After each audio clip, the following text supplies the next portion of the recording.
Buongiorno e ben ritrovati, buon venerdì in diretta, una diretta che parte in anticipo rispetto al consueto orario, sono le 10:15 e partiamo perché oggi si celebra una giornata importante per il Veneto ed è il taglio del nastro, l'inaugurazione del tratto più importante della Pedemontana Veneta, quello che va da Bassano a Montebelluna, 35 chilometri destinati a cambiare la viabilità nella nostra regione, un'opera attesa dal mondo economico, industriale veneto per l'importanza di questa infrastruttura. Avremo collegamenti proprio sul posto, alle 11 saremo proprio a Bassano per seguire con Federico Fusetti e Renzo Rigon il taglio del nastro, ci saranno le autorità, in primis il presidente Zaia, poi con Lucio Zanato saliremo a bordo del pullman che percorrerà i 35 chilometri fino a Montebelluna, dove poi Nicoletta Rizzetto insieme al nostro Christian Arboit ci racconterà la fase finale di questa giornata storica. Ad accompagnarmi in questa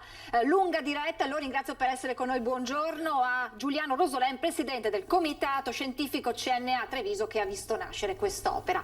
Io presidente arrivo subito da lei, ma prima se mi dà conferma la regia andrei proprio a Montebelluna, partiamo dalla Marca, dall'arrivo diciamo di questa giornata con il nostro Christian Arboit e Nicoletta Rizzetto per capire come ci si prepara all'arrivo di tutte le istituzioni politiche, non solo, anche perché se non sbaglio Christian dovrebbe passare il presidente Zaia per fare da solo per primo questo percorso, perché ricordiamo la superstrada, la SPV, aprirà ufficialmente al traffico a partire dalle 15. Questa prima fase di giornata è dedicata all'inaugurazione, al taglio del nastro. A te la linea Christian, buongiorno. Buongiorno Francesca, buongiorno a tutti i telespettatori di Antenna 3. Lo hai detto benissimo, una giornata storica per il Veneto, ma soprattutto oggi per la Marca trevigiana, perché parliamo dell'inaugurazione del primo tratto trevigiano di questa grande opera che complessivamente è di 94 chilometri e mezzo. C'è attesa, c'è fermento. Qui a Montebelluna per il momento tutto tace, ma è la classica quiete prima della tempesta. Forse c'è il presidente Zaia che sta passando in questo momento, non so se si vede, vediamo, proviamo a salutarlo, proviamo a vedere se si ferma. Penso o sta per arrivare, ecco. Di fatto l'intenzione era quella, mi confermano, era Zaia? Era Zaia, era il governatore, che quindi adesso sta imboccando la superstrada, per la prima volta la sta inaugurando di fatto in solitaria, arriverà a Bassano, come dicevi te Francesca, per le 11, per la cerimonia ufficiale sostanzialmente, dove saranno presenti i ministri, anche Stefani, il viceministro Morelli, gli amministratori del territorio, del Vicentino, della Marca trevigiana, i presidenti di provincia.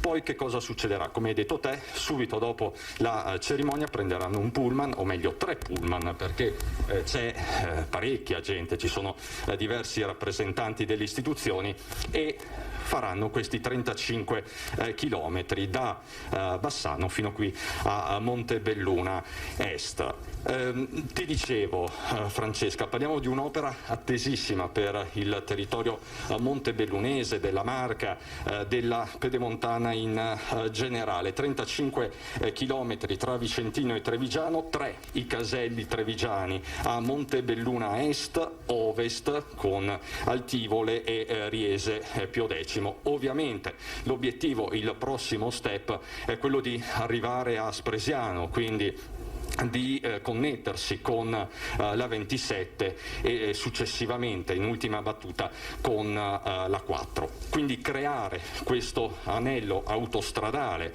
nel cuore produttivo del Veneto. Del resto parliamo di 2 territori, Marca trevigiana e Vicentino, tra i più ricchi non solo del nord-est ma d'Europa. A tal proposito lo saluto e lo ringrazio, non so se mi può raggiungere, Luca Businari, Businaro. Luca Businaro lo conoscete tutti, è un imprenditore, è stato presidente di Assosport e fino a qualche tempo fa anche presidente della FESI, la Federazione Europea dello Sport System. È ovvio che quest'opera, Presidente, va a sostenere un distretto importantissimo che è quello dello sport, del calzaturiero e in generale dell'attrezzatura sportiva tra Trevigiano e Vicentino. Beh, assolutamente sì, devo dire finalmente, forse è un primo passaggio, questo è il primo sicuramente di un'apertura, anche di un rilancio. Il distretto per fortuna è un distretto che è prospero, che funziona molto bene, ci sono grandi prospettive nonostante quello che c'è successo e ci sta ancora succedendo per fortuna in maniera minore, cioè con questo lockdown e Covid, ma in realtà è un distretto in fermento. Questo, se vogliamo, è un inizio, un segnale che genera ancora più fermento, ancora più possibilità, perché l'interconnessione è fondamentale. L'abbiamo visto in questi anni e mezzo dove eravamo tutti chiusi in casa, eccetera, e finalmente siamo interconnessi, ora per un piccolo tratto, come diceva lei, cioè 35 km, ma è il primo passaggio. Il secondo e il terzo sarà quello di interconnetterci completamente, quindi dalla 4 arrivare fino all'altra parte, che ci permetterà finalmente di agevolare le consegne, essere più veloci, avere un traffico di merci ovviamente che è necessario negli anni in cui viviamo. Ecco, facciamo alcuni esempi concreti, Businaro. Lei ha un'azienda qui a poche centinaia di metri. Cosa cambierà per la sua logistica, anche nei costi? Beh, allora cambia, per i costi è ancora qualcosa che stiamo valutando, ma cambia completamente. Finalmente, ovviamente, quando io devo andare verso l'altra parte dell'Italia o verso la Germania, diventerà una cosa molto più semplice. Fino ad oggi noi dovevamo da qui da Montebelluna arrivare all'autostrada a Treviso Nord o a Conegliano e iniziare a circumnavigare una parte della nostra regione per collegarsi alla 4 e poi andare in Germania. Beh, con questo tratto è fondamentale che noi dalle aziende usciamo, e così i miei colleghi imprenditori, entriamo in un'autostrada e ci colleghiamo subito a Bassano. Da Bassano poi saliamo sulla Valdastico e tagliamo la strada, tagliamo i tempi e sicuramente il traffico si alleggerisce sulle strade statali e provinciali, ma agevola il traffico di merce, che è quello che abbiamo bisogno noi. Un calvario, è stato un calvario da un punto di vista viabilistico.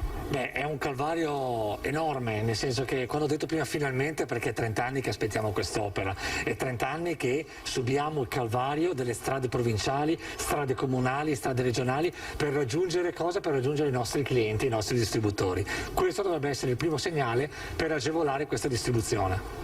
Pensa Francesca, dice bene il Presidente Businaro, un'opera attesa da decenni.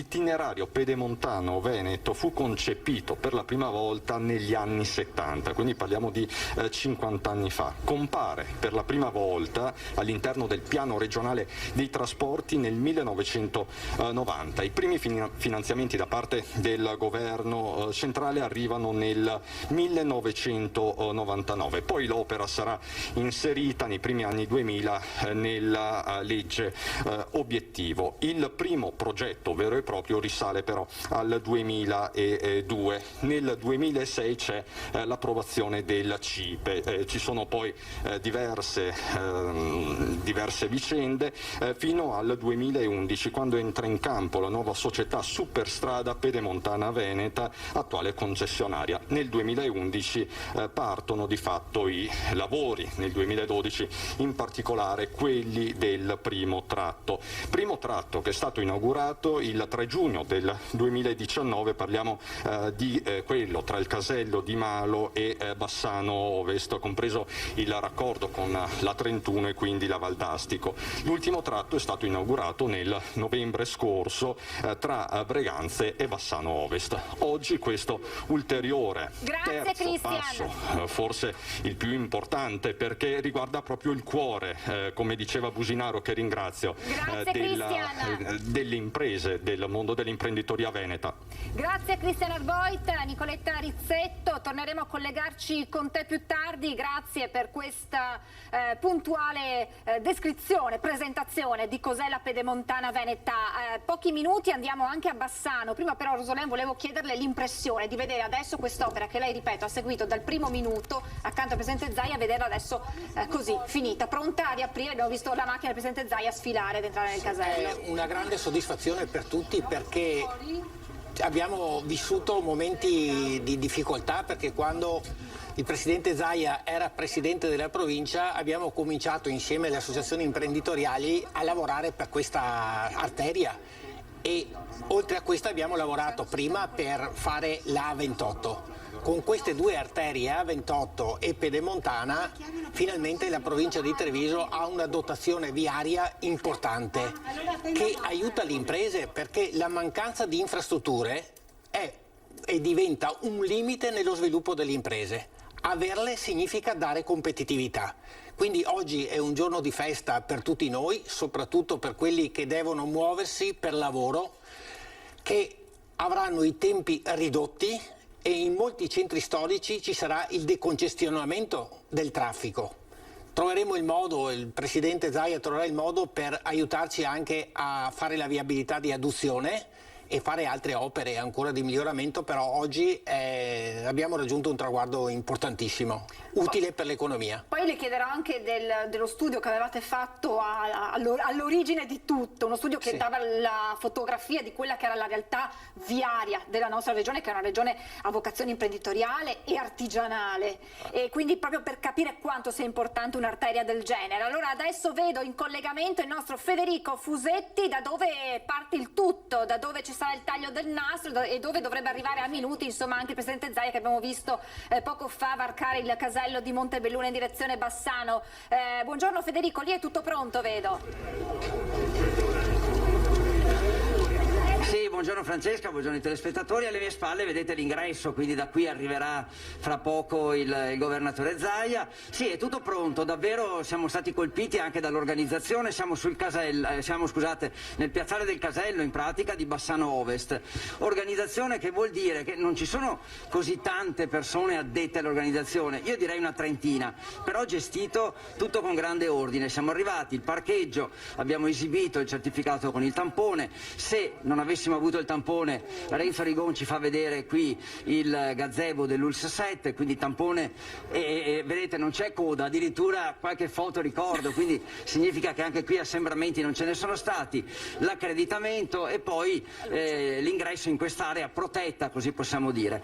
Non faccio perdere tempo al prefetto di Treviso, Maria Rosaria Laganà, buongiorno, concorda con me sul fatto di un'organizzazione che potrebbe, ci suggerivano poi prima anche dallo studio, essere replicato per altri eventi magari di queste dimensioni, perché davvero insomma mi sembra un modello qui che funziona. Assolutamente, ma d'altro canto credo che sia, come dire, anche il risultato ormai di mesi e mesi di attività, prima per i tamponi, poi quella vaccinale, non a caso ha portato ai risultati ottimi che il Veneto ha registrato. Ecco, non sono frutto del caso, ma di un'organizzazione direi buona fin dall'inizio, ma che si è poi assolutamente implementata e perfezionata.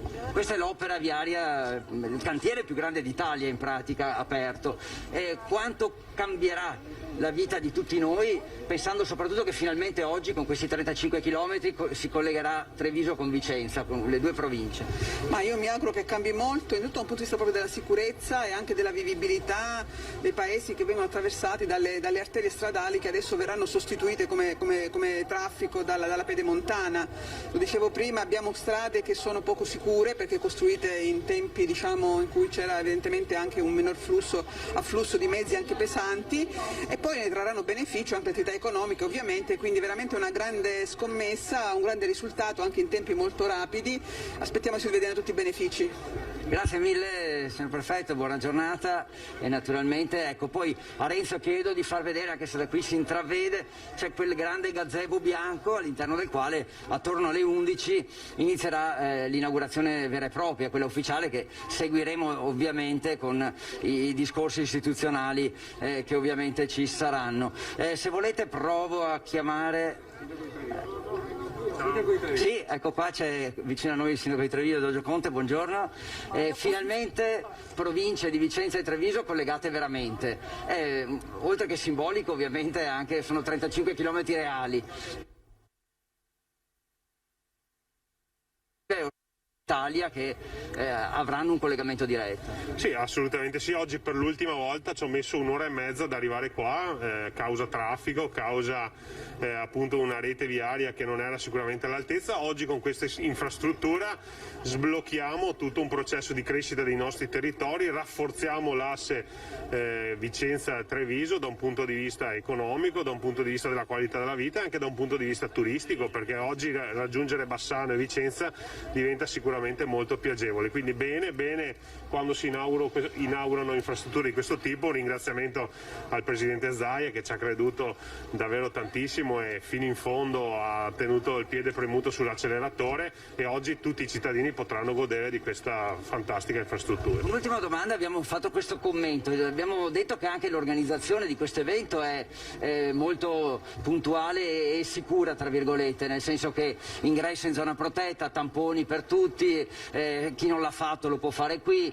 assembramenti non ce ne sono. Potrebbe essere un modello per, diciamo, eventi di questo tipo, con queste dimensioni, perché insomma la dimostrazione è che senza avere centinaia di persone, perché qui gli addetti saranno, dicevamo prima, una trentina, eppure ci sembra tutto veramente molto, molto sicuro. Assolutamente sì, per l'ennesima volta il Veneto si dimostra un modello e credo che questa sia una sorta di sperimentazione che potrà portare degli effetti positivi anche per altri tipi di eventi. Mi vengono in mente manifestazioni sportive piuttosto che culturali. In pochi secondi siamo riusciti ad avere tutti la certificazione della negatività del tampone. Quindi anche lei ha fatto il tampone qui? Sì, sono risultato negativo, quindi posso accedere alla zona. E l'ha fatto qui, dicevo, sì, nell'Ul7, senza attendere più di tanto? Assolutamente, tempi rapidissimi e personale molto preparato e cordiale.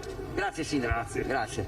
Direi che è tutto per questo collegamento. Francesca? Grazie Federico Fusetti, buon lavoro. Eventualmente chiedici la linea se avrai altri ospiti e magari se vedrai arrivare la macchina del Presidente Zaia passare il casello di Bassano. Grazie a Federico Fusetti e a Renzo Rigona. Più tardi, buon lavoro. Abbiamo visto il prefetto di Treviso, Maria Rosaria Laganà, il sindaco di Treviso nonché presidente ANCI Veneto Mario Conte. Abbiamo intravisto l'assessore Lanzarini. Insomma, il mondo istituzionale è lì per questa giornata che abbiamo definito storica. È stata sottolineata l'efficienza della macchina organizzativa, tamponi per chi non era riuscito a farlo alla vigilia, fatti sul posto, in tempi rapidi, niente coda. Insomma, ancora una volta l'eccellenza veneta, come ha detto il sindaco Conte, emerge. Presidente Rosolén, lei mi diceva prima di entrare in diretta di uno studio che avevate fatto alla vigilia su quello che era il rapporto tra chilometri di strade, di infrastrutture e numero di popolazione, e il dato che emergeva era un dato spiazzante. Sì, avevamo avuto lo studio approfondito dell'Istituto Tagliacarne, che a livello nazionale è il più qualificato a fare questi studi. In quella fase emergeva che ogni 10.000 abitanti a livello nazionale c'erano 28 chilometri di strada. Il Piemonte addirittura ne aveva oltre 32. Nel Veneto noi ne avevamo 20, quindi era evidente la mancanza di infrastrutture. Ma non è un dato soltanto, diciamo, di carattere generale. Questa mancanza di infrastrutture si insediava in una realtà dove noi abbiamo la polverizzazione delle attività produttive. Pensi che soprattutto nella zona di Montebelluna noi abbiamo ogni 100 abitanti 10 imprese. Quindi su un territorio vasto la presenza è polverizzata e mancavano le infrastrutture.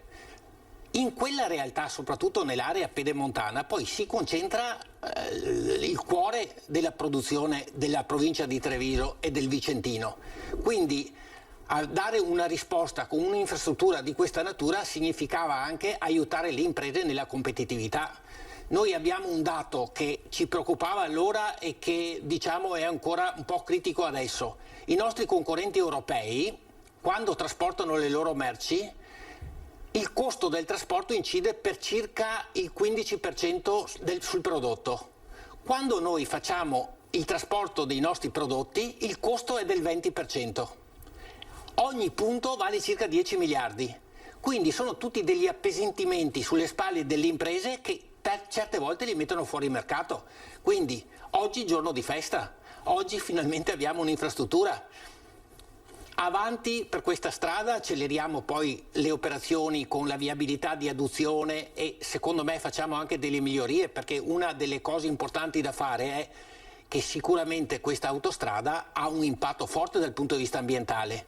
Bisogna pensare a delle mitigazioni e noi avevamo proposto insieme alle altre associazioni imprenditoriali e ai sindaci del territorio di fare una forestazione lungo l'asse viario. Anche questa è una cosa che prossimamente bisognerà pensarci, trovare gli investimenti. Io penso che con i soldi che arrivano da recovery, che noi stimiamo che per la provincia di Treviso possono avere un valore di circa 4 miliardi, se ci sono progetti potremmo anche lavorare sull'impatto ambientale da mitigare con soldi anche europei. Quello delle infrastrutture è stato proprio un punto inserito nell'agenda, tra i primi punti inseriti nell'agenda del nuovo governo Draghi, cioè concentrarsi sulle infrastrutture, la Pedemontana ne è l'emblema, proprio per accelerare una ripartenza. E questa inaugurazione, che arriva in un momento in cui si vede finalmente la luce in fondo al tunnel, è un taglio del nastro simbolico anche per dire: possiamo farcela, possiamo ripartire. Sì, ci siamo, vogliamo aiutare i cittadini, vogliamo aiutare le imprese, perché noi siamo competitivi come imprenditori finché stiamo dentro le mura dell'azienda. Quando andiamo fuori delle mura dell'azienda troviamo infrastrutture viarie insufficienti, digitalizzazione del territorio carente, tasse alte e non faccio l'elenco di tutte le cose, compresa la burocrazia. Darci una mano a partire dalle infrastrutture viarie è una cosa essenziale. Poi noi siamo impegnati insieme a tutte le istituzioni per dire: attenzione che per spendere tutti i soldi che arrivano dal recovery bisogna che ci siano prima le riforme, se no rischiamo di avere i soldi e di non avere la capacità di spenderli. Quindi anche su questo aiuteremo la regione, la provincia e i comuni, perché è una grande occasione per modernizzare il nostro sistema economico e sociale, prendendo la strada della sostenibilità ambientale e della sostenibilità sociale. Prima l'ex presidente Fesi Businaro ha fatto questo esempio che mi ha colpito in particolar modo. Per chi non è un addetto ai lavori, per chi non è un imprenditore, è sicuramente saltato all'occhio quello che ha detto, ovvero per andare in Germania ci toccava fare un giro incredibile, ma per dialogare con il resto d'Europa, con quello che è il corridoio europeo mediterraneo, guardare all'Europa, guardare oltre i nostri confini deve essere in questo momento di ripresa fondamentale. E se prima era necessario un investimento, come lei ha detto, per questo trasporto, adesso sicuramente sarà più facilitato per tutte quelle aziende che, ricordiamo, Montebellunese, ma c'è poi tutta l'area del Vicentino, che anche quella ha un peso a livello economico importante per la nostra regione. Assolutamente sì, è un grande aiuto. Se vogliamo allargare un po' l'orizzonte, noi, fatta la A28, fatta la Pedemontana, che secondo noi dovrebbe poi proseguire con investimenti privati verso l'Opitergino Motense, abbiamo la necessità di affrontare il prolungamento della A27 fino a Monaco. Fatte queste tre grandi opere, sarà più facile poi riorganizzare tutta l'infrastrutturazione del territorio con le circonvallazioni dei comuni, con le bretelle.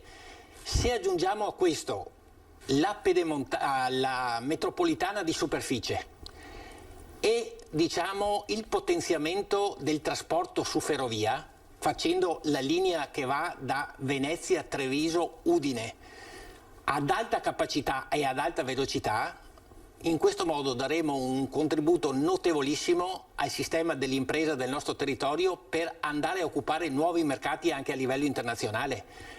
Di questa cosa c'è una necessità assoluta, perché si sta potenziando il corridoio adriatico, che significa che il canale di Suez è stato raddoppiato nella sua portata di navi. Gran parte delle merci che vengono dal sud-est asiatico passano attraverso il canale del mare Adriatico Mediterraneo, arrivano a Venezia, arrivano a Trieste. La cosa che vogliamo fare noi come trevigiani è di dire: va bene Porto di Venezia, va bene Porto di Trieste, però non sottovalutate la necessità di investire sul potenziamento della viabilità Venezia-Treviso, Udine per andare sul Baltico, perché se spostiamo tutto solo sul veneziano perdiamo anche noi un'occasione e perdiamo un'occasione dove invece c'è una produzione altissima, perché l'impresa trevigiana è tra le più potenti per fare esportazioni e quindi le merci vanno fuori. Solo la provincia di Treviso esporta per oltre 12 miliardi.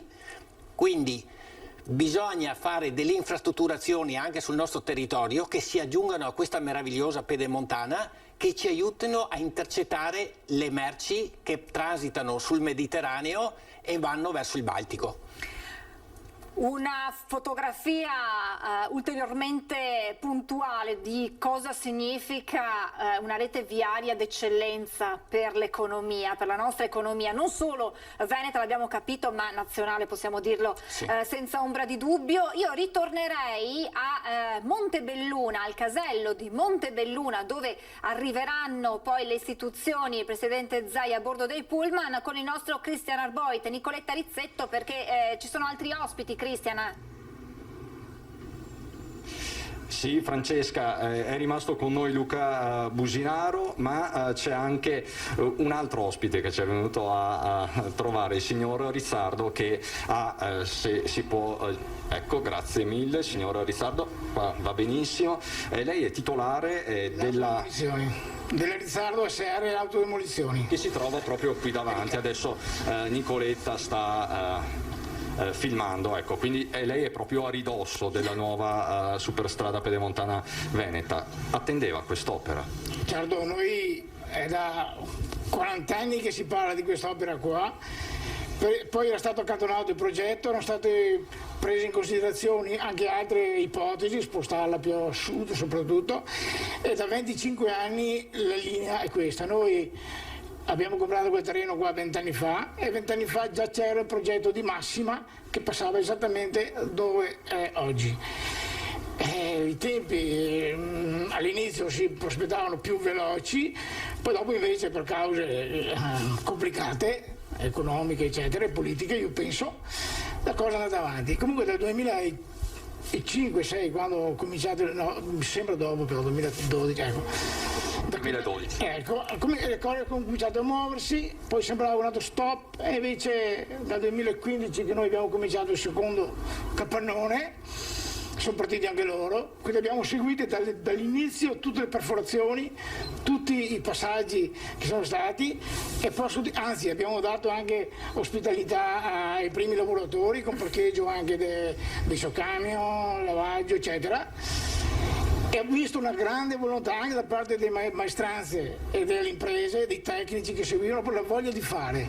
E se ci lasciano, facciamo velocemente.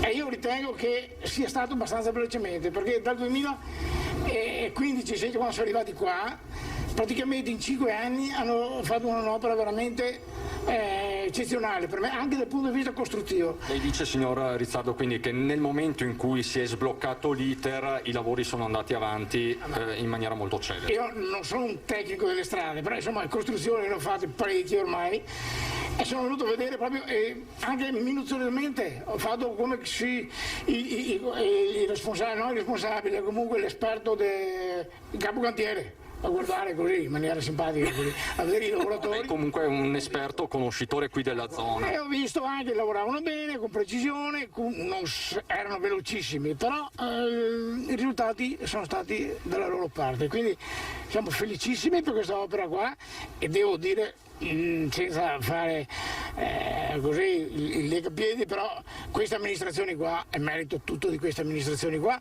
a cominciare dai sindaci precedenti fino a quando è arrivato il presidente Luca Zaia, che ha dato una nuova spinta a tutta l'iniziativa, a tutte le opere, tutti i raccordi con le altre opere, perché è molto molto complesso il lavoro, perché non è solo l'autostrada, e raccordare la Feltrina, che è l'arteria principale di questa zona qua, e con tutta l'autostrada, con tutti i particolari, perché hanno seguito tutti i particolari, è finita veramente bene. Quindi diciamo che il signor Rizzardo garantisce per l'opera. Certamente sì. Voglio dire un'altra cosa, che per Montebelluna e per tutto il Montebellunese e la zona monteliana, io penso che questa sia la cosa più importante degli ultimi 50 anni e non penso di essere smentito, perché da qua si riparte, come diceva anche il signore della Noesio, da qui si riparte per una nuova vita commerciale, perché anche noi abbiamo clienti che vengono dall'est Europa, perché ormai il mercato è soprattutto su quelle zone là,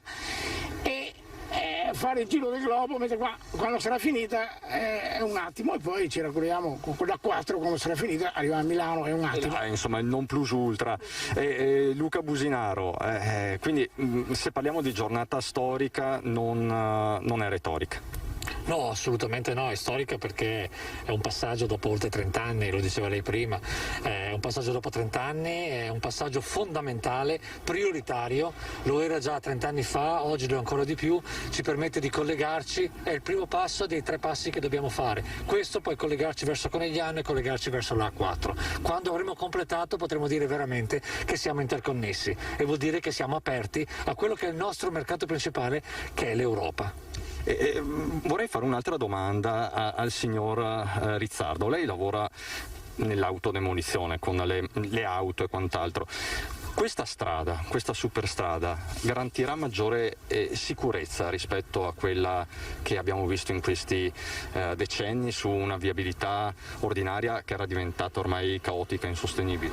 Sì, io penso di sì, anche se ormai storicamente si sa che un incidente in autostrada non è uguale a un incidente su una strada normale, quindi sicuramente quello non possiamo debellarlo del tutto, però sarà sicuramente una sicurezza per tutti, anche perché oggi le macchine con le sicurezze attive che hanno e anche passive danno a queste velocità in cui possiamo andare in autostrada, salvo qualche incidente particolare, perché qualche distrazione eccetera, sono viaggi sicuri, insomma, non solo, ma anche dal punto di vista dei soldi per le multe che si prendono fuori. Mi dispiace per i comuni perché avranno una perdita economica non differente, però andare a Vicenza vuol dire come minimo rischio di 4-5 multe abbastanza importanti senza punti di partenza. Anche questo è un aspetto, diciamo, da non sottovalutare. Tra l'altro, ecco, Businaro si occupa anche di automotive, di tecnologie, si parla tanto di autostrade, di strade intelligenti. È il futuro anche di questa pedemontana? Questo non lo so, onestamente è difficile dirlo, ci sono tante prove, sapete che nel mercato si sta provando moltissimo su questo che è l'auto intelligente, l'auto con la guida autonoma eccetera. Sicuramente se c'è questa interconnessione, prima logistica che è la pedemontana, secondo infrastrutturale per quanto riguarda l'interconnessione digitale, se arriveremo ad avere anche questo, secondo me potrebbe essere un bellissimo esempio di un tratto di strada nuovo che collega la nostra provincia e che ci permette di essere interconnessi in modo anche, se vogliamo, un po' autonomo o intelligente. Come diceva prima il signore, le auto hanno una sicurezza attiva e passiva, ma oggi le nuove auto non hanno solo la guida autonoma, ma hanno anche la semi-autonoma. Ecco, avere un'autostrada nuova permette ovviamente di agevolare il percorso e ridurre gli incidenti. E ovviamente l'importante è poi investire in innovazione, in tecnologie, quindi aggiornare man mano l'infrastruttura che parte comunque nuova. Beh, assolutamente sì, insomma io con l'azienda che ho, diciamo, l'innovazione è il DNA nostro e penso lo sia per tutta la provincia che c'è qui di Treviso e dell'Alta ovviamente Marca Trevigiana. Investire è l'elemento principale di ogni mattina quando ci si alza e la sera quando si va a letto, deve esserlo anche nelle infrastrutture, questo finalmente è il primo passo, continuiamo in questa direzione perché abbiamo davanti grandissime possibilità di rilancio dell'intera economia italiana ma soprattutto della nostra economia dell'Alta Trevigiana. E questo deve riguardare sia il pubblico che il privato, Businaro. E più in generale le chiedo un'ultimissima battuta, visto anche l'ospite di Francesca Bozza in studio, com'è la situazione economica? Lei prima mi parlava di settori che stanno davvero trainando la manifattura. Allora, in questo momento devo dire che ci sono parecchi settori che stanno andando molto bene.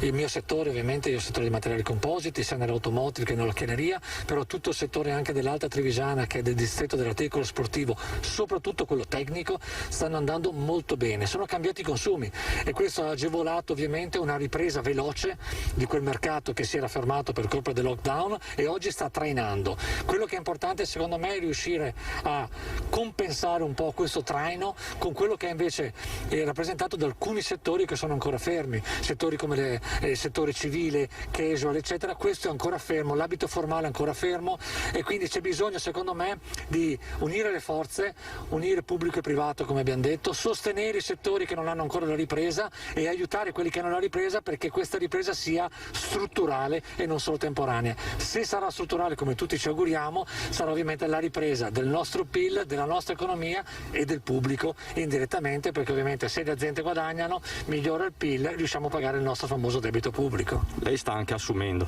Sì, noi stiamo assumendo parecchio, abbiamo la fortuna di essere un'azienda che va molto bene, abbiamo forti richieste dall'estero come la maggior parte delle aziende che operano in questo territorio e questo ci ha permesso che stiamo completando altri 2 investimenti qui a Montebelluna con nuovi reparti produttivi, quindi siamo in assunzione e questa assunzione vuol dire giovani, vuol dire forza lavoro e magari anche qualche disoccupato che purtroppo è a casa, riuscire a portarlo in azienda sarebbe un sogno. Si sente di lanciare un appello, quindi se qualcuno è a casa ci sta guardando, lei è alla ricerca di soggetti competenti, immagino?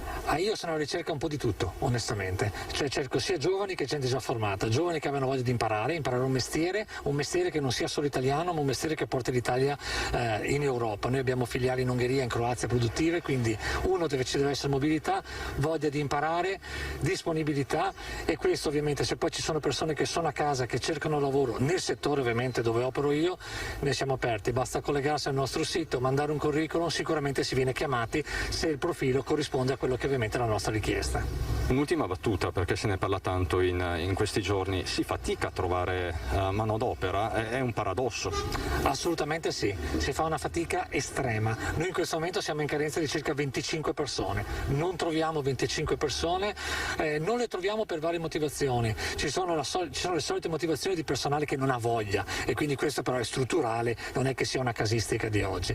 E poi abbiamo persone invece che non vogliono muoversi, questa è una caratteristica che stiamo trovando, non so se per colpa di questo lockdown, di questo periodo, ma la mobilità sta diventando un problema fondamentale, e cioè persone che arrivano, fanno il colloquio e quando gli si dice guarda che però noi abbiamo qui in Italia, poi abbiamo Ungheria, Croazia, giriamo costantemente, questo è un freno. Tante persone ci dicono di no perché non vogliono questa mobilità, che secondo me è un qualcosa forse di psicologico ma che deve essere abbattuto immediatamente perché il futuro è la mobilità, questo nell'esempio. E quindi è il paradosso che nel mondo dei social e dell'internazionalità virtuale poi si resti fermi spesso a casa. Ma forse proprio perché i social si fanno da casa, si fanno da qualsiasi posto è fermo, non si fanno viaggiando e quindi forse questo limita mentalmente la disponibilità invece a fisicamente muoversi, viaggiare in posti diversi. Ovviamente c'è un sacrificio da fare, ma il sacrificio se è ripagato penso sia ovviamente una formazione per tutti noi.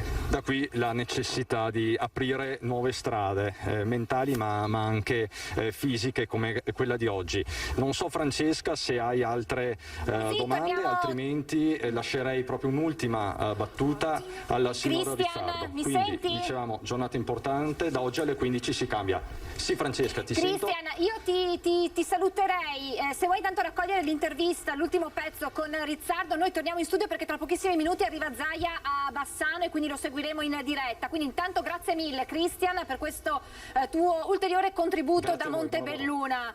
Rosolène, sentire l'entusiasmo di questo imprenditore, di Rizzardo, che ha questa ditta proprio a pochi metri dalla Pedemontana, fa capire come la si aspettasse e come ci fosse un coinvolgimento dei cittadini e degli imprenditori. Certo, perché si sente che le istituzioni pubbliche in questo caso ci aiutano ad affrontare le difficoltà, perché se siamo in grande difficoltà a trasportare le nostre merci e a mobilitare le nostre persone, avere un'infrastruttura in un momento come questo dove sta, diciamo, per ripartire l'economia in modo importante, perché nei primi 3 mesi dell'anno sono aumentate in modo considerevole le produzioni, l'esportazione e gli ordinativi. Avere un'infrastruttura che ci aiuta in queste operazioni è una cosa positivissima. Io metto un tema qua ulteriore che magari se volete voi lo approfondite. In questa fase abbiamo l'infrastruttura, abbiamo segni di ripresa economica importanti, anche se non sono uguali in tutti i settori, però abbiamo un problema enorme sul reperimento delle materie prime, sui costi delle materie prime che variano di settimana in settimana. Noi facciamo i preventivi sui lavori, 10 giorni, entro 10 giorni devono risponderci perché non sappiamo l'11° giorno quanto costa la materia prima. Anche del 100% ci sono stati dei rincari in alcuni casi. Questo ha messo in difficoltà il pubblico nelle grandi opere, ma anche il cittadino privato che magari approfittando anche dell'eco bonus, ma comunque che si è sentito più predisposto a mettere a posto la propria casa stando all'interno della sua abitazione, si è trovato poi spiazzato e alle volte anche ha dovuto rescindere quel contratto perché non si stava dentro ai termini previsti. Assolutamente. Ieri sera io ero in incontro con alcuni imprenditori del Montebellunese, del settore della termoidraulica, dell'edilizia, e facevano i preventivi a 10 giorni perché non sapevano successivamente come sarebbe stato il costo della materia prima. Rischiano spesso di fare dei preventivi che si concludono su costi delle materie prime che quando vanno ad acquistare non sono più quelli che avevano preventivato. Quindi ci auguriamo che questa sia una situazione transitoria ma breve, perché così non si può programmare il lavoro e si rischia di far saltare le imprese. Purtroppo è un problema di cui abbiamo parlato spesso in queste ultime settimane perché è un problema forte e sentito dalle categorie. Tornando alla Pedemontana, tra una decina di minuti, ci dice il nostro Federico Fusetti, dovrebbe oltrepassare il casello di Bassano il presidente Zaia, che abbiamo visto prima in collegamento proprio nel primo collegamento con Christian Arboit in auto privatamente attraversare questi 35 chilometri in solitaria per essere proprio il primo a vivere questa emozione. Lo possiamo dire per chi, lo ricordava il presidente Rosolena, ha seguito dall'inizio, dalle origini, questo lungo iter, non certo anche semplice, perché sappiamo che quando si costruisce una grande opera ci sono tanti ostacoli che si devono superare, però poi si arriva alla fine e c'è anche il sollievo di dire ce l'abbiamo fatta. Finalmente. Qua la cosa che chiediamo a chi ci governa è di fare una semplificazione della burocrazia, intervenire sugli appalti, perché non è possibile pensare un'opera e ci si metta 30 anni per vedere la realizzazione. Le imprese sono prontissime a fare le opere, le fanno in tempi brevi perché in questi anni il sistema economico anche trevigiano si è trasformato molto, ha fatto innovazione tecnologica, ha pensato ai mercati esteri.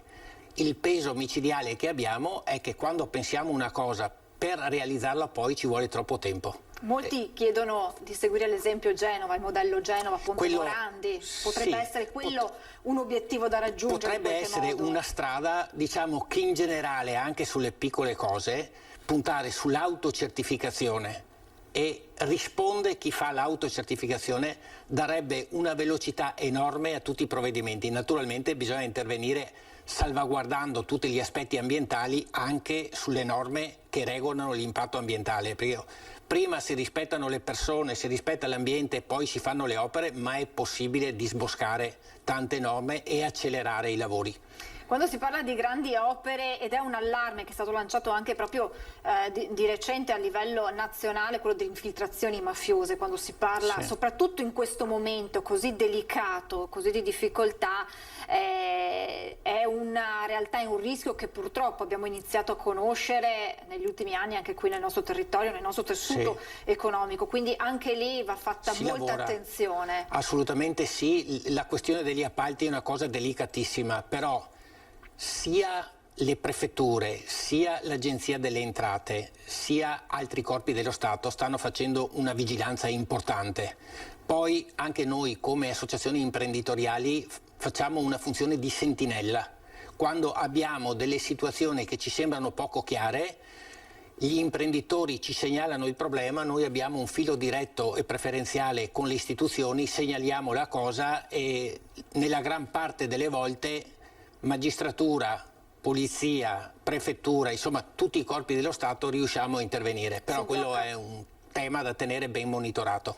Allora Presidente, prima io ho parlato di un giorno importante per il Veneto, ma non solo, pensando al ragionamento che lei stava facendo prima del porto di Trieste, di Venezia, dei collegamenti con il resto d'Europa. e quindi questa infrastruttura che stiamo per inaugurare, di cui ci sarà l'inaugurazione a minuti, intanto stavo guardando nel monitor, ma non mi sembra che questa sia una delle auto che abbiamo visto prima transitare, quindi non è ancora arrivato il momento del presidente Zaia in arrivo a Bassano. Si può parlare di un'importanza a livello nazionale per il trasporto delle merci da est a ovest del paese? Assolutamente sì, noi avevamo una carenza enorme nel trasporto merci, mobilità, persone, diciamo sul tracciato est-ovest, perché il nord-sud abbiamo la A27 e un po' la A28. Questa è strategica da tutti i punti di vista perché collega poi alla fine due assi, la A27 e la A4, che sono delle dorsali essenziali per, diciamo, il trasporto delle merci e delle persone a livello nazionale. Quindi è un'opera veramente strategica, non soltanto utile all'economia locale, ma strategica per l'economia nazionale. Quando si parla di ripresa economica si parla soprattutto di investimenti, si pensa, sì. E ripeto, per chi non è un addetto ai lavori, per cui non è un imprenditore, agli investimenti magari di nuove tecnologie, di nuovi strumenti che permettono di essere anche concorrenziali col resto del paese e col resto d'Europa, sì. Soprattutto. E magari si pensa un po' meno alla concorrenza che si gioca sulla strada, sulla sì. Viabilità. Come siamo messi noi come Veneto, come Italia rispetto al resto d'Europa? Da questo punto di vista siamo concorrenziali o non ancora? E lo faremo di più sicuramente da oggi. Sì, allora su alcune parti del Veneto siamo concorrenziali. Le parti del Veneto che sono servite da autostrade e superstrade, o le parti del Veneto che hanno le circonvallazioni nelle zone produttive collegate alla viabilità ad alto scorrimento e scorrimento veloce. Bisogna fare anche altre opere perché, come si diceva prima, noi abbiamo una dotazione viaria ogni 10.000 abitanti molto inferiore rispetto ai nostri concorrenti, non soltanto nazionali ma anche europei. È chiaro che insieme alle infrastrutture viarie bisogna dotarci di infrastrutture digitali, perché i due driver principali saranno viabilità ferrovia e corsie digitali. Noi abbiamo delle 1077 aree produttive della provincia di Treviso, quindi 95 comuni, 1077 aree produttive, una polverizzazione incredibile. Una parte di queste sostanziose non hanno collegamenti, diciamo, sufficienti. Allora andiamo da Federico Fusetti perché pochi secondi dovremmo esserci per l'arrivo del presidente Zaia. Poco fa il suo certificato tampone effettuato qui alle mie spalle nel tendone del punto tamponi dell'ULSS 7, mentre alle spalle di Renzo Rigon c'è il tendone, ecco, rifacciamolo vedere, questo grande tendone, Renzo, dove tra poco inizierà l'inaugurazione. Ecco, forse vediamo se sentite anche, ecco, lo speaker che ha chiamato gli ospiti ad entrare, ovviamente anche all'interno, poi vi faremo vedere sedie distanziate, addetti che fanno rispettare queste regole, ma davvero non ce n'è bisogno perché qui c'è uno spirito di collaborazione, un senso civico che direi non ha bisogno di altro. Ecco, come dicevo c'è anche il prefetto di Vicenza, naturalmente, qui vicino a noi, stanno aspettando naturalmente il ministro Stefani, stanno aspettando l'arrivo di Luca Zaia insieme al vertici della direzione dell'ULSS 7 Pedemontana, insomma, che ha organizzato, come dicevamo, il punto tamponi, quindi anche loro sono in attesa. Non so se questa non è l'auto di Luca Zaia, insomma, comunque un'auto ufficiale, un'auto blu, ecco, chiamiamola così, che ha varcato l'ingresso e quindi ancora qualche minuto di attesa prima dell'arrivo del governatore. Sì, il sindaco di Vicenza, ovviamente, insomma, in attesa di salutare, anche per quello che è in effetti più che un momento simbolico, un momento, come dicevamo prima, molto concreto. Da oggi pomeriggio i 35 chilometri del tratto Bassano Ovest Montebelluna saranno transitabili anche ai cittadini, per i cittadini, naturalmente per i mezzi pesanti, perché ci si attende che molti mezzi pesanti, l'avete sentito anche nei servizi, se avete seguito i nostri telegiornali nei giorni scorsi, fatti alle categorie economiche e produttive varie interviste che ci hanno mostrato come per questi imprenditori sia davvero fondamentale l'apertura di questa arteria, anche in termini di risparmio di tempi, di costi sia per il personale ma anche costi per i mezzi, e poi certamente anche un inquinamento maggiore. È stato fatto un calcolo che in questo tratto nuovo che verrà aperto, senza la pedemontana, la velocità media è attorno ai 30 km all'ora, una velocità che ovviamente aumenterà moltissimo con l'apertura di questo tratto di 35 km per la precisione, che unirà le due province di Vicenza e di Treviso. Siamo ancora in attesa, dicevo, del governatore Zaia per l'inaugurazione di questa tratta Bassano Ovest, Pedemontana, Montebelluna, poi fino a Montebelluna. Vedere qui molte autorità, molti sindaci che appartengono sia alla provincia di Vicenza che alla provincia di Treviso, insomma fa veramente pensare che ci sarà un collegamento più stretto tra queste due province, non soltanto legato all'arteria viaria che verrà aperta, ma proprio anche da un punto di vista probabilmente economico, di accordi anche economici ma anche istituzionale tra, insomma, probabilmente anche i sindaci che lungo l'arteria, diciamo, sono interessati dal percorso, perché lo ricordiamo sono ben 36 in totale nella pedemontana i comuni interessati, con un calcolo fatto che c'è un casello circa ogni 5 chilometri.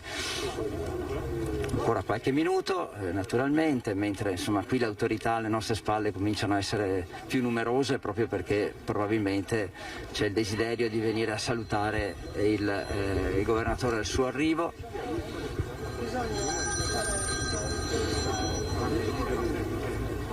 Però ecco, credo che vada detto comunque che l'organizzazione è davvero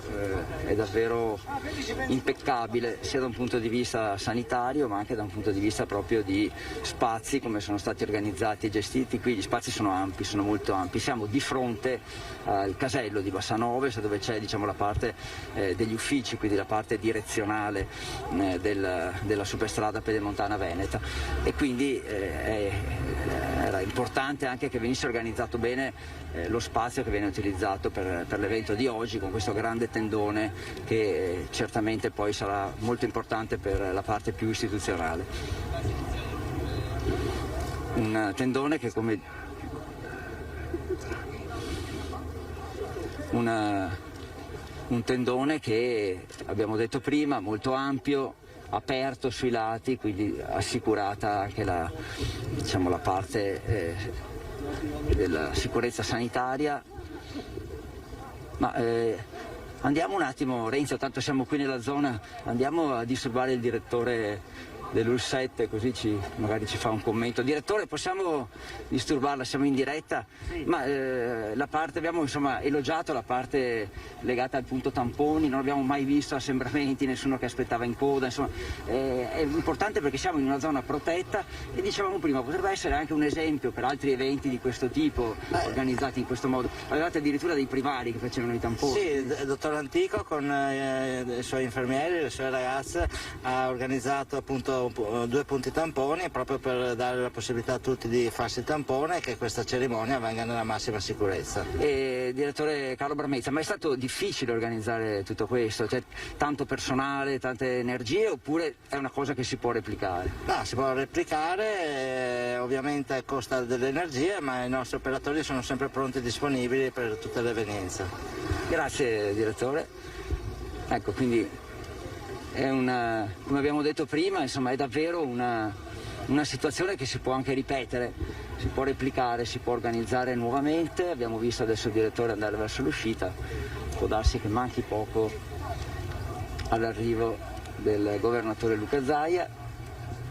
La parte ufficiale poi prevede ovviamente una parte di discorsi istituzionali, poi immaginiamo che ci sia proprio anche qualcosa di simbolico per aprire ufficialmente il tratto, questo nuovo tratto autostradale non è un'autostrada vera e propria, nel senso che non è identificata con lettere e numeri come diciamo le solite autostrade, la 27, la 31, la 4, tanto per parlare di quelle che intersecano la pedemontana, ma ha una sigla che sono 3 lettere, SPV, cioè Superstrada Pedemontana Veneta, quindi proprio legato alla funzione. Eccolo qui, comunque nel frattempo vediamo arrivare Luca Zaia, ha lasciato l'auto fuori e sta arrivando a piedi salutando il personale che si è adoperato per l'organizzazione di questo evento.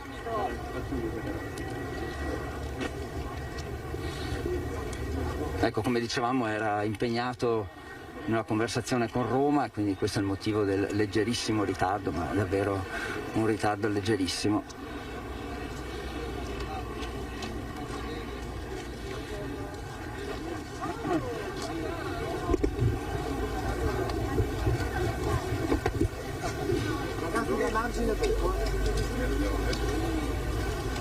Ecco, seguiamo il governatore all'interno dello spazio ufficiale. Hai visto come è preparato qua? Vedi come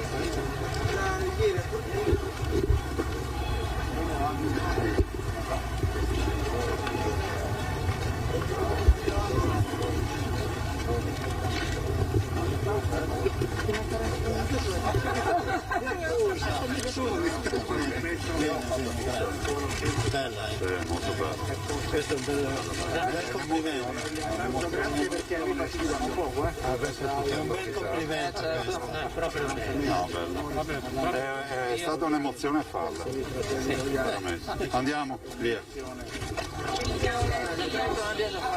Buongiorno Presidente. Buongiorno. Buongiorno.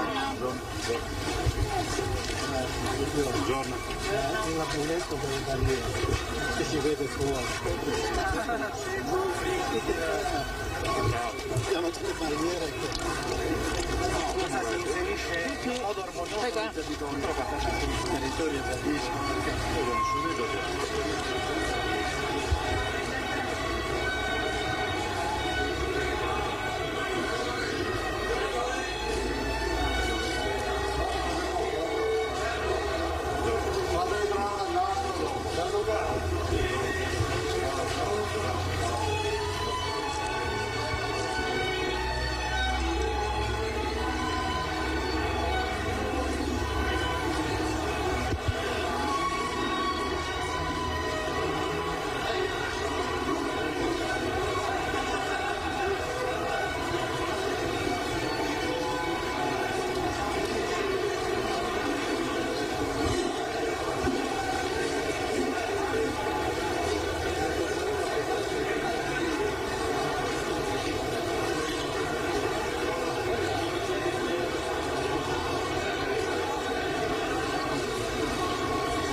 Buongiorno a tutti, un grazie di cuore a tutti i presenti per essere qui alla cerimonia di apertura di una nuova tratta della Pedemontana Veneta.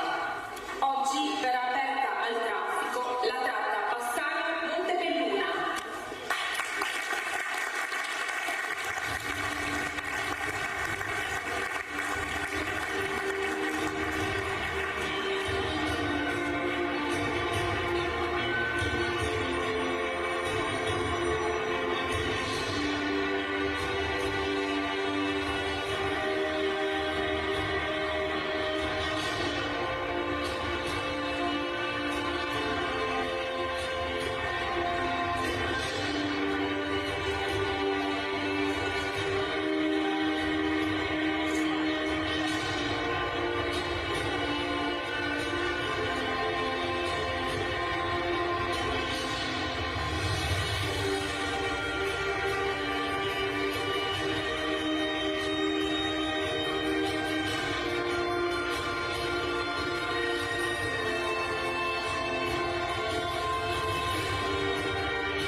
Buongiorno a tutti, buongiorno alle autorità civili, militari, religiose e benvenuti a Bassano del Grappa. Ci troviamo nel punto medio della superstrada Pedemontana Veneta. Questo significa che non essendoci intersezioni con altre infrastrutture importanti, fino ad oggi questo territorio, seppur culturalmente ed economicamente vivace, in realtà era isolato. L'SPV è un'opportunità grandissima. Oggi è un giorno veramente epocale. È stata tanto attesa e non importa se l'attesa è stata lunga. Quel che importa è che oggi ci troviamo qui ad inaugurare un tratto fondamentale per un territorio intero di questa infrastruttura. Gli effetti della sua presenza ed apertura sul territorio già si vedono. C'è un grande fermento economico legato ad iniziative imprenditoriali che desiderano collocarsi lungo quest'asta. C'è anche un convinto apprezzamento perché non c'è persona, non c'è soggetto che abbia percorso la SPV che non ne sia entusiasta. Si risparmia tempo, si raggiungono facilmente le intersezioni con le principali vie nazionali, Bassano sarà facilmente raggiungibile da più province e si colloca al centro di importanti assi viari, avvicinando i bassanesi e tutto il territorio al resto del mondo. Il futuro è qui, attraversa i nostri territori e si chiama SPV. Un grazie genuino al nostro Presidente Luca Zaia, al nostro Governatore, che ha preso il toro per le corna e con forte determinazione ha voluto la realizzazione di quest'opera. Consentitemi, per orgoglio bassanese, una brevissima divagazione. 2 settimane fa abbiamo concluso i lavori di restauro del Ponte degli Alpini.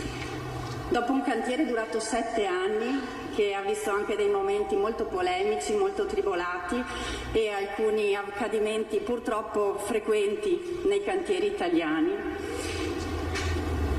il nostro territorio sta vivendo un momento quindi nel vero senso della parola di rinascita, perché il ponte, che è il simbolo di un territorio intero, viene restituito alla collettività e si inaugura oggi un'infrastruttura che ci permetterà di collegarci in maniera rapida con il resto del mondo.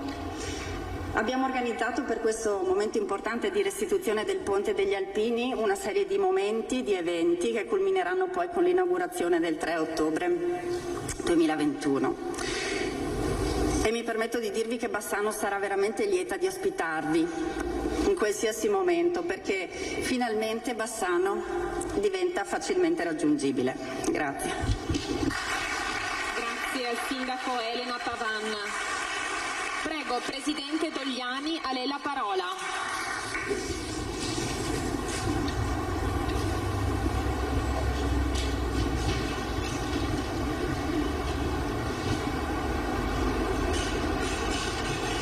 Buongiorno a tutti. Illustre Presidente Zaia, illustre Ministro Stefani, Vice Ministro Morelli, signori Sindaci, autorità, signore e signori.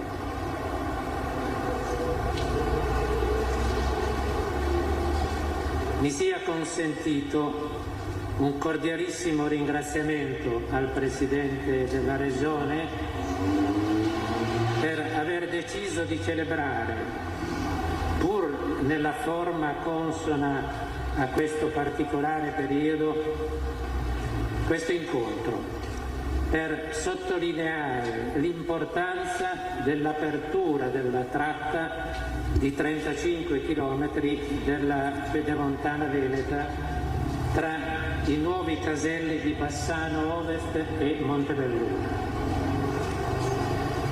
Da oggi avremo aperti al traffico circa 60 km dell'asse principale,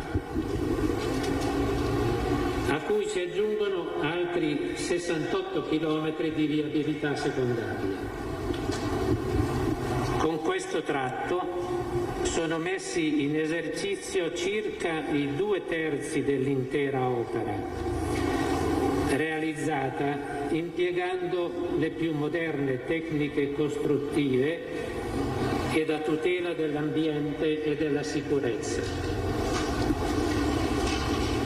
Ci sia consentito esprimere un particolare ringraziamento a tutto lo staff tecnico ed amministrativo della Regione Veneto per la costante opera di controllo e per l'aiuto a superare le tante difficoltà nell'interesse dei comuni e del territorio attraversato dall'opera.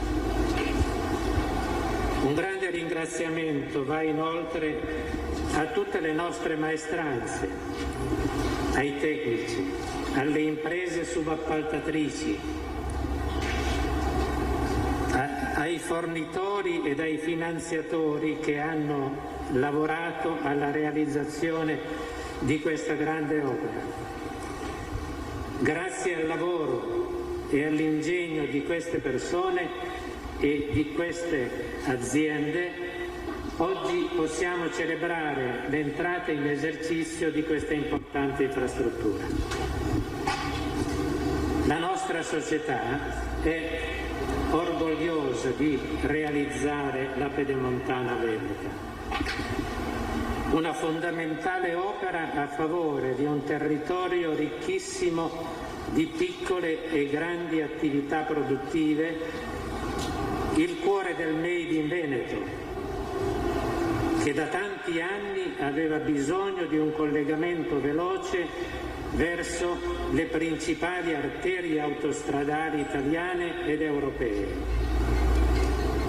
Signor Presidente, illustri ministri, signori sindaci, la nostra società continuerà con immutato impegno fino al conseguimento dell'intera realizzazione della grande opera e da mantenerle in efficienza per tutta la durata della concessione.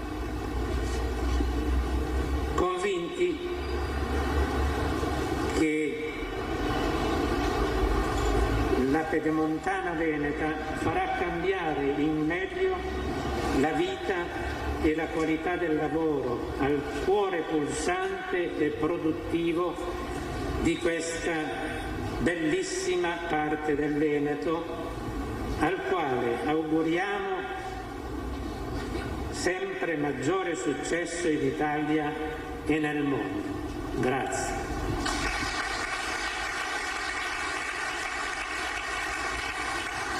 Grazie al Presidente Dogliani per il suo intervento.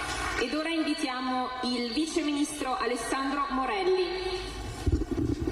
Questo è il Vice Ministro Alessandro Morelli, Vice Ministro del Ministero delle Infrastrutture e della Mobilità Sostenibile nel Governo Draghi. Grazie a voi, prima tra tutti, grazie Presidente Zaia, grazie ai colleghi ministri, grazie ai colleghi parlamentari, grazie a tutte le autorità presenti, grazie alle tute arancioni là in fondo, perché senza le tute arancioni là in fondo, protagonisti di lavoro, fatica e disponibilità rispetto alla necessità di realizzare opere così importanti, non saremmo qui. Quindi grazie a tutti coloro i quali hanno permesso di arrivare a questa importante giornata e segnalo una piccola cosa sulla quale probabilmente non tutti ancora hanno la piena coscienza. Il Ministero che oggi rappresento ha cambiato nome, prima si chiamava Ministero dei Trasporti e delle Infrastrutture, oggi delle Mobilità Sostenibili. Bene, nelle immagini che ho visto e che colgo con grande favore, voglio far notare che la mobilità sostenibile sicuramente, e oggi una delle priorità è la sostenibilità ambientale, ma ancora troppo poco si parla e si pensa della sostenibilità delle nostre vite. Opere così importanti sono tanto importanti proprio perché attraverso opere come questa le nostre vite si risolvono, le vite dei nostri lavoratori, delle maestranze, delle aziende migliorano, perché se pensiamo di poter raggiungere un luogo come Bassano o qualunque altro luogo in minore tempo e in minore sicurezza e in maggiore sicurezza, a quel punto abbiamo raccolto proprio quella sostenibilità che migliora anche la nostra vita. Migliora la nostra vita da ogni punto di vista. Sfido chiunque a pensare che è preferibile stare in auto o sul camion 40 minuti in più, rinunciando a 40 minuti della propria vita messi a disposizione per i propri figli, per la propria famiglia, per le proprie passioni. Sfido chiunque a dire che infrastrutture moderne come questa non possono migliorare oggettivamente la nostra sicurezza quando siamo alla guida. Dunque questo aspetto è un aspetto che appunto per ora è ancora troppo sottaciuto. Si parla spesso della sostenibilità ambientale, che è chiaramente una delle priorità nella realizzazione di opere come queste, ma appunto io ritengo che la valorizzazione della sostenibilità umana, merito di queste infrastrutture, debba essere ancora di più oggetto della nostra attenzione. Chiudo e vi saluto ricordandovi che Chiaramente questo è un ulteriore tratto e ho sentito parlare di modello Zaia e sono convinto che il modello Zaia riuscirà ancora una volta a portare a casa ottimi risultati per la conclusione e il termine di quest'opera, ma oggi dobbiamo guardare ancora avanti alla nuova sfida delle Olimpiadi Milano-Cortina 2026, perché tutti i visi, tutte le facce, tutte le persone che vedo qui sono certo potranno essere nuovamente protagoniste della grande occasione, del grande evento che porterà il Veneto, il Nord Italia e il nostro Paese finalmente fuori da una tragedia che ci ha colpito tutti, dalla pandemia prima sanitaria e poi economica, e che quindi oggi stiamo guardando con grande opportunità, con grande speranza nel futuro per un investimento che sarà la vetrina del Veneto e del nostro Paese. Grazie. Grazie al Vice Ministro Alessandro Morelli. Adesso la parola al Ministro Erika Stefani.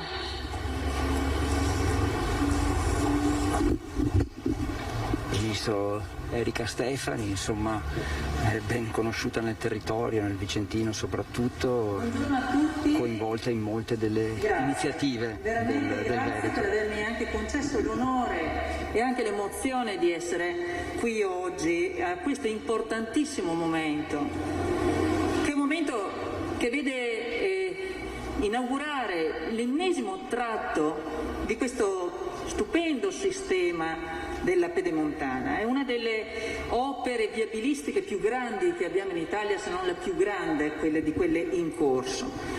Si tratta sì di un sistema anche complesso, che è per la realizzazione di un'infrastruttura che è fondamentalmente strategica. La storia della Pedemontana è una storia che ha avuto molte pagine, comincia dal 90, ha avuto fasi progettuali e di esecuzione anche articolate. Si sono viste delle soluzioni, come abbiamo appena visto nel filmato, anche delle soluzioni ingegneristiche importanti, tunnel, trincee. Abbiamo un complesso che è veramente la prova di come si può eseguire bene una bella struttura.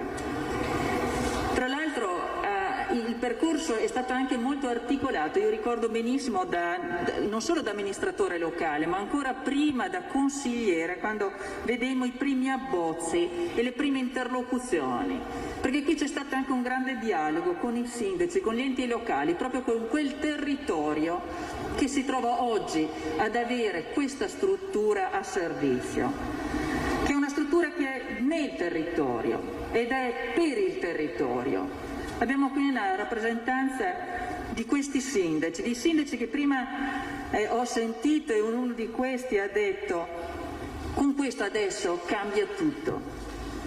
Cambia tutto perché è vero, l'obiettivo è quello di avere un vero asse grande di collegamento che crea una grandissima connessione. Abbiamo un sistema, come aveva ricordato prima il signor Sindaco, abbiamo un sistema vivace. Si sta per inaugurare un ponte, questo è il grande ponte che abbiamo proprio in Veneto ed è una struttura che meritiamo, perché questo territorio è un territorio produttivo, è un territorio effervescente, è un territorio che produce, ma che ha anche bisogno di queste strutture. Ed è una struttura che non è una striscia d'asfalto, una mera striscia d'asfalto, ma diventa uno strumento di coesione della comunità. Al trasporto merci, è una possibilità per le aziende, per il turismo, per la conoscenza, ed è quello che ci porta veramente a creare una grande e rafforzare un'ulteriore grande rete veneta. Un ringraziamento veramente alla Regione del Veneto, Presidente Zaia, per aver saputo con equilibrio, con intelligenza, con grande caparbietà portare avanti questi progetti. Grazie. Grazie al Ministro Erika Stefani.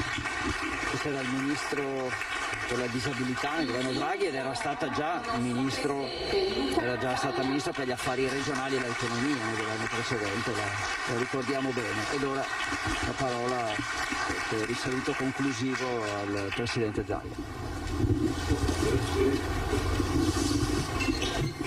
ormai buongiorno a tutti, ormai sono un esperto di Covid, mi hanno spiegato che a 4 metri fa così, quindi più o meno ci siamo, no, perdonatemi.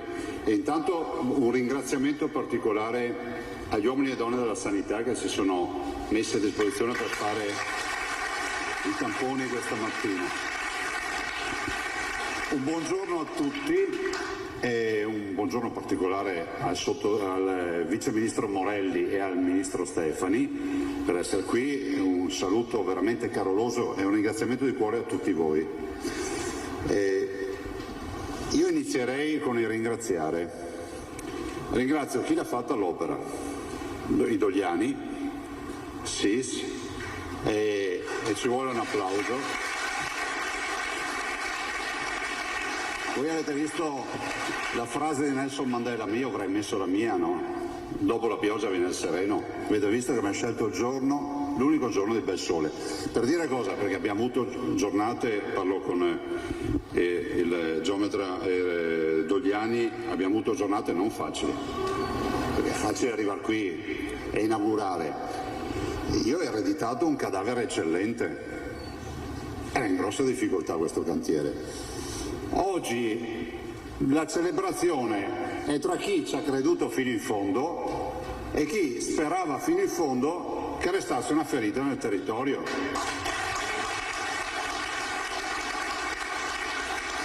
Allora, grazie all'impresa che ci ha creduto assieme a noi, grazie a tutti i lavoratori che comunque, guardate, c'è sole, c'è pioggia, c'è freddo, c'è caldo, c'è ghiaccio, loro sono sempre stati lì, quindi un super applauso a tutte le imprese e i lavoratori.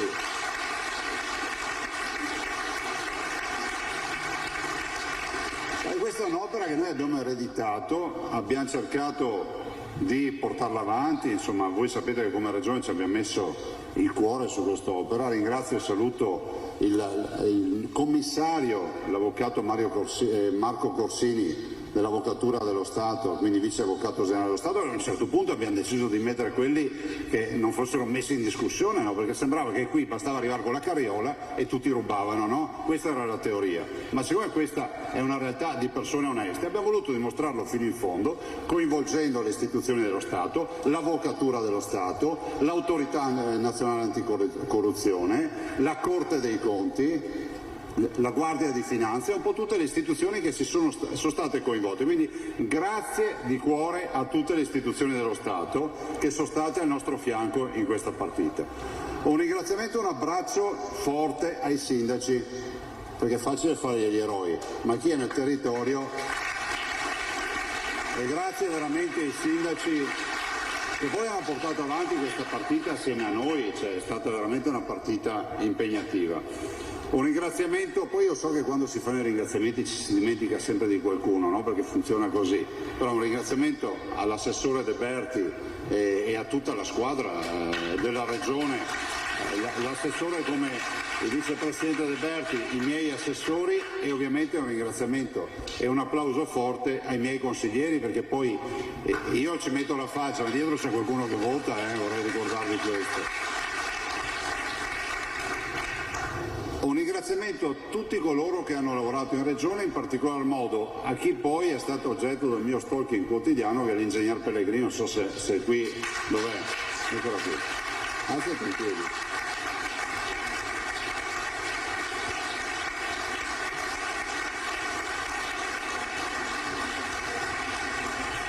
Lei ha un impegno di farcela concludere questa strada, poi abbiamo altri grandi progetti per lei, ma ne parleremo in un altro momento. Grazie anche a tutti quelli che ho dimenticato, e capita spesso in queste occasioni. Allora, guardate, qua stiamo parlando di 94 km e 500 metri, perché anche i 500 metri ci fanno pagare. O ce li abbona? Forse ce li abbona oggi. 94 km e 500 metri sono 60 km di apertura, questo è il lotto più importante che apriamo, sono una trentina di chilometri. Stiamo interessando un territorio che riguarda circa 38 comuni, 14 caselli, c'è un casello ogni 6 km più o meno.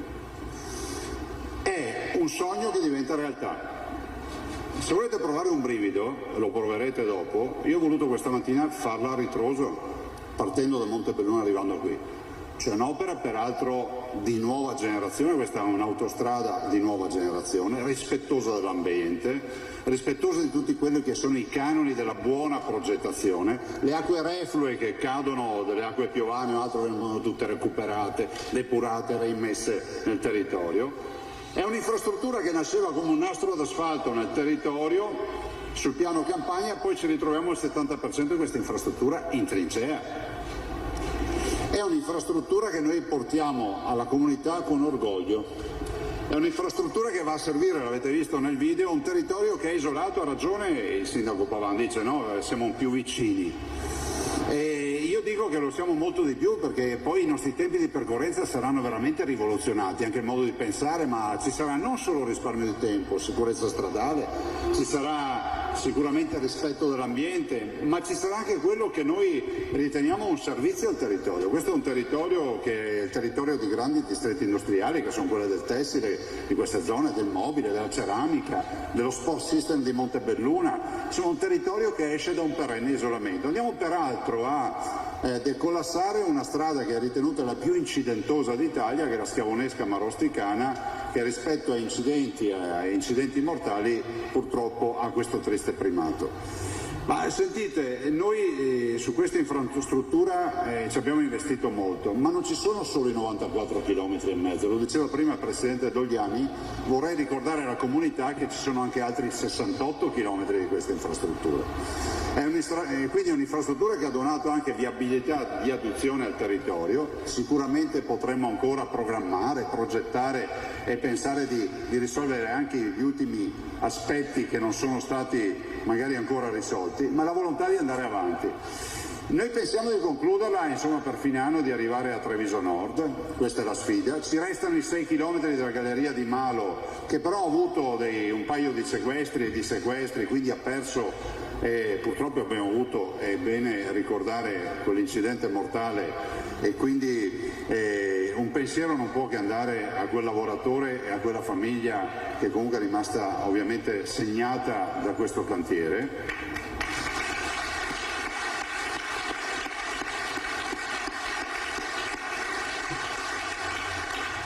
I 6 km della galleria di Malo e poi i due innesti, l'innesto su Treviso Nord e l'innesto su Montecchio, quindi sulla 4.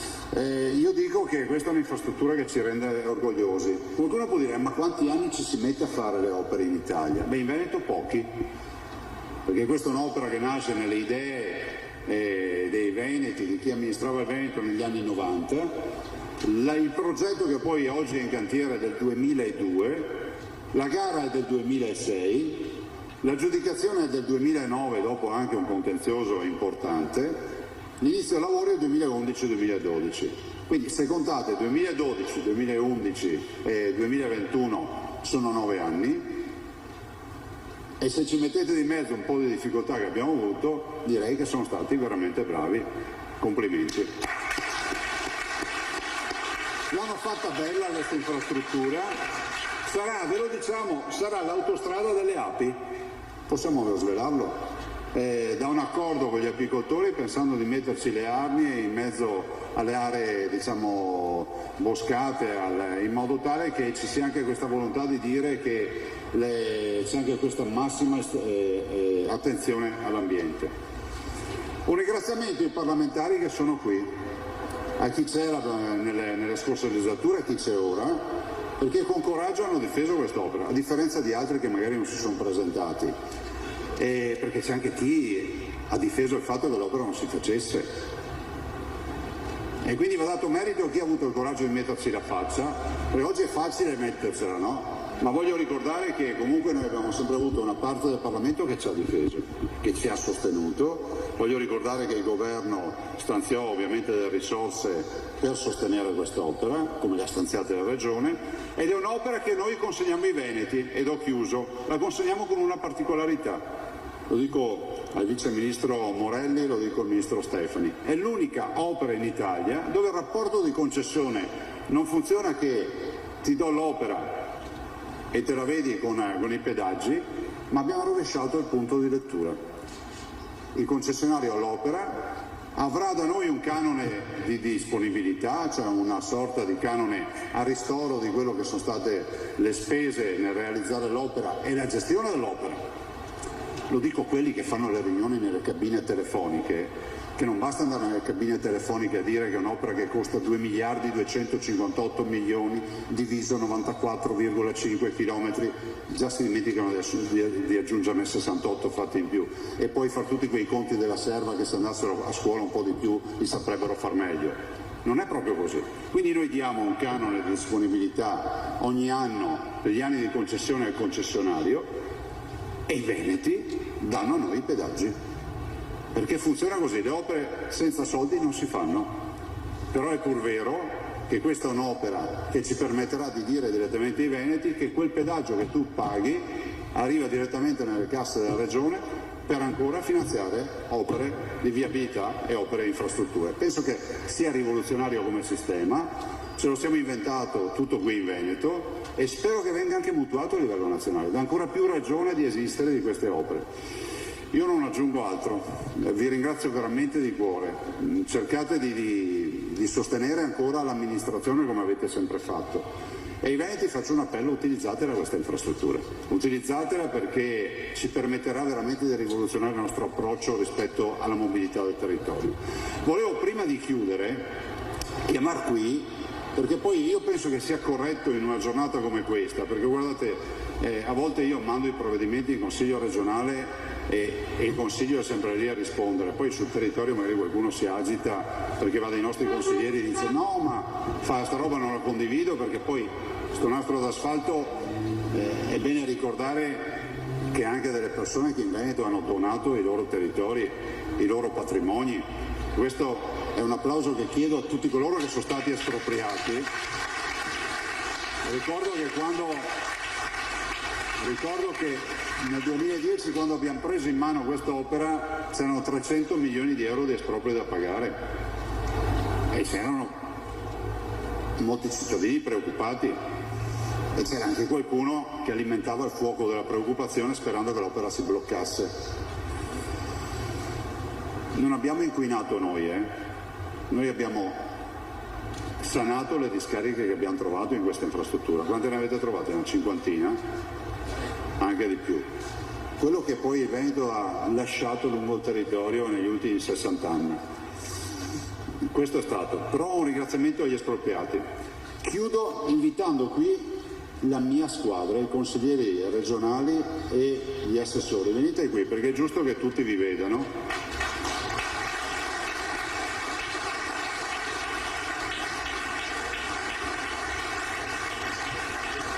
Così diamo anche una dimensione, se qualcuno avesse dubbi che non passano i provvedimenti in regione, capiscono che passano già guardando il gruppo.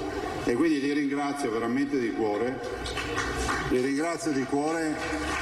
perché poi sono loro, li hanno già ringraziati i veneti, avete visto di quanti ne hanno votati, no? Prego, accomodatevi.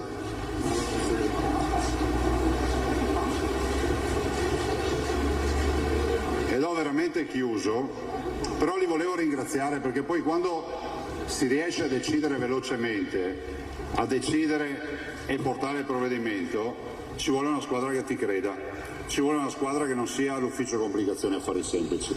Il merito è dei consiglieri che ci sono stati, il merito è dei consiglieri che ci sono ora, perché comunque se non avessi una squadra così performante non saremmo qui a inaugurare opere pubbliche e a fare questa rivoluzione che il Veneto sta facendo. Ovvio che la prossima è l'autonomia, Finito il Covid si parla solo di autonomia in Veneto. Grazie mille, grazie.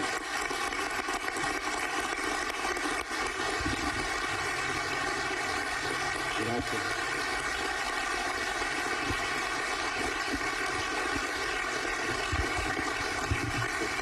Poi se ci sarà una priorità nel taglio del nastro, chiederei ai lavoratori di farsi sotto, che così è giusto che sia anche la loro giornata questa. Grazie. Grazie al Presidente Zaia e a tutto il gruppo. Grazie infinite. Prego. Quindi il governatore Zaia ha chiamato sul palco tutti i consiglieri regionali che hanno partecipato in questi anni ai lavori, alle votazioni per arrivare fino alla conclusione dell'opera.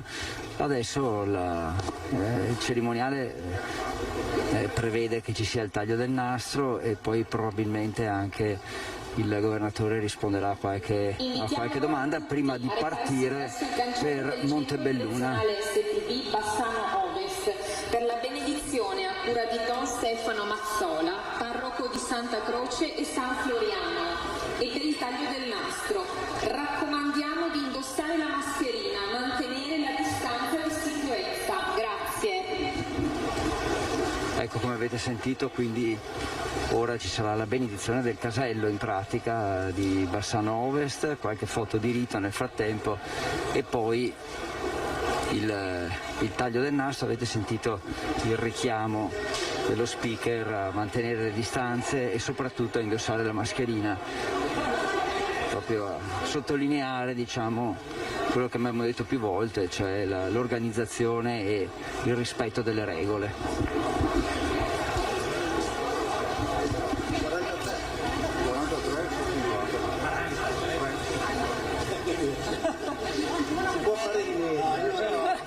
Ci accontentiamo, io vorrei fare qualcosa, perché sarebbe io di essere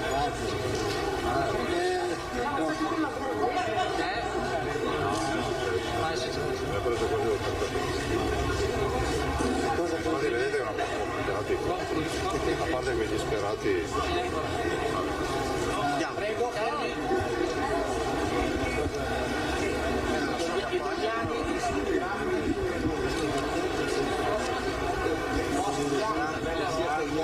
Andiamo? Pronti?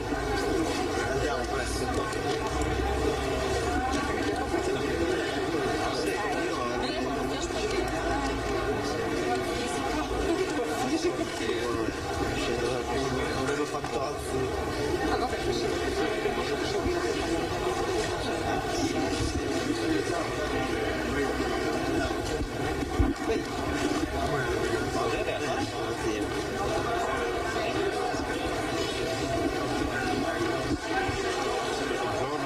Ciao ragazzi.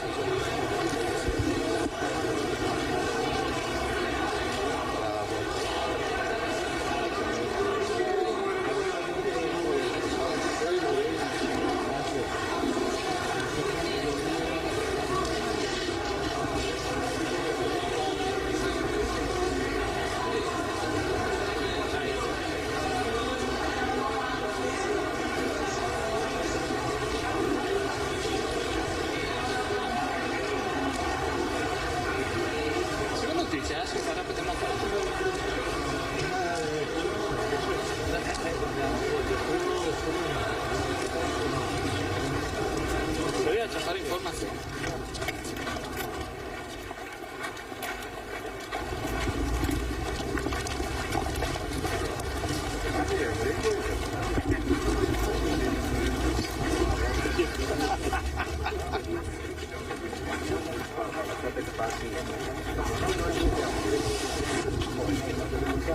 Ottimo. Grazie.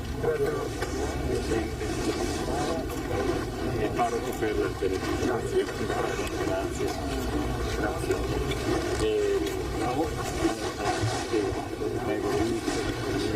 Grazie, gentilissimo. Posso così? Sì. Bene, no, c'è anche il ministro Stefani. Sì, no. Ministro Stefani. Bene.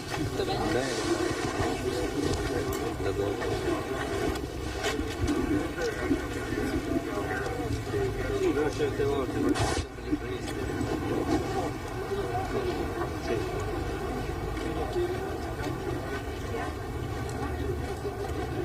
Paola, vai.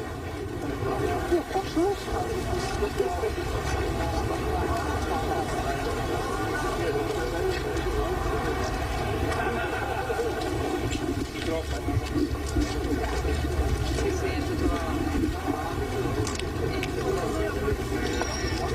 Sì.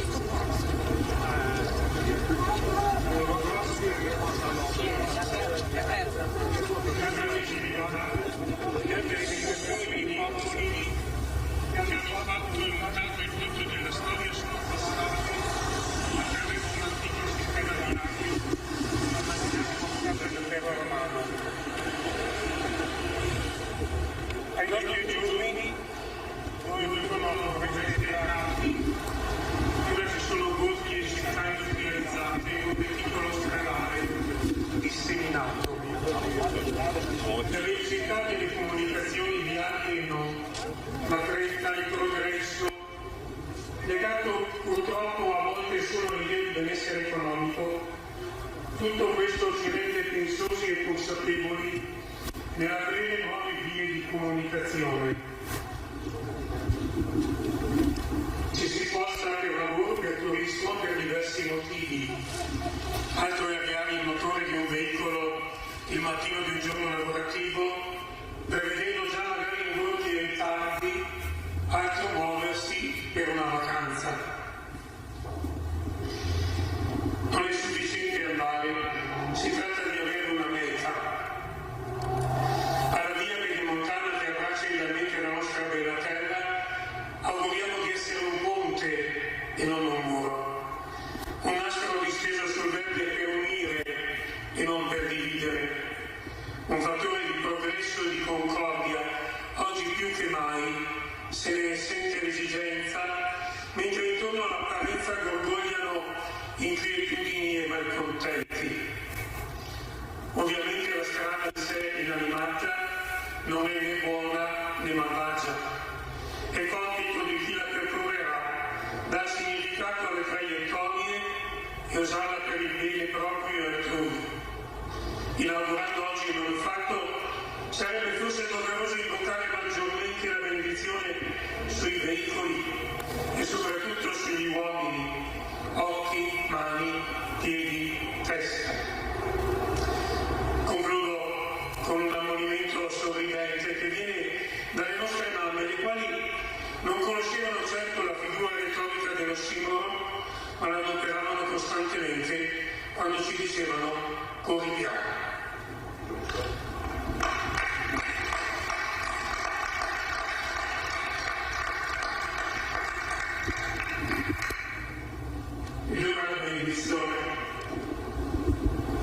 Crediamo come figli tutti incamminati verso la strada della vita. Padre nostro che sei nei cieli, sia santificato il tuo nome, venga il tuo regno, sia fatta la tua volontà, come in cielo così in terra. Dacci oggi il nostro pane quotidiano e rimetti a noi i nostri debiti, come anche noi ne rimettiamo i nostri debitori, e non abbandonarci alla tentazione, ma liberaci dal male. O Dio che in ogni tempo e in ogni luogo sei vicino a chi ti serve con amore e confida nella tua protezione, benedici questo tratto di strada e quanti vi transiteranno. Il tuo angelo li preceda e li accompagni, perché superata ogni insidia giungano sani e salvi alla meta desiderata. Per Cristo nostro Signore.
Avviso per i giornalisti il Presidente Zaia e i cortesiani sono a vostra disposizione ora prima di sentire le simbolicamente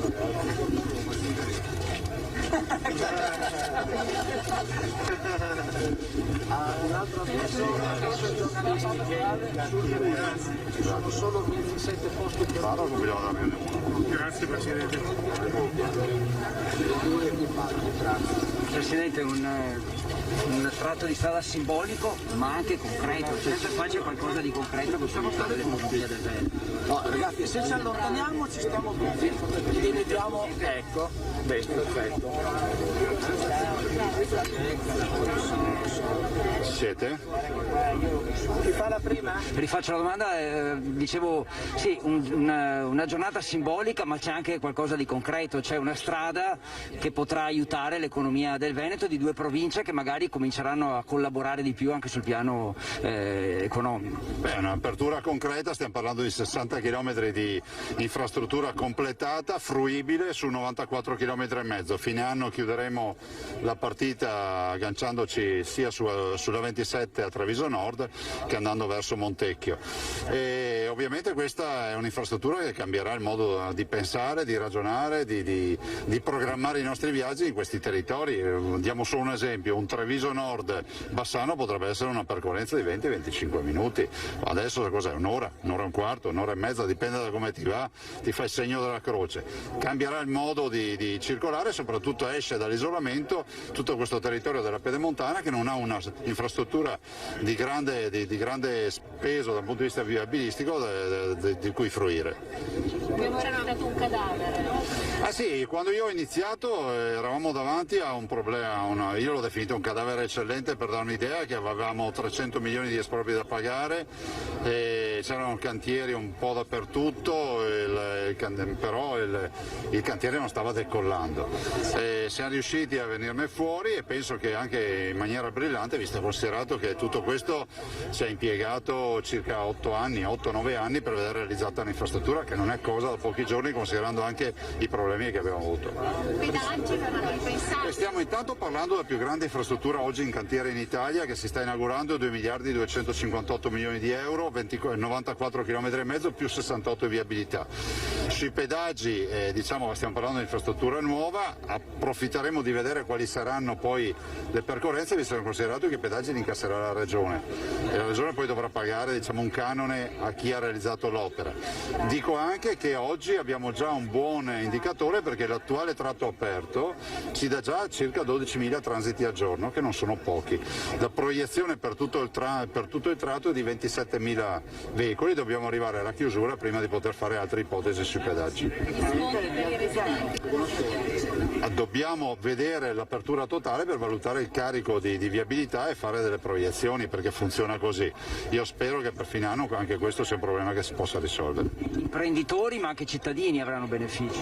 Ah sì, un po' tutti, guardate, basti pensare che ci sono 12.000 veicoli al giorno che nel primo tratto aperto, non quello nuovo di oggi, già fruiscono di questa infrastruttura, a dimostrazione che l'obiettivo è stato colto. 12.000 veicoli per un lotto di infrastruttura non sono pochi. Il distretto di Montebelluna sarà più vicino al mondo? Il distretto di Montebelluna, il distretto del Bassanese, e questo di fatto si va a connotare come un grande passante del Veneto est a ovest. Prova ne sia che tutti questi territori, per andare a Verona, Vicenza, Milano, andando verso ovest, percorreranno la Pedemontana, non andranno più per la parte bassa, che è quella del passante di Mestre, e via. Quando siamo arrivati, è una domanda un po' a margine, abbiamo visto un'organizzazione qui, punto tamponi con l'ULS 7, non tante persone addette al controllo, quelle che bastavano per farci entrare in una zona protetta, senza assembramenti, mascherine eccetera. Può essere questo un esempio per organizzare altri eventi di queste dimensioni? Ah sì, ho voluto io questi punti tampone. Siamo in Veneto, abbiamo dimostrato di essere i primi in Italia per vaccinazioni, lo siamo anche per tamponi, abbiamo superato i 10 milioni di tamponi dal febbraio 2020 e sì, questo è uno dei modelli. Certo è che gli indicatori ci dicono che dove stiamo vaccinando non abbiamo più recrudescenza della malattia e il virus non riesce ad attecchire. Ormai possiamo dire tranquillamente che in Veneto si è messa in sicurezza quella fascia d'età che va dai 60 anni in su, che è veramente la fascia d'età più problematica. Adesso si continua con le vaccinazioni, entreremo probabilmente in zona bianca da venerdì, sabato prossimo. Oggi abbiamo 29 positivi su 100.000 abitanti, che stiamo parlando veramente di dati bassissimi. E la zona bianca, da come abbiamo voluto e anche su proposta del Veneto, risulta essere senza coprifuoco e con anticipate tutte le aperture. È contento della promozione del Venezia in Serie A? Importante, Presidente? Beh, direi proprio di sì. Il calcio Venezia che va in Serie A per noi è un onore e ovviamente questo ancora una volta porta il Veneto in prima fila. Presidente, l'autonomia dopo questa inaugurazione, ma soprattutto anche CAV, il nuovo sistema dei pedaggi che porterà introiti alla regione del Veneto e anche Pedemontana Veneta potrebbe essere una risorsa per la regione Veneto. Si sta creando un network di infrastrutture attenzionate dalla Regione del Veneto, dove la Regione Veneto è interessata direttamente. Abbiamo un emendamento che stiamo portando avanti a livello nazionale e ne ho parlato in più occasioni con il Ministro e penso che si risolverà anche questo aspetto. Questo permetterà a CAV di guardarsi intorno e pensare anche ad altre concessioni. Ieri ha parlato delle discoteche dove poter fare anche i vaccini. Ma sì, a dire la verità l'avevo proposta, che voi non state attenti, l'avevo già proposto una decina di giorni fa, nel senso che ho sempre detto guardate che Israele vaccinavano nei centri commerciali, nei pub offrendo le bibite piuttosto che nei locali. Mi ha rubato l'idea? No, non è che mi ha rubato l'idea, è un modello che è già stato sperimentato in Israele e funziona. Ovviamente dobbiamo uscire sempre dai nostri rettaggi culturali dove si trovano complicazioni dappertutto. Diciamo che quando si passerà alle fasce dei giovani sarà assolutamente indicato fare anche così. Del resto i gestori delle discoteche si sono già proposti e messi a disposizione per farlo. Mancano i vaccini però, Avevo perso l'operatore, adesso l'ho ritrovato. Ma mi faccio una riflessione, sono stato a Montecchio e ho visto lavorare in Carrone, si sta praticamente subendo l'alta velocità, lo spostamento del binario a Montecchio e dell'alta velocità. Questi sono i risultati del ritardo del casello di Montecchio. E poi su Spresiano magari anche una riflessione sulla discarica che va bonificata. Sono tutti inghippi che si hanno, problematiche che si trovano in un'infrastruttura così grande. Stiamo parlando di 2 miliardi e 258 milioni di euro di opere, 94 km e mezzo, 68 km di adduzione. È inevitabile che si trovino discariche abbandonate, che si trovino problemi e li affrontiamo giorno dopo giorno. Il Presidente accennava prima che poi basta, ragazzi. Pensava di assegnare altre grandi opere all'ingegner Pellegrini, pensate a altre infrastrutture? Ho un progetto per l'ingegnere, se vorrà lavorare ancora con noi possiamo andare avanti con un bel progetto. E cosa c'era ancora da fare per le infrastrutture in Veneto? L'autonomia. Ecco, ieri la Senata vede uno spiraglio in più?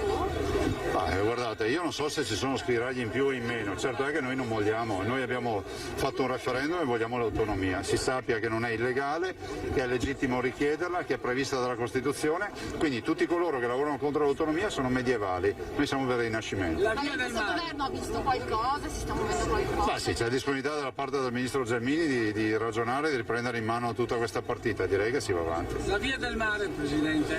È un'altra partita importante del Veneto che stiamo affrontando, ha avuto qualche guaio dal punto di vista di approvazioni, ma insomma adesso ne veniamo fuori anche. Il casello di Santa Lucia? Basta adesso, cioè, fermo tutta la Questo era il punto della situazione fatto dal governatore Zaia, ancora dei saluti, tra poco insomma tutto il gruppo che era qui presente, una buona parte del gruppo di persone che era qui presente si sposterà per andare a Montebelluna, dove anche durante il viaggio i nostri telespettatori troveranno Lucio Zanato che prenderà in mano la situazione. Ecco, ora il portavoce di Luca Zaia sta proprio organizzando il viaggio fino a Montebelluna, ci sono 2 pullman a disposizione per gli spostamenti, un'occasione quindi anche per vedere il tragitto e sicuramente lo documenteremo questo tragitto dall'interno dei pullman con il nostro Lucio Zanato. Ecco, Lucio, allora come è organizzato il viaggio a Montebelluna, visto che stavate parlando con Carlo Parmegiani? Allora, buongiorno Federico Fusetti, buongiorno ai telespettatori del gruppo Media Nord-Est. Prendo il testimone dal nostro Federico Fusetti per raccontarvi insomma questa seconda parte dell'inaugurazione della superstrada Pedemontana Veneta. Abbiamo seguito l'inaugurazione e abbiamo sentito dalle parole del Presidente Zaia insomma questo cadavere eccellente che di fatto è stato resuscitato. I 35 chilometri a breve andremo a seguirli insieme. Il Presidente Zaia ha come detto già passato la strada, è venuto qui direttamente da Montebelluna. Il tratto sarà ovviamente Bassano Ovest Montebelluna, lo faremo in pullman, cercheremo di entrare ovviamente con il Presidente Zaia per sentire il suo commento chilometro dopo chilometro. Avete visto poi tra l'altro durante la presentazione il breve video ha fatto vedere questa autostrada, un'autostrada davvero particolare perché l'ha soprannominata l'autostrada delle api, un'autostrada dove appunto gli apicoltori, ricordiamo la settimana scorsa il Presidente Zaia è stato presente a questo progetto nazionale che per il momento è in Sinistra Piave, ovvero delle api con le amministrazioni pubbliche e le scuole, e quindi avremo anche la prima autostrada delle api dove ci saranno dei boschi o comunque nelle aree verdi attorno all'autostrada proprio degli alveari seguiti dagli apicoltori. Segno che cosa? Di una nuova generazione di infrastruttura, un'infrastruttura davvero particolare, come avete sentito era nata negli anni 90 come nastro d'asfalto sopra e addosso a certe realtà, invece adesso è quasi tutta sotto diciamo livello campagna, quindi con minimo impatto acustico, minimo impatto ambientale per quanto riguarda diciamo così, il passaggio delle auto, ma anche il recupero delle acque reflue. Avete sentito, non tutta l'acqua viene recuperata, verrà ribonificata e quindi ci sarà veramente un sistema ambientale di altissimo livello. Potremmo dire un'opera che sicuramente servirà ad esempio per l'Italia e probabilmente, anzi sicuramente anche per l'Europa. Intanto vediamo che il Presidente Zaia è a colloquio con i due prefetti di Vicenza e di Treviso e con la responsabile della regione per il progetto che scherzosamente ha detto è la persona che ho stalkizzato per tutto questo periodo. Allora a questo punto credo che a breve cominceremo il viaggio. Intanto noi continuiamo a seguire il Presidente Zaia in questo movimento proprio perché non lo molliamo un attimo. In questo momento ha un incontro particolare e quindi sta parlando con la Guardia di Finanza e adesso cerchiamo di capire un po'. Allora ne approfittiamo subito per seguire subito con il sindaco di Montebelluna, Elzo Severin. Buongiorno, siamo in diretta sul gruppo Media Nord-Est. Allora un primo commento a questa inaugurazione e alle parole di Luca Zaia. Parole bellissime, confortanti, è un evento eccezionale, importantissimo. Oggi per Montebelluna è veramente il massimo di quello che poteva esserci. Un'apertura di un'autostrada alle porte di Montebelluna per noi è una cosa grandissima, è un momento unico per Montebelluna. Finalmente avremo la nostra grande viabilità e di conseguenza grandi iniziative, possibilità di far arrivare persone che altrimenti non sarebbero arrivate a vedere tutte le nostre zone, i nostri poli culturali, tutte ovviamente un grande contributo per le nostre aziende. Esatto, perché qui c'è lo Sport System che fino adesso usava la feltrina, la motorsicana schiavonesca con un grosso debito di vittime, tanti incidenti li abbiamo seguiti noi anche con la nostra informazione, con i telegiornali. Insomma, si cambia pagina. Sì, infatti dicevo che è una giornata storica. Tutto lo Sport System, tutte le aziende dello Sport System e non solo, perché a Montebelluna, nel Montebellunese abbiamo anche aziende di altro genere, metalmeccanica e così via. Chiedo scusa, sindaco, probabilmente cercano di fare una foto con tutti i sindaci. Il Presidente Zaia la lascio andare perché ci hanno chiesto di avere anche il sindaco Elzo Severin, adesso con Renzo Rigon.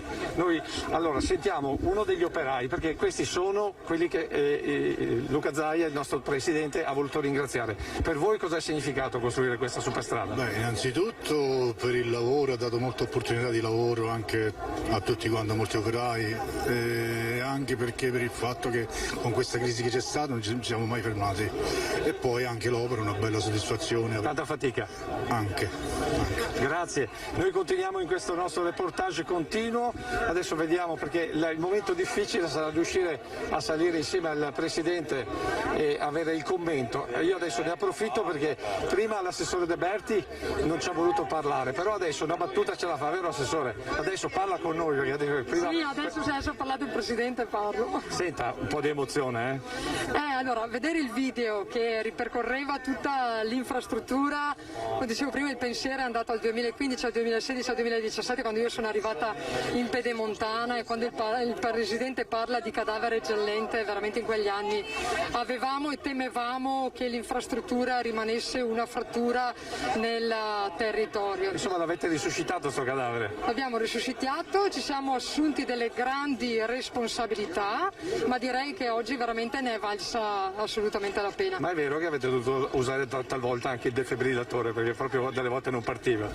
No, vabbè, insomma, quando il Presidente parla di 300 milioni, oltre 300 milioni di espropriati che tutti i giorni chiamano, che sono in difficoltà, che hanno bisogno di certezze, il finanziamento che non veniva avanti, non si riusciva a stipularlo, i cantieri che erano partiti e la frattura si stava concretizzando, sì, ogni tanto è servito anche il defibrillatore, però oggi lasciamo stare quello che è stato, oggi ci godiamo veramente la soddisfazione di vedere 2/3 dell'infrastruttura aperta. Senta, ci metteremo lo stesso impegno anche per l'autonomia? Assolutamente sì, se non anche di più di questo impegno. Sapete insomma che l'autonomia è la grande battaglia e dove io come infrastrutture sto portando avanti il progetto di CAV, che è una forma di autonomia che non tocca i conti dello Stato, ma che permette al Veneto di poter essere autonomo in quelle che saranno le future infrastrutture per il Veneto. Grazie Assessore De Berti, la lasciamo perché vale la pena vedere con Renzo Rigon questa immagine, l'immagine del Presidente. Presidente, forse loro i più importanti. Eccoli qua, vediamo il Presidente che ha voluto fare la fotografia, l'immagine, immortalarsi con tutti gli operatori in questa grande opera. Questo è Veneto, mondo vero. Bravo ragazzo.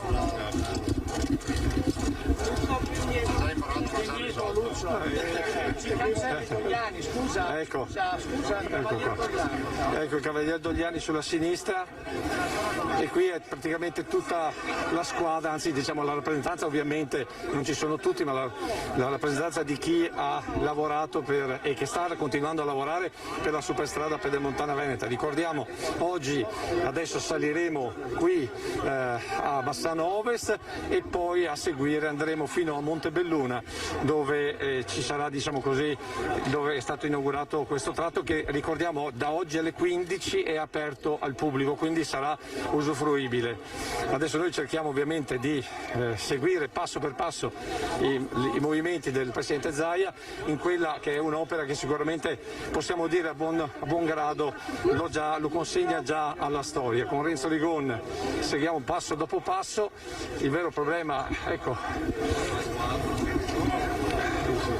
altra foto, perché giustamente il Presidente ha valorizzato molto il lavoro di queste persone. Ricordiamo che abbiamo sentito prima da uno degli operai il tempo non si è mai fermato per questi cantieri, sono andati avanti nonostante tutto e forse anche nonostante tutti. Del resto il Covid l'hanno superato sulle macchine operatrici, l'hanno superato sui cantieri per essere nei tempi giusti proprio per realizzare questa opera. Certo, c'è ancora molto da fare per certi versi, perché c'è da arrivare al casello di Spresiano, quindi al collegamento con la A27, altro momento importante.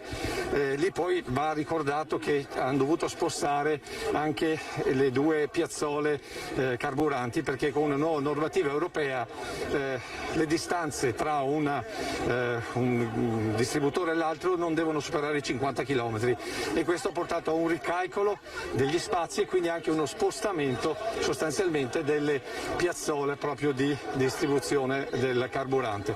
Tanto è vero che se voi transitate per l'A27 le due piazzole, diciamo così, di carburante sono spostate più in giù verso Mogliano. Oltre a questo avete sentito oltre 50 discariche sono state trovate, ovviamente scavando, creando questa infrastruttura diciamo così sotto al piano campagna, e quindi questo ha portato evidentemente alla luce molti altri effetti. Adesso due parole con l'ingegner Dogliani. Buongiorno, siamo in diretta qui con il gruppo Media Nord-Est. Per lei che cos'è questa infrastruttura? Che è successo? È una infrastruttura magnifica secondo me, fatta con tutti i criteri migliori tecnici che esistano, che ha rispettato molto l'ambiente. Lei è un ingegnere, no, io non sono, lei comunque voglio dire è un esperto e secondo lei questa sarà di esempio anche per altre infrastrutture in futuro dalle altre parti d'Italia e d'Europa? Ma secondo noi potrebbe essere di esempio, anzi sarebbe auspicabile che fosse di esempio. Beh, ad esempio anche con le acque di recupero, con l'attenzione all'ambiente, addirittura con le api, come abbiamo sentito. Sì, ad esempio buttare nel territorio le acque pulite, questo è una cosa, è una rivoluzione rispetto all'ambiente, un punto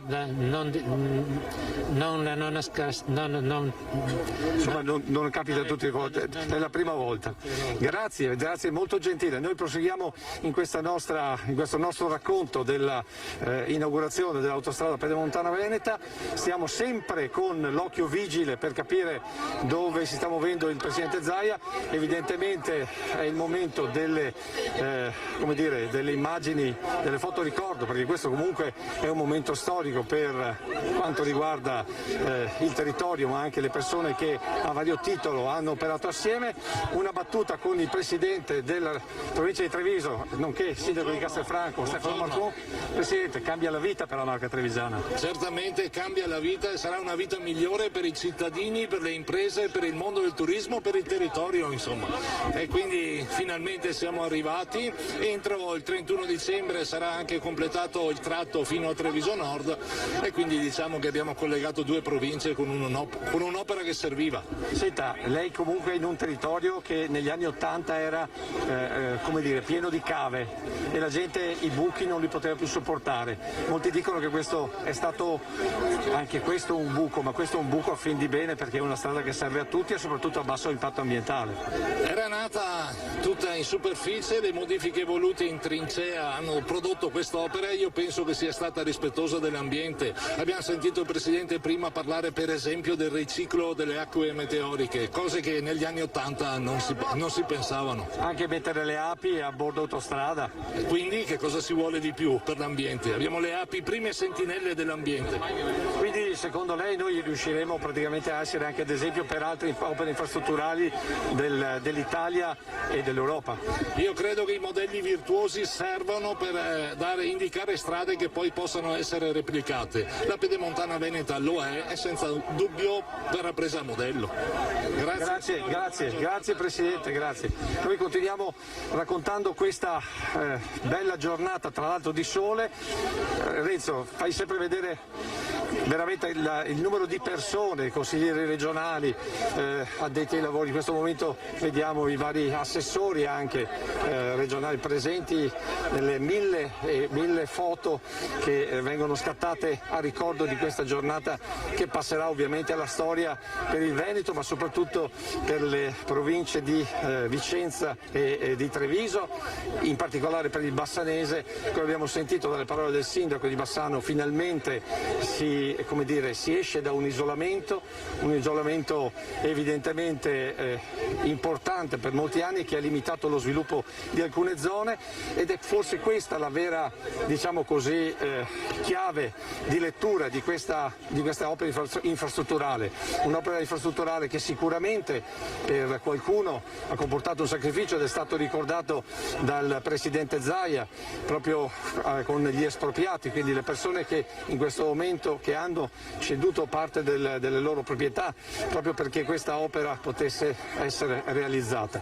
Un'opera, lo ricordiamo ancora una volta, sotto il piano campagna, un'opera rispettosa con tutte le ultime novità per quanto riguarda le realizzazioni infrastrutturali, e quindi tutto quello che si poteva fare, ha detto il Presidente Zaia, per una realizzazione che sia in linea con i tempi è stato fatto. Fa pensare ancora una volta questa idea del recupero delle acque meteoriche, cioè quando piove, quando passano le auto, quindi le acque che portano via i residui ad esempio del passaggio dei camion e quant'altro, che fino adesso finivano nell'ambiente, adesso invece queste acque vengono recuperate, trattate, rimesse nell'ambiente, però pulite, e quindi un rispetto notevole, forse, anzi sicuramente mutuato anche da quella che è stata l'esperienza degli anni '80, perché quando poi si comincia a scavare e si ritrovano le discariche, e le discariche significa molte volte rifiuti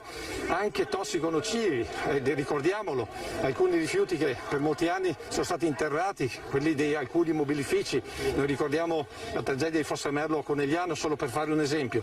Ecco, quando si ritrovano queste discariche si va a pagare nel futuro quello che noi non abbiamo pagato nel passato, ovvero la capacità di vedere che anche da un riciclato può tornare della nuova energia. Tanto è vero che con queste moderne tecnologie quasi tutti i prodotti di scarto vengono recuperati e tornano nuovamente, diciamo così, nella produzione.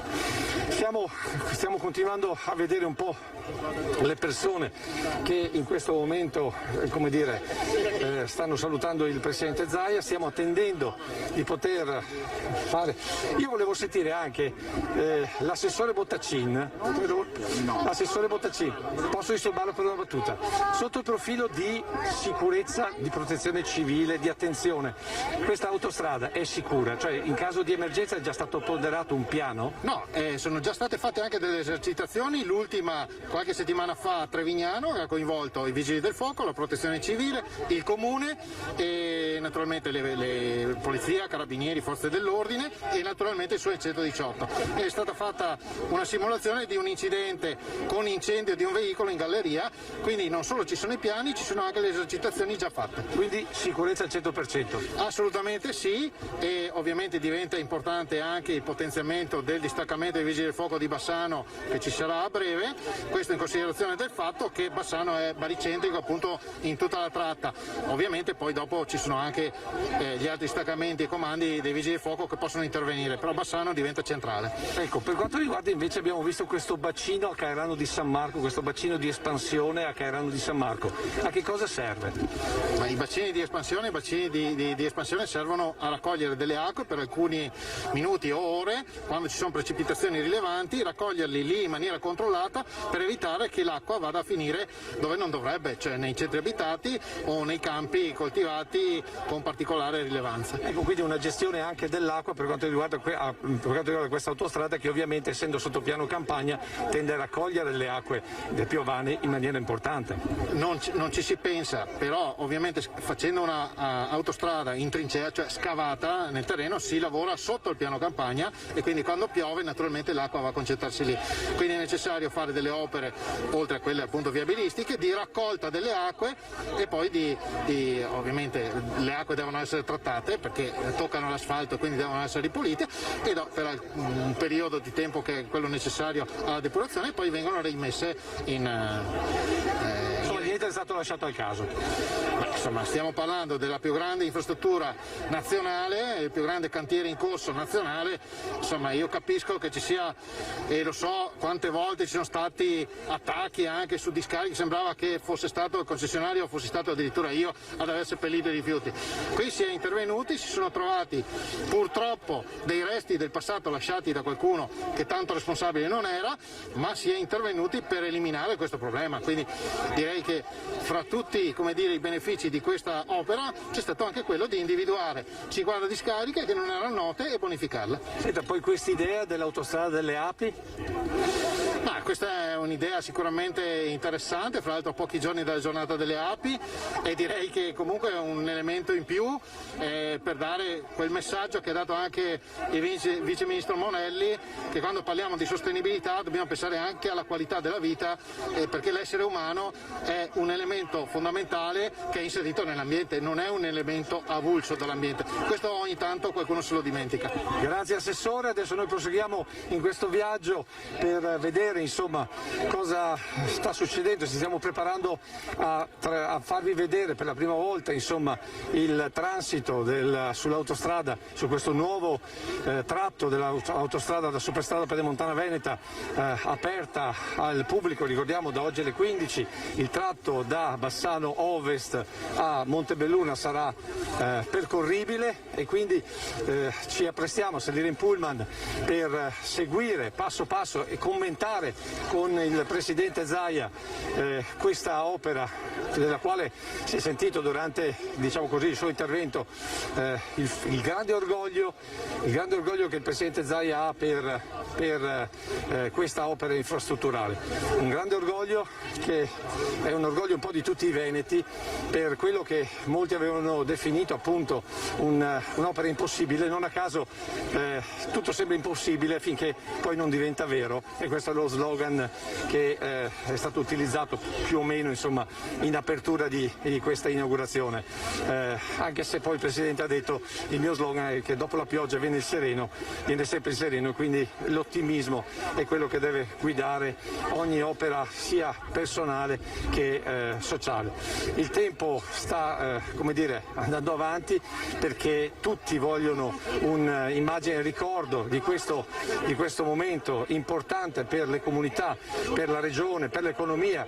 Vediamo i sindaci del Trevigiano, vediamo il sindaco di Montebelluna, il sindaco di Trevignano, i vari sindaci, eccolo qua, Presidente, saranno contenti questi sindaci adesso che insomma si apre la strada? No, questi sono i sindaci che avranno l'apertura, nel senso che sono i sindaci del futuro tratto. Abbiamo anche del Presidente Montebelluna, Povegliano, Zavera, Trevignano di Saremo. Eccoci qua adesso con il Presidente cerchiamo di farci raccontare insomma questa autostrada, cerchiamo di averlo proprio come speaker per sentire insieme insomma le sensazioni, il racconto, perché io sono assolutamente convinto che passo dopo passo lui abbia seguito giorno per giorno, come è sua abitudine, il cantiere andare avanti, giorno per giorno seguire con abitudine, con quasi maniacale, qualcuno dice in maniera proprio puntualmente quasi maniacale, seguire la preparazione, l'ultimazione, la costruzione della superstrada Pedemontana Veneta. Noi piano piano ci stiamo avviando verso al pullman per quanto riguarda il viaggio. Adesso cerchiamo di capire su che pullman ci dobbiamo imbarcare, giusto per avere lo spazio. Adesso andiamo avanti con il Presidente, cerchiamo di seguirlo.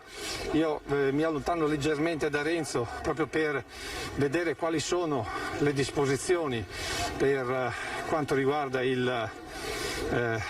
la presenza all'interno del pullman, cercheremo di seguirlo passo dopo passo proprio per non perderci il suo commento chilometro dopo chilometro, che siamo convinti abbia seguito costantemente. Del resto, ricordiamolo, un'infrastruttura così molti la ritenevano impossibile, eppure appunto è diventata realtà. Una realtà che collega, ricordiamolo, in maniera veramente veloce luoghi che prima sembravano, anzi erano, sono stati fino, lo saranno fino alle 15 di oggi, devo dire difficili da raggiungere, percorrenza media 1 ora e un quarto per Treviso-Bassano, cercando di prendere ovviamente anche le strade, diciamo così, più consone, ad esempio il Postumo in Romana, cercando di prendere lo svincolo per Vallà e poi attraverso Castello di Godego, Mussolente e su Rosà, tanto per dire una strada alternativa, ripercorrendo una strada, non a caso prima il Vice Ministro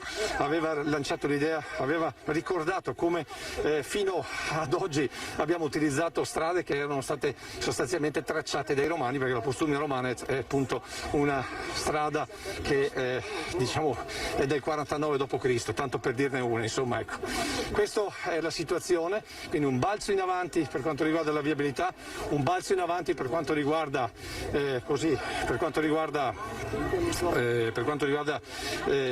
l'economia, un balzo in avanti anche per quanto riguarda la sicurezza. Ricordiamo i morti lungo la Marosticana Schiavonesca, ricordiamo i morti lungo le altre strade adducenti, diciamo, la viabilità statale, proprio perché l'aumento dei veicoli, la richiesta importante da parte delle imprese, delle aziende di potersi collegare ha portato questo tributo nel corso degli anni, e vi garantisco, noi che l'abbiamo raccontata giorno per giorno nelle cronache dei telegiornali, è qualcosa che va messo in conto. Poi cercheremo anche di raccontare qualcosa di più su quello che mi dicono già di andare al primo pullman.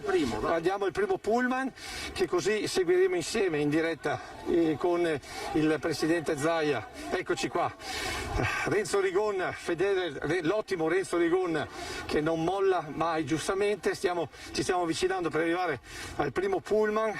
Lasciamo il Presidente Zaia. Intanto Renzo, fai vedere un po' a chi conosce meno la zona del Bassanese. Questo è il casello di Bassano Ovest. Voi vedete poi tutto il massiccio, tutte le nostre montagne, le montagne del Bassanese che poi sconfinano verso il Trevigiano, un'immagine secondo me che da sola merita un viaggio attraverso la superstrada pedemontana veneta. Ci stiamo avvicinando a quello che è il primo punto. Ecco. Chiamato ad altri impegni perché c'è una Draghi, l'ingegner Pellegrini, l'assessore De Berti e Dogliani vengono con noi, però purtroppo io devo contare quanti salgono. Abbiamo già contati e altri sono sul secondo. Sono già sul secondo. Dove c'è l'ingegner? Il Presidente Zaia è già andato oppure? Il Presidente Zaia è andato perché ha degli impegni e andrà con la sua macchina perché ha degli impegni nazionali. Ho capito. Non può salire sul pullman. Ecco, questo qui è la, diciamo, notizia del momento. Cerchiamo un attimo di vedere se riusciamo a prendere un'ultima battuta del Presidente prima di salire. Vediamo se è ancora qui, velocemente, giusto per non perderci la spiegazione di questa superstrada. Vediamo se è ancora qui con noi, se è pronto, vediamo ancora. Eccolo qua il Presidente. Noi a questo punto puntiamo, se dalla regia mi danno l'ok, puntiamo a sentire l'ultima volta il Presidente, anche perché abbiamo due cose ancora da chiedergli e poi naturalmente saliremo. Presidente, perché abbiamo delle cose da chiedere al governatore. Pensavamo di chiedergli lungo la strada, evidentemente le cose sono cambiate. Avete sentito dalla voce del suo portavoce Parmegiani il cambiamento di programma e quindi noi ne approfitteremo per sentire un'ultima battuta del Presidente prima di questo incontro con il governo. Ci eravamo tenuti un paio di domande proprio per questo e quindi le ultime cartucce le spareremo, diciamo così, qui prima di salire in pullman per vedere insieme a voi, insomma, il tratto del nuovo tratto che viene inaugurato. ci sono appunto gli ultimi saluti, gli ultimi convenevoli da parte del Presidente. Avete sentito, lui avrà una conference call, come si dice in gergo, una conferenza con il governo. Sappiamo che ha avuto già un primo contatto questa mattina prima di venire all'inaugurazione, e quindi evidentemente la cosa è molto importante per così non condividere con noi il viaggio inaugurale. Deve essere veramente molto importante. Vediamo ancora, non vogliamo importunarlo negli ultimi saluti, però sicuramente prima che salga in macchina lo fermeremo per un'ultima battuta, considerando il fatto che non l'avremo con noi appunto nel viaggio inaugurale. Nel frattempo il tempo sta scorrendo, però evidentemente ci aspetteranno per l'inizio di questo viaggio. Per noi diventa molto importante prendere le ultime considerazioni del Presidente prima del nuovo impegno governativo. Evidentemente si parlerà ancora di vaccini, è presumibile in vista delle prossime aperture, e di conseguenza sono impegni altrettanto importanti che non può ovviamente disattendere. Certo è che un'inaugurazione così importante magari avremo modo di poterla rivedere e risentire assieme proprio direttamente con il Presidente Zaia. Vediamo che usa gli ultimi minuti proprio per gli ultimi saluti insieme a chi poi ha portato avanti tutta l'infrastruttura, e la sta portando avanti, ricordiamolo, mi sposto dall'altra parte e adesso mi dicono ok, allora un attimo solo che sento che tra breve ci collegheremo. Io sono a disposizione, noi continuiamo a seguire la situazione, e dunque vediamo intanto se ci sono delle novità. Però volevo approfittare proprio perché poi so che il Presidente quando scappa, e quindi dobbiamo proprio appostarci, come si dice in gergo, per riuscire a raccogliere la sua ultima battuta. Allora, adesso io cerco di collegarmi eccomi qua, sono collegato, se non sbaglio con una delle due emittenti. Eccomi qua, pronti? Sono in collegamento, se qualcuno ha bisogno di me, mentre noi continuiamo a seguire il Presidente, stiamo attendendo.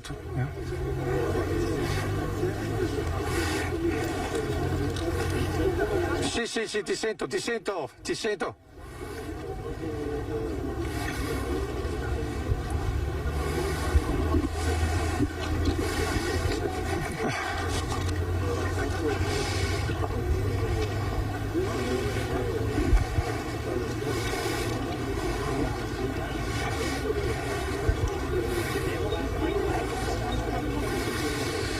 Guarda, è molto semplice, stiamo attendendo da una parte che partano i pullman con le autorità, abbiamo la responsabile della regione che poi dovrebbe raccontarci proprio l'infrastruttura da una parte, dall'altra abbiamo consiglieri regionali, sindaci che faranno questo viaggio inaugurale in pullman. Purtroppo, come avete sentito dalla voce del portavoce Carlo Parmegiani, il Presidente non sarà con noi perché ha degli impegni governativi, e proprio per questo noi attendiamo fino all'ultimo per poter scambiare un'ultima battuta proprio con il Presidente in vista sia anche dei suoi impegni governativi ma anche di questo viaggio inaugurale. Del resto avete sentito, lui è stato molto chiaro sia per quanto riguarda l'infrastruttura sia per quanto riguarda le prossime prospettive, e quindi diciamo che sostanzialmente sono poche cose da dover dire.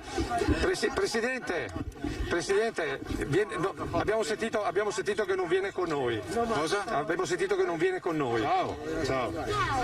Come va? Bene. Devi fare la foto? Sì. Ecco, allora, vedete, questo è il Presidente dei Veneti. Ecco. Vengo con l'autobus. Viene con noi, Allora vedi, nuovo cambio di programma. Allora l'avremo come commentatore ufficiale di questa opera. Insomma, si commenta da sé. Buongiorno, grazie. Buongiorno. Senta, dicono che ha resuscitato un cadavere eccellente. Beh, insomma, diciamo che c'era il rischio che non si facesse più. Ha ereditato una cosa molto pesante. Prego. Allora, vedete, ecco, questo è il presidente dei Veneti, che si ferma perché anche un Veneto che vuole un'immagine a ricordo deve averla, quindi questo è un nuovo modo anche di pensare, diciamo così, il nostro modo di fare politica. Adesso vediamo che sale Renzo Rigon, sale con noi, eccoci qua con il Presidente, eccoci qua.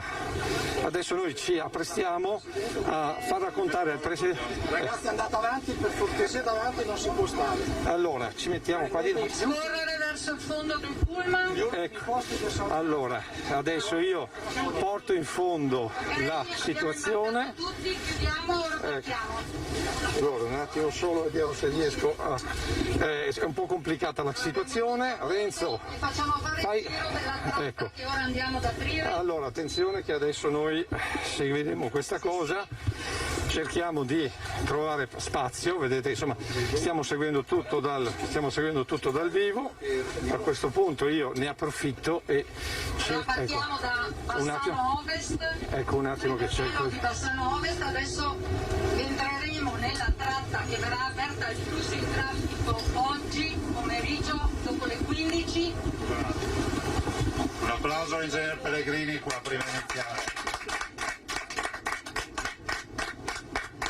Il Presidente è troppo buono.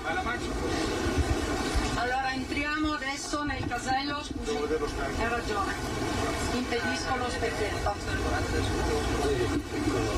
Intanto vi dico, questo è il casello di Bassano Ovest, l'avete visto anche da dove abbiamo tenuto la manifestazione. E le principali tratte, tanto vi dico che abbiamo considerato come tempi di percorrenza nuovi tempi di percorrenza con Pedemontana, danno dei numeri secondo me strabilianti. Ad esempio Montecchio Spresiano li percorreremo in 50 minuti, oggi ci vuole un'ora e 20. Montecchio Bassano in 30 minuti, oggi ci vuole circa un'ora. Bassano Montebelluna in 27 minuti, oggi ci mettiamo 45 minuti senza Pedemontana. Bassano Breganze in 7 minuti, oggi ce ne vogliono 20. Sembra vicino ma purtroppo le strade sono molto trafficate. Bassano Spresiano, quando sarà ultimata tutta, ci metteremo 20 minuti e oggi ce ne mettiamo un'ora e 5 minuti. E consideriamo che oggi la nostra infrastruttura è ancora classificata come superstrada nonostante le caratteristiche geometriche siano quelle adeguate all'autostrada, e quindi la percorriamo con il limite di velocità di 110 km all'ora. Lo diciamo. Ecco, avete sentito, questa è un'altra delle novità. Stiamo percorrendo, siamo entrati a Bassano Ovest. Questo era l'ingresso della tratta che, come vi dicevo, verrà aperta oggi pomeriggio al flusso di traffico. Il primo casello che andremo ad incontrare è quello di Bassano Est Rosà. Stiamo passando sotto via Rambolina e c'è la rotatoria di via Baggi della Gasparona. Come vedete i nostri ponti sono prevalentemente tutti in acciaio Corten, ponti e sovrappassi. Arriviamo adesso alla galleria Cadolfin, sono 90 metri lineari, è una galleria naturale, scusate, artificiale, che vuol dire che è stata scavata tutta, costruita e poi ricoperta. Vedete, questa tratta è particolarmente interessante da un punto di vista tecnico per il fatto che, come nel resto della Pedemontana, gran parte è in trincea proprio ad evitare problemi di carattere ambientale, quindi rumori e polveri rimangono concentrati all'interno dell'infrastruttura. Abbiamo una giornata meravigliosa, col cielo segnato dagli aerei, un complanare di Pedemontana. Sì, in questo tratto la Pedemontana ha 8 corsie. Sì, ha 8 corsie. No, allora, voi sapete che questa è la più grande opera in realizzazione in questo momento in Italia e quindi ovviamente è l'unica che rispetta tutte le normative ultime uscite, a cominciare dalle sezioni stradali alle norme sugli impianti. È l'unica infrastruttura autostradale in Italia che è adeguata alle attuali norme delle gallerie. Vedete una colorazione particolare di tutte le barriere dei manufatti. Mi piace ricordare che per questo studio paesaggistico il progetto di Pedemontana ha vinto un premio nel 2008, un premio sul paesaggio. Questo è un sottopasso. Arriviamo al casello di Bassano del Grappa Est Rosà. Sopra abbiamo una rotatoria a svincolo molto complessa perché qui si raccorda la S47, la strada statale 47, e non so se avete visto, se ricordate il video, all'inizio c'è quella vista dall'alto di quell'insieme di rotatorie e sovrappassi che è proprio in questo punto. Da sotto non si percepisce, si percepisce prevalentemente col volo del drone. Il corten è questo materiale che sembra acciaio arrugginito, che si inserisce molto meglio di altri materiali all'interno del paesaggio. Sulla destra il casello di uscita e sulla sinistra il casello di entrata. Abbiamo dovuto disgiungerli, per cui abbiamo un problema di particolare ristrettezze di spazi.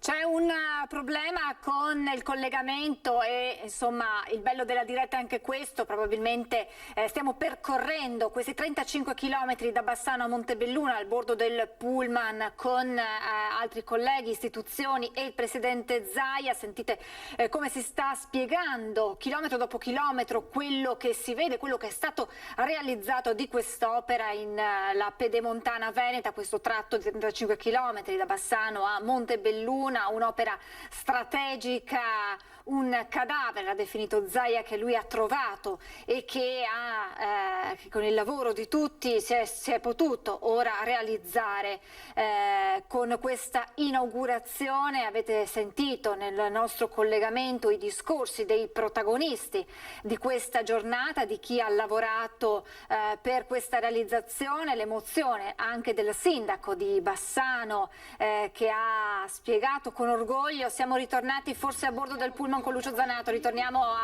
lungo la Pedemontana. Anche questo è in corten, la gente che ci saluta e che sta. Non sapete quanti privati in questi giorni ci hanno chiamato, noi abbiamo un numero attivo diretto con i privati e rispondiamo a tutti.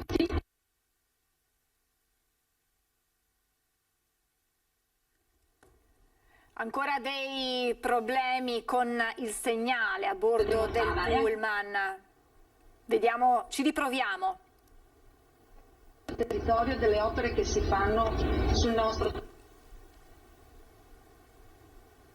Salta il segnale, ci sono dei tratti in cui probabilmente non si riceve bene il segnale.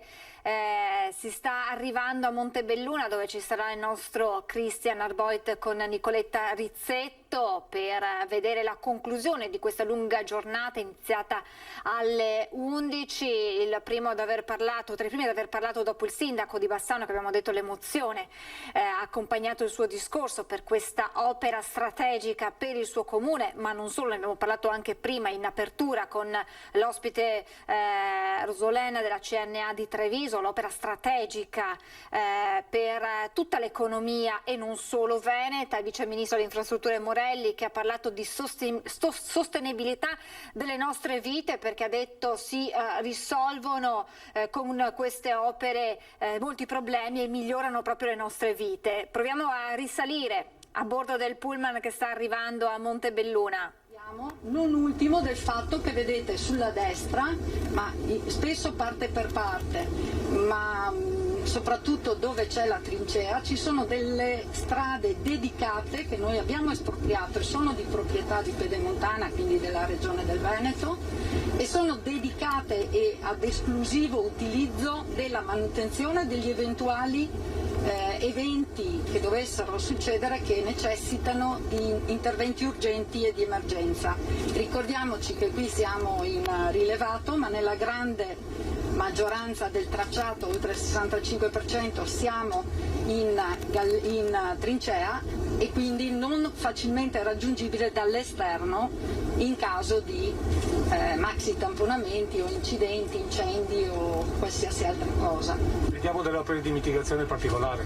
Allora, ci sono opere di mitigazione particolarmente importanti, sia come quantità ma anche come caratteristiche. Avete visto qua ne avevamo di due tipologie, sono le due tipologie che incontriamo e sono una in calcestruzzo rivestito con quelle fasce colorate che mitigano rispetto al paesaggio l'inserimento, e le altre invece che sono state imposte in calcestruzzo, in vetro, che sono state imposte dalla sovrintendenza per poter comunque avere continuità di percezione del paesaggio, che in questa parte del territorio è particolarmente pregevole, come si può ammirare in questa giornata fantastica che ci è stata concessa.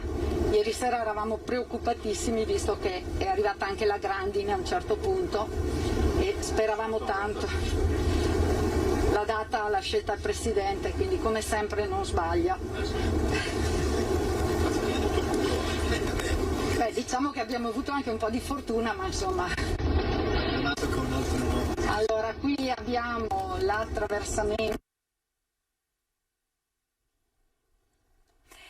E dunque si continua questo viaggio un po' travagliato per quanto riguarda il nostro segnale, ma capita, finora è andato tutto bene, abbiamo potuto seguire minuto dopo minuto tutta la cerimonia. Avete sentito una giornata baciata dal sole, c'è la preoccupazione ieri perché c'è stata l'ennesima ondata di maltempo sulla nostra regione con fortissime grandinate che hanno interessato la Marca Trevigiana e anche il Vicentino. Certo sarebbe stato molto più complicato rendere questa giornata così perfetta, con l'organizzazione che il collega Fusetti ha più volte sottolineato nel corso dei nostri collegamenti.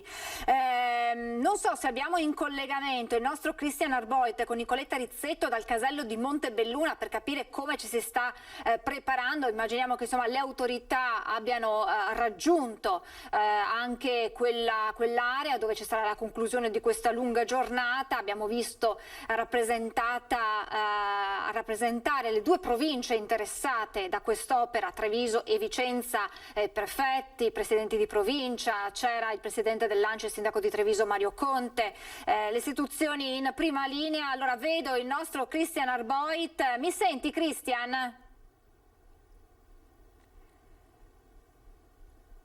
Io non lo sento, non sento Christian, vedo che lui sta parlando. Eccolo qua. Vai Christian, grazie a te. Mi senti?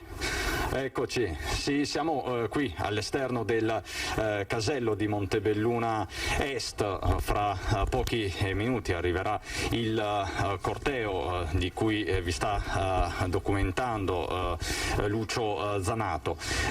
C'è attesa, non c'è per il momento nessuno perché tutti sono sui pullman, compresi gli amministratori locali della zona di Montebelluna e della Marca Trevigiana. Come vedete ci sono le forze dell'ordine, i carabinieri che stanno presidiando che stanno presidiando il casello, è arrivata anche la polizia, quindi di fatto le forze dell'ordine come sempre ci sono in questa giornata particolare importante, lo stiamo dicendo da questa mattina per l'intera Marca Trevigiana, per il Veneto. Si va a unire due cuori pulsanti della produttività di questa regione, lo Sport System trevigiano con la manifattura vicentina. Attendiamo quindi anche il governatore Zaia, gli amministratori locali per capire com'è andato questo primo viaggio. Ovviamente stanno toccando con mano questa nuova opera, questi 35 chilometri che appunto si snodano fra tanti comuni. Qui a Montebelluna per un po' di tempo quindi ci sarà il capolinea di questa pedemontana che parte dalla Val d'Astico. Montebelluna diventerà quindi uno snodo cruciale per i trasporti di tutta l'area, non solo montebellunese e Montello, ma anche l'Alto Veneto. Ne abbiamo parlato questa mattina anche con Luca Businaro, un imprenditore che ha qui un'azienda poco distante ed è stato presidente dello Sport System per tanti anni. Si tratta di un'infrastruttura infatti che andrà a servire anche il bellunese, pensate alla manifattura dolomitica, all'occhialeria, a tutto il comparto del fashion, della meccanica di precisione, e di fatto si va a innestare sulla Feltrina, che è un'arteria fondamentale per il territorio, una nuova direttrice che di fatto una volta ultimata andrà a creare un anello autostradale ideale nel cuore del Veneto, mettendo in comunicazione i vari punti strategici del territorio regionale. Un'opera fondamentale, questo va detto anche in vista delle Olimpiadi del 2026, nell'ottica di una viabilità, di una mobilità integrata fra pianura e montagna, fra Venezia e Dolomiti, passando per i colli del Prosecco UNESCO, quindi un'arteria che ci voleva da molti punti di vista. Gli operatori economici della zona ovviamente sono soddisfatti, sperano di ritornare a una piena produttività, sperano anche di intercettare nuovi flussi turistici. Penso per esempio a tutto il comparto dell'enogastronomia del Montello, gli agriturismi e tutte le attività collaterali. Su questo si è soffermato molto anche il sindaco di Montebelluna, ma anche il sindaco di Volpago del Montello Paolo Guizzo. Qui di fatto siamo tra i due territori comunali di Montebelluna e di Volpago, in via Feltrina Sud, per darvi un po' la dimensione di dove ci troviamo. Poi tra l'altro, se parliamo di infrastrutture, è un'infrastruttura questa che permette poi di muoversi più liberamente anche all'interno del sistema aeroportuale del Veneto. Sappiamo anche che il 1° giugno partirà, seppure a scartamento ancora ridotto, non a pieno regime, l'aeroporto di Treviso, e quindi tutta questa connessione aiuta, e questo in vista ovviamente dell'entrata del Veneto dal 7 di giugno in zona bianca.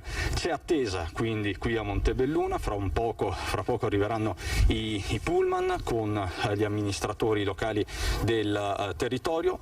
Ti ricordo che sono 3 i caselli in terra di Marca, Ariese Pio X, Montebelluna Ovest Altivole, appunto questo di Montebelluna Est. L'obiettivo prossimo, il prossimo step è Spresiano, e quindi congiungere tutta questa infrastruttura con la 27, poi l'innesto con la 4 a Montecchio. Se non ci sono particolari domande, Francesca, noi ci prepariamo per accogliere il corteo con Nicoletta Rizzetto.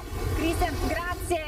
Tu sei in collegamento anche con i colleghi di Rete Veneta, con il gruppo Media Nord-Est. Siamo tutti a seguire questa importante giornata, quindi appena sarà necessario chiedi pure la linea e torneremo insieme appunto con Rete Veneta a collegarci di nuovo con te per vedere l'arrivo del pullman. Mentre Christian Arboit parlava vedevo in parallelo le immagini, vedevate anche voi le immagini del viaggio in pullman. Ecco, quindi proviamo a salire, speriamo di essere più fortunati a salire al volo del pullman che ormai dovrebbe essere addirittura d'arrivo verso Montebelluna. È essenziale per l'agricoltura ma anche per la biodiversità e non solo, costituiscono una sentinella importante dello stato dell'ambiente, per cui poter mettere delle api lungo questo tracciato ci segnalerà nel momento in cui ci saranno delle flessioni di presenza di questi insetti che c'è qualcosa che non va, oltre ovviamente a tutti i monitoraggi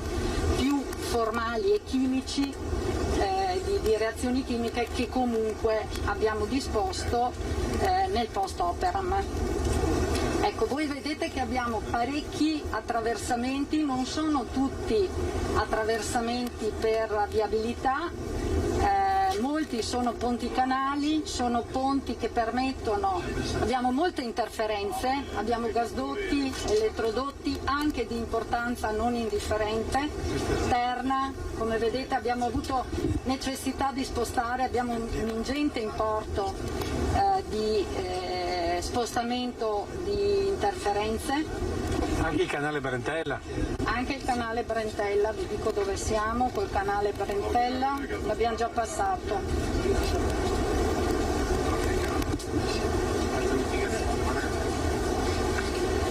Ecco, l'autostrada oggi è appena fatta, finita, pulita. Il nostro compito sarà anche quello, lo dico ai dogliani, di controllare che rimanga in questo stato, perché loro si sono questo stato in cui dico è bella, pulita, ordinata, ma il nostro compito sarà quello di controllare che rimanga in questo stato per 39 anni, altrimenti le visite assidue per verificare i parametri di manutenzione che sono stati dati mantengano.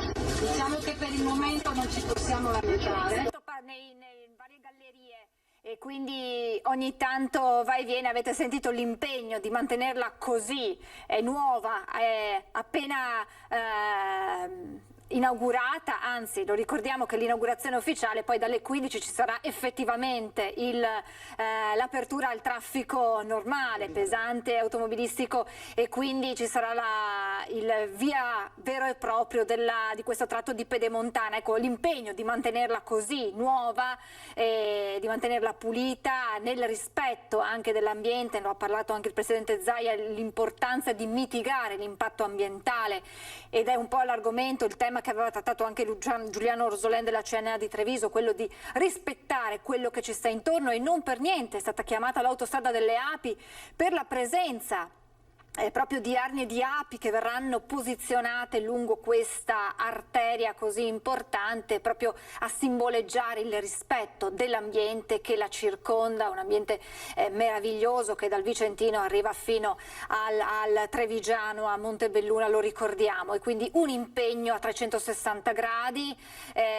Prima il nostro Lucio Zanato ha avvicinato anche l'assessore alla protezione civile Bottacin, che ha spiegato come siano state fatte delle esercitazioni, diciamo così, è stato provato quello che potrebbe accadere in caso di un incidente e quindi anche da questo punto di vista è stata testata un eventuale intervento dei mezzi di soccorso nel caso dovesse esserci un incidente anche in galleria. Dunque nulla è stato lasciato al caso in questa importante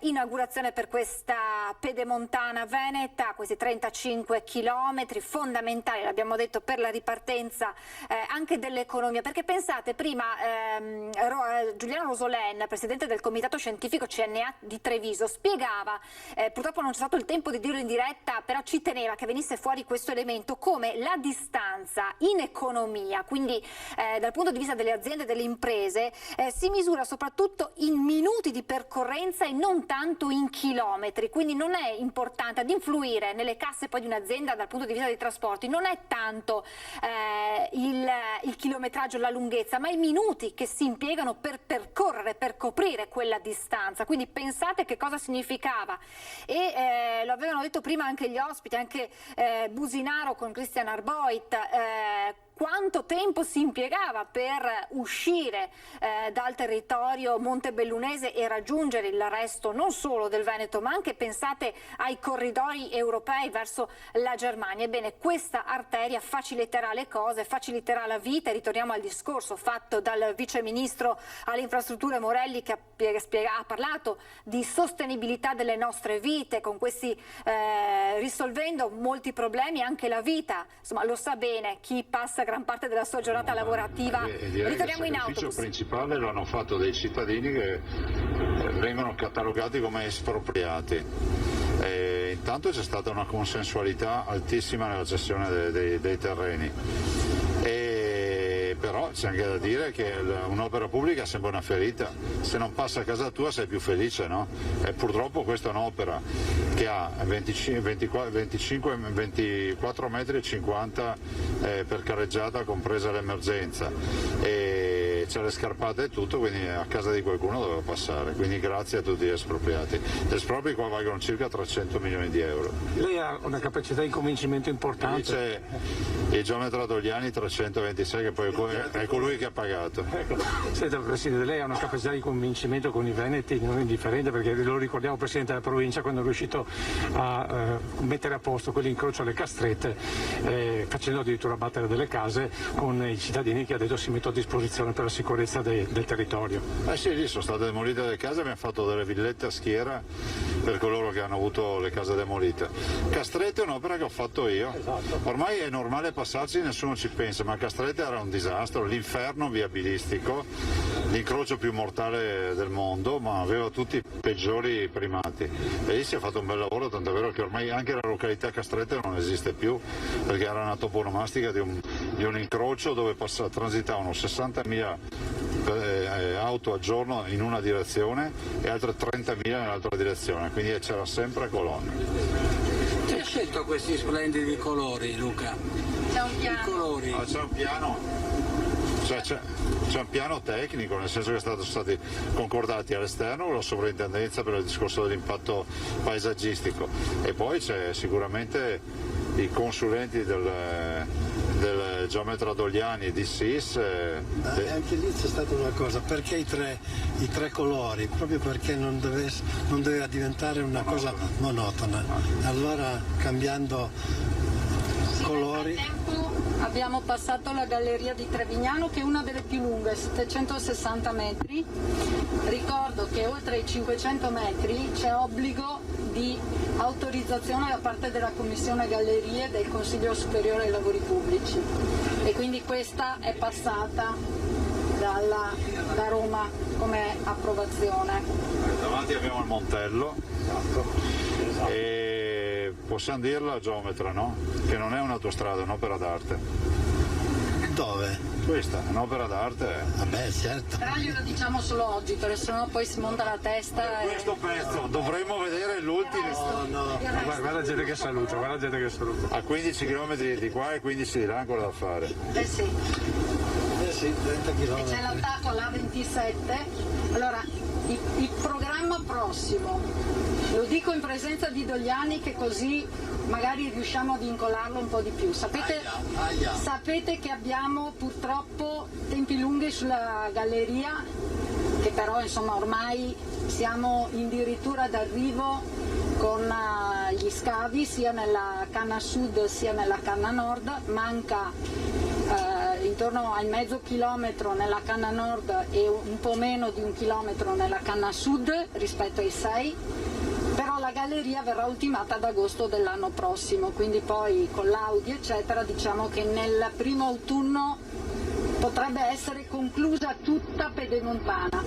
Nel frattempo però a fine anno, primi dell'anno prossimo, vogliamo inaugurare la parte che va da Montecchio fino alla galleria a Castelgomberto e da Montebelluna fino a Spresiano. E a giugno del prossimo anno invece il collegamento con la 27, quindi abbiamo 3 step fondamentali. Il primo, a fine anno, primi dell'anno, dicevo, i 15 km di partenza più i 15 arrivare a Spresiano. L'anno prossimo a giugno il collegamento con la 27, che se passate sulla 27 vedete i lavori e le deviazioni che già ci sono, segno dei lavori che stiamo realizzando, e per ultima la galleria, che sarà un grande sospiro di sollievo. Stiamo uscendo a Montebelluna adesso. Qui stiamo uscendo a Montebelluna, usciamo, facciamo la rotonda sulla Feltrina e ci rinfiliamo sul casello per rientrare. Per me potete accostare che poi io devo andare. Presidente, però devo andare, faccio tardi. Presidente, ricordiamo. Vabbè, resto su, via, andiamo. Però corri un fiato di più, se può correre un po' di più. Sì. Supera lì. Possiamo fare una foto, vero? Fuori un secondo. No, sentiamo poi dopo. Presidente è molta... No, ma la facciamo lungo tracciato con il geometra Dogliani, facciamo una bella foto sulla strada. C'ho il collega Arboit. No, andiamo avanti. Allora io tengo la linea, lo dico per il collega Arboit che ci sta aspettando all'uscita del casello di Montebelluna, ma il Presidente ha fretta, quindi abbiamo deciso di muoversi. No, si ferma, abbiamo la polizia. Scusi, vorremmo riprendere un pochino più veloce. Ecco, noi sì. È un po' più veloce. No, volevo chiedere se appena entrati su un tratto dritto, ci fermiamo un attimo e facciamo una foto con il geometra. Grazie. Sonemo. Presidente, ricordiamo i veneti. Sì, grazie. Ricordiamo ai veneti che questi soldi che loro pagheranno per questo pedaggio vanno alla regione, quindi rimangono in Veneto. Sì, ma questa è autonomia allo Stato puro, nel senso che i pedaggi ci permetteranno ovviamente di pagare questa infrastruttura, dopodiché se avremo tanti pedaggi faremo in modo di abbassare i pedaggi. Quindi più la...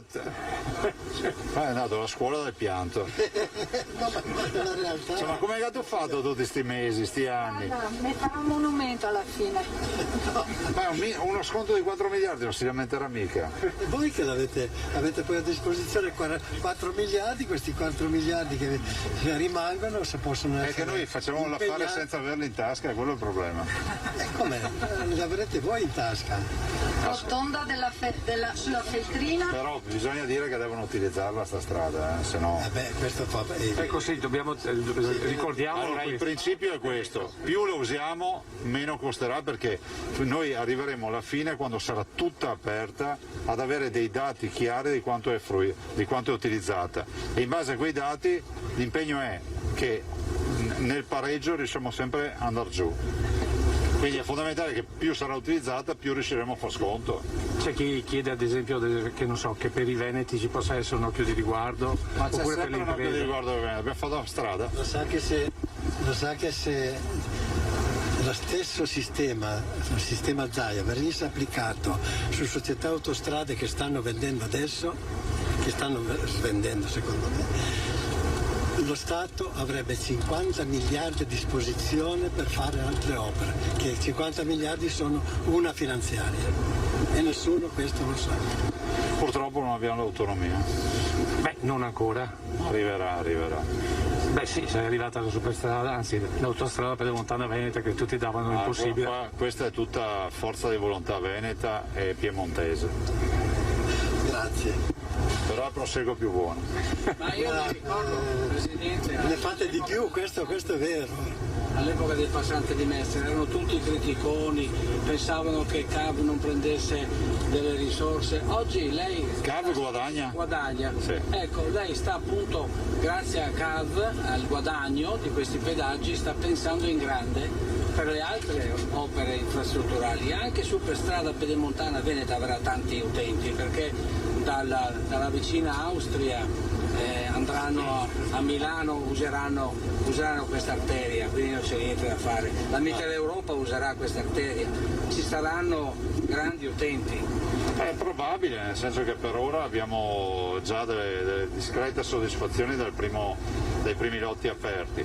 Attendiamo di vederla completata, al completamento avremo un dimensionamento di quale sarà il flusso di traffico, ma sono convinto che i veneti sapranno utilizzarla e ripeto, più la si utilizzerà più avremo possibilità di abbassare i pedaggi, perché comunque poi l'opera va pagata, ragazzi, cioè, opere gratis è impossibile. Quindi diciamo che tutto il guadagno che poi arriverà verrà reinvestito nel territorio e nel Veneto? Assolutamente sì, da qua non scappano i soldi, cioè i pedaggi che pagano i veneti restano in Veneto.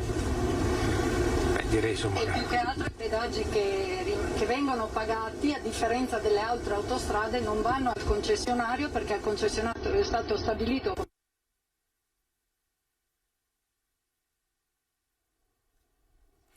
E allora c'è stato un cambio di programma, da quello che stiamo capendo, da quello che sono le informazioni che ci arrivano dai colleghi che sono lì. Il pullman, che inizialmente, da quanto almeno ci era stato riferito ieri, avrebbe dovuto fermarsi a Montebelluna per una conclusione ufficiale con le parole del Presidente Zaia, in realtà ha passato il casello di Montebelluna per poi prendere la strada di ritorno e tornare dunque a Bassano. Il Presidente Zaia, l'avete sentito, ha altri impegni, naturalmente sono giorni molto, molto intensi, lo sono ormai da 15 mesi per il Presidente Zaia, impegni istituzionali, altre video call da fare nel pomeriggio, e quindi lo ha detto, avete sentito catturate dal nostro microfono le sue parole, ho fretta, devo andare, quindi adesso si tornerà a Bassano, ci sarà una foto istituzionale, dopodiché si concluderà la cerimonia, dunque un cambio di programma probabilmente legato proprio anche a quelli che sono gli impegni del Presidente Zaia. Adesso il pullman sta proseguendo, proviamo a ritornare a bordo per capire cosa accadrà. Non radiofonico. Venga, facciamo la foto. Ecco che scendiamo, anche noi. Questa è un'altra delle foto simbolo. Con Renzo vediamo un'altra delle foto simbolo. Questa stiamo mettendo i piedi sull'autostrada pedemontana veneta. Immagini che sicuramente passeranno alla storia. Ecco. Venga geometra, tiri su la mascherina perché dopo ci fanno polemiche e non finisce più. Ecco, arriva anche il ministro. Ecco qua il ministro e anche l'assessore.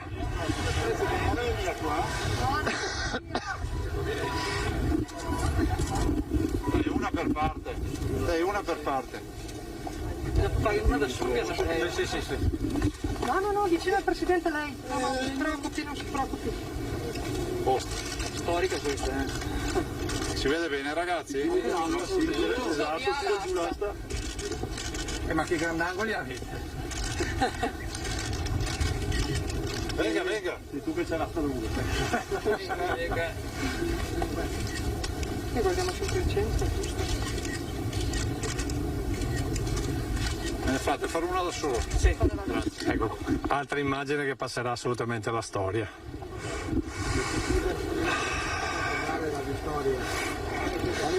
Allora io devo fare il commento e che Renzo giustamente fa vedere l'immagine, però se si piega un attimo fa vedere il nugolo di telecamere, fotografi che stanno seguendo questa situazione, pronti a risalire per il ritorno. Vi stiamo raccontando l'autostrada, autostrada pedemontana veneta, non è più superstrada, avete sentito, la stanno già cambiando, e siamo con i vertici regionali per il commento in diretta di questo nuovo tratto. Avete visto la vasca di espansione che serve proprio per controllare le acque in caso di forti piogge. Avete sentito poi tutto il sistema, diciamo così, di gestione naturale, chiamiamolo così,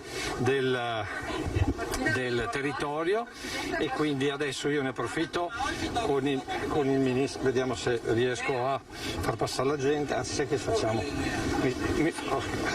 Martina doveva fare un ecco qua. Sui pedaggi, forse l'unica roba positiva che posso dire. Che sente meno un titolo sui pedaggi. Vai sicuro. Presidente, perché mi trovo calmo? Perché negativo prende Non è caratteristico suo. Sicura? Ok, perfetto. Siamo di nuovo tutti imbarcati, state seguendo in diretta il viaggio inaugurale per il tratto Bassano Ovest Montebelluna della superstrada per l'autostrada pedemontana veneta. Sentiamo di nuovo l'ingegnere. Dicevo dei ponti che si vedono importanti, sono viabilistici, alcuni sono per, come vi dicevo prima, per le interferenze. La cosa che non vi ho detto e che è una curiosità, che alcuni sono dei canali faunistici. Cioè? La pedemontana è in trincea e per permettere comunque alla fauna nei corridoi ecologici di passare da nord a sud ci sono questi ponti, veri e propri ponti per la fauna. Una cosa che mi ha sorpreso seguendo i lavori e venendo spesso in cantiere è la di lepri che c'è in questa zona.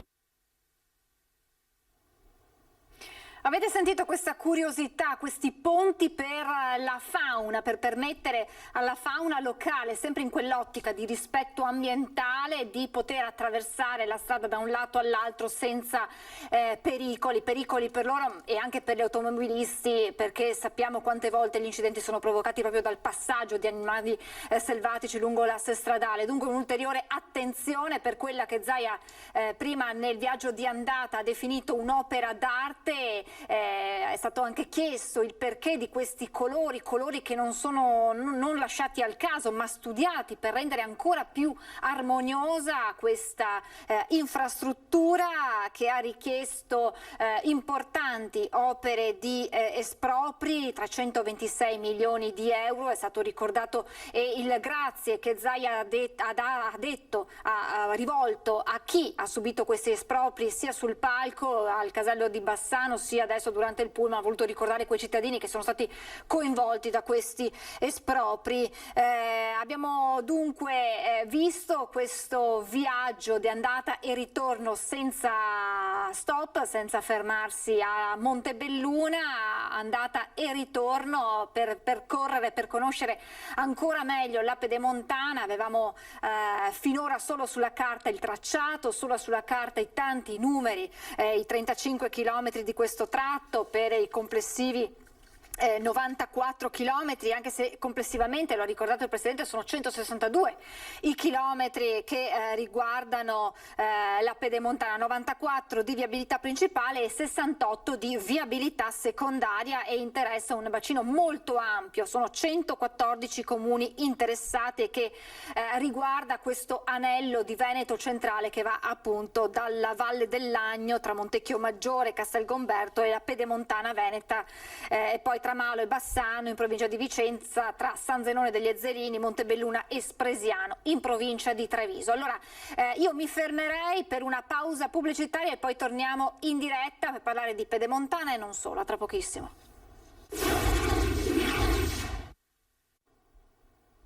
Rieccoci in diretta, allora torniamo a bordo del pullman che sta rientrando a Bassano con il Presidente Zaia.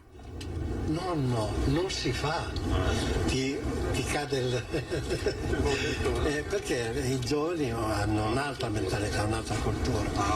Tornando alle discariche negli anni 60-70, quante ne abbiamo?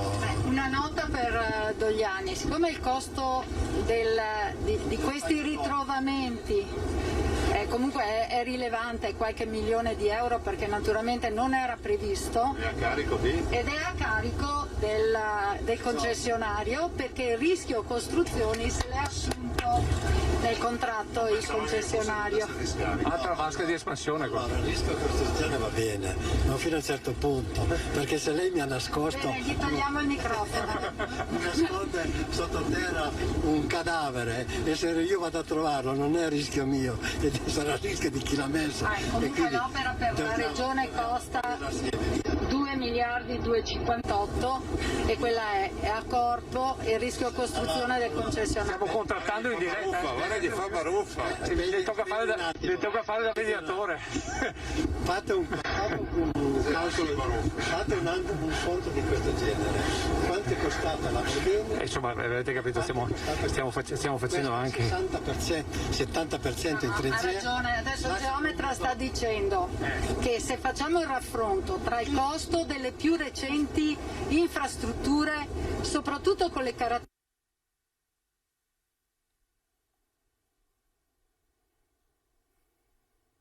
C'è anche il tempo per qualche battuta a bordo del pullman che è partito intorno alle 13 da Bassano, è arrivato a Montebelluna e adesso sta rientrando appunto a Bassano. Proviamo a risalire a bordo.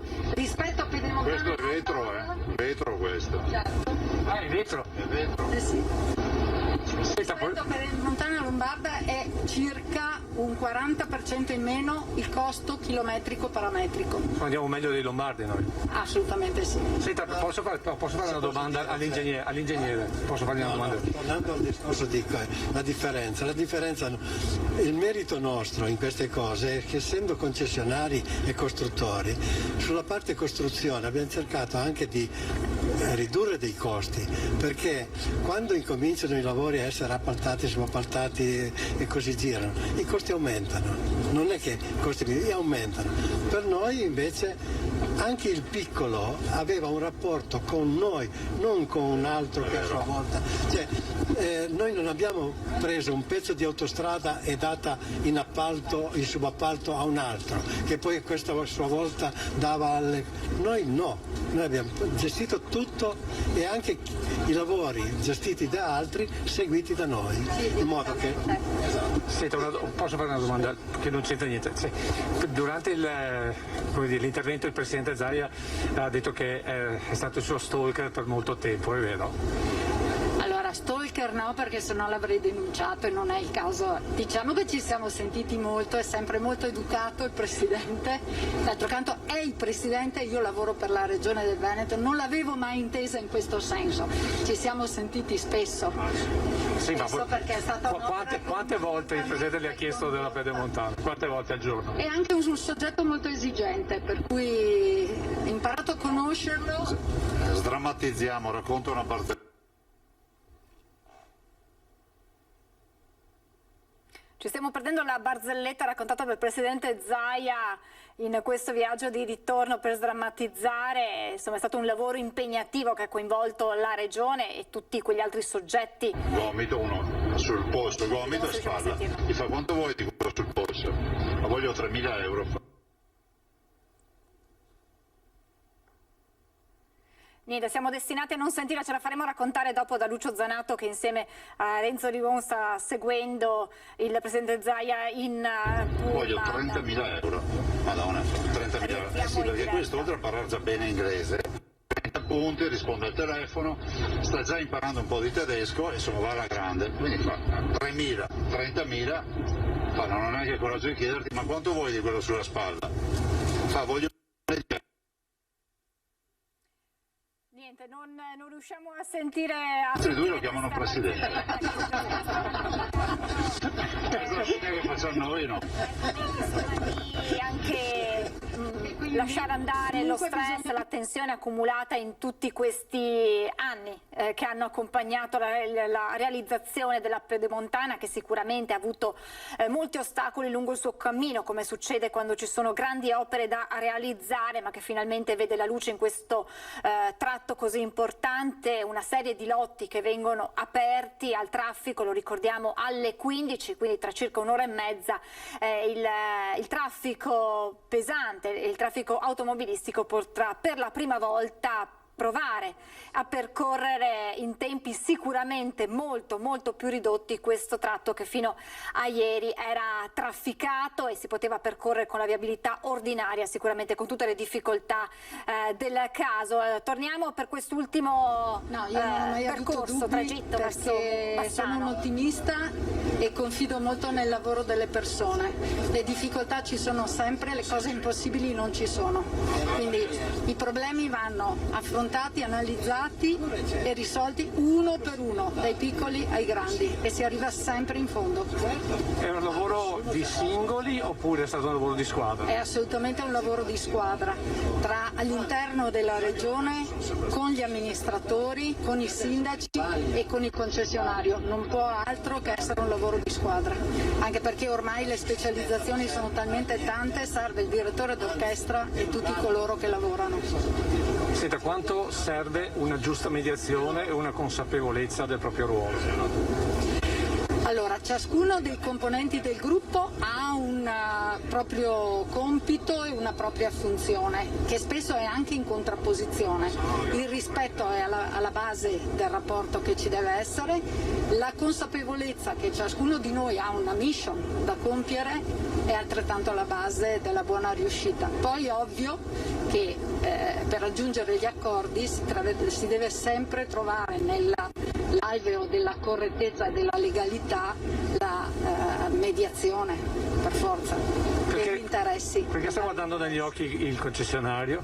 Perché le trattative principali io le ho fatte con lui e le farò con lui fino alla fine. Noi abbiamo invertito un po' la mentalità degli impresari in Italia, cioè che assumevano solo più avvocati e non ingegneri.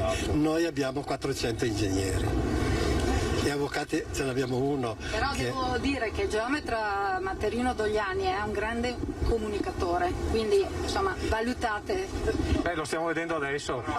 Noi abbiamo avuto imprese che arrivavano con le carriole nuove e con gli avvocati, io operai in Gasera. Non hanno mai fatto opere.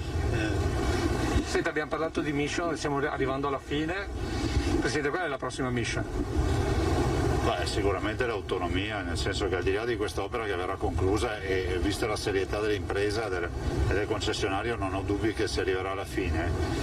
L'altro mio obiettivo per il quale mi sono ricandidato, se non mi sarei ricandidato, è l'autonomia. Cioè, voglio portare avanti fino alla fine il tema dell'autonomia e ci arriveremo anche lì. C'è qualche segnale in questi ultimi giorni?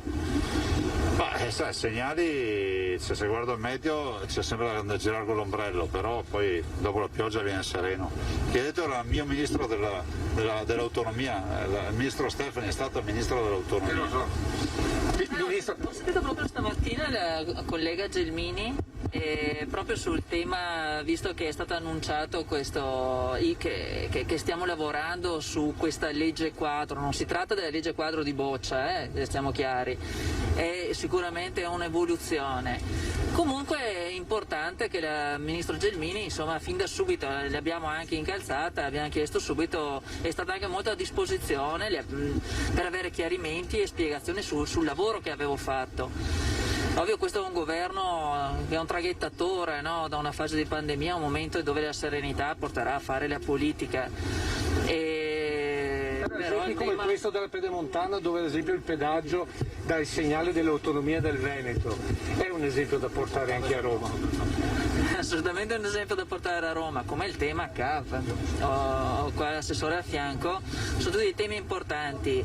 Se i denari e le risorse hanno la possibilità di essere reinvestiti e utilizzate sul territorio, il territorio ha grandi vantaggi. Occorre che ci sia però la buona politica e la buona amministrazione, perché adesso vedo da Ministro delle Disabilità che cosa significa avere delle competenze regionali, però di non gestirle bene. Ci sono alcune regioni che purtroppo hanno delle difficoltà e portano delle difficoltà ai cittadini.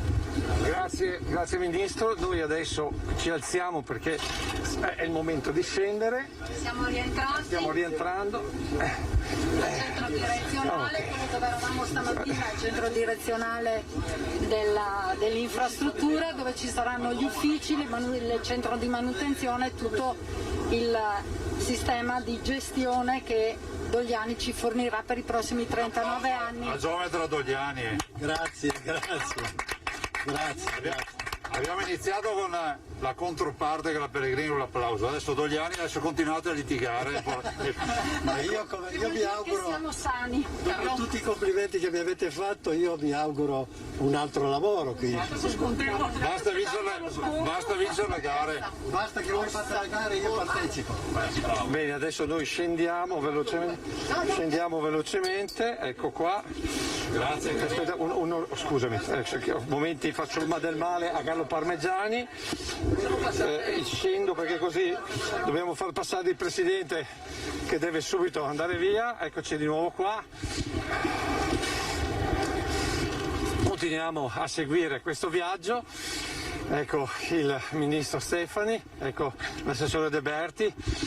Allora Assessore, ha fatto il viaggio, sensazione? È una soddisfazione, tanto lavoro, tanto impegno, tanta determinazione, tanta testardaggine, e vedere oggi soprattutto nei ponti i cittadini con la bandiera del Veneto che salutavano, che facevano fotografie, come a ringraziare di questa infrastruttura che viene data oggi, consegnata oggi al territorio, è stata un'emozione unica. È anche, diciamo così, un format, perché si dice così adesso, no? Un metodo, un modo di pensare Veneto che forse dovrebbe essere applicato in tutta Italia. Sì, guardi, io quando vado al Ministero Infrastrutture e Trasporti me lo sento dire spesso e volentieri che l'approccio e il modello Veneto dovrebbe essere replicato in altre regioni, perché abbiamo proprio un approccio al lavoro completamente diverso. Noi non andiamo a Roma a portare i problemi e chiediamo che Roma ci dia le soluzioni. Noi a Roma portiamo il problema già con la soluzione accanto, e questo io ho sempre avuto a che fare con il MIT, ce lo riconoscono, e veramente quasi i dirigenti dicono insomma è anche un piacere discutere le problematiche con noi, perché si vede proprio che c'è un atteggiamento costruttivo e nell'interesse del territorio. Grazie Assessore De Berti. Adesso io, se ritenete, vi do un attimo la linea allo studio, anzi agli studi, perché possiamo tenerla perché la collega ci ha recuperato un po' di materiale, perché sapete com'è quando siamo così in movimento. Allora magari se mi dite qualcosa, io se no continuo con la diretta, basta solo che commentiamo con Renzo Rigon. Sei ibridato? No, non sono ibridato. Adesso se riprendiamo un attimo, se prendete un attimo la linea dallo studio, mi rimetto un po' a posto. Avete visto, non è stata una cosa tanto semplice, quindi linea agli studi per un attimo, poi la riprendiamo con i sindaci. Allora, grazie a Lucio Zanato, adesso andrà alla ricerca di altri ospiti per commentare questa giornata che ormai volge al termine. Sono le 13:40, alle 11 c'è stato il via con l'arrivo del Presidente Zaia, che abbiamo visto in diretta con il nostro Christian Arboit arrivare in privato al casello di Montebelluna e attraversare in solitaria per la prima volta la pedemontana terminata nel tratto appunto Bassano-Montebelluna. Alle 11 c'è stato il discorso all'interno del tendone allestito per le autorità con i discorsi ufficiali, e poi si è partiti naturalmente dopo le interviste di rito, si è saliti a bordo del pullman che ha percorso 35 km fino a Montebelluna per poi rientrare. C'è stato spazio in questo viaggio andata e ritorno per ripercorrere questi anni di lavori, per anche evidenziare alcune particolarità che caratterizzano la SPV, la superstrada pedemontana veneta, autostrada delle Api, lo ricordiamo, un'attenzione all'ambiente, alla natura circostante, con questi ponti per la fauna, per garantire la sicurezza loro degli automobilisti, i colori utilizzati, insomma un lavoro intenso che ha visto finalmente la luce in attesa poi di portare a termine le ulteriori opere. Per fine anno dovrebbe esserci l'apertura della tratta Montecchio Maggiore Castelgomberto e la Montebelluna Villorba. Restano poi da completare l'annesso sull'A4 a Montecchio Maggiore e la galleria di Malo che si punta a portare a termine per la fine del 2022, proprio per vedere terminata completamente quella che è l'opera nella sua interezza. Il nostro Lucio Zanato ha chiesto al Presidente Zaia la prossima mission, ora in qualche modo archiviata, la parte più complicata della pedemontana, il prossimo obiettivo, e naturalmente non poteva esserci risposta diversa. Zaia ha detto: è l'autonomia, mi sono ricandidato proprio per questo, prima o poi la porteremo a casa. E in tal proposito è intervenuto l'ex ministro per l'autonomia Erika Stefani, oggi ministro nel governo Draghi per la disabilità, che ha detto: proprio oggi mi sono confrontata con il ministro Gelmini, che è subentrata in questo dicastero, e abbiamo parlato appunto di del lavoro finora fatto. Questo apre un ulteriore spiraglio in quello che potrà essere proprio il raggiungimento dell'autonomia nelle richieste delle regioni, del Veneto in primis, capofila che la sta portando avanti.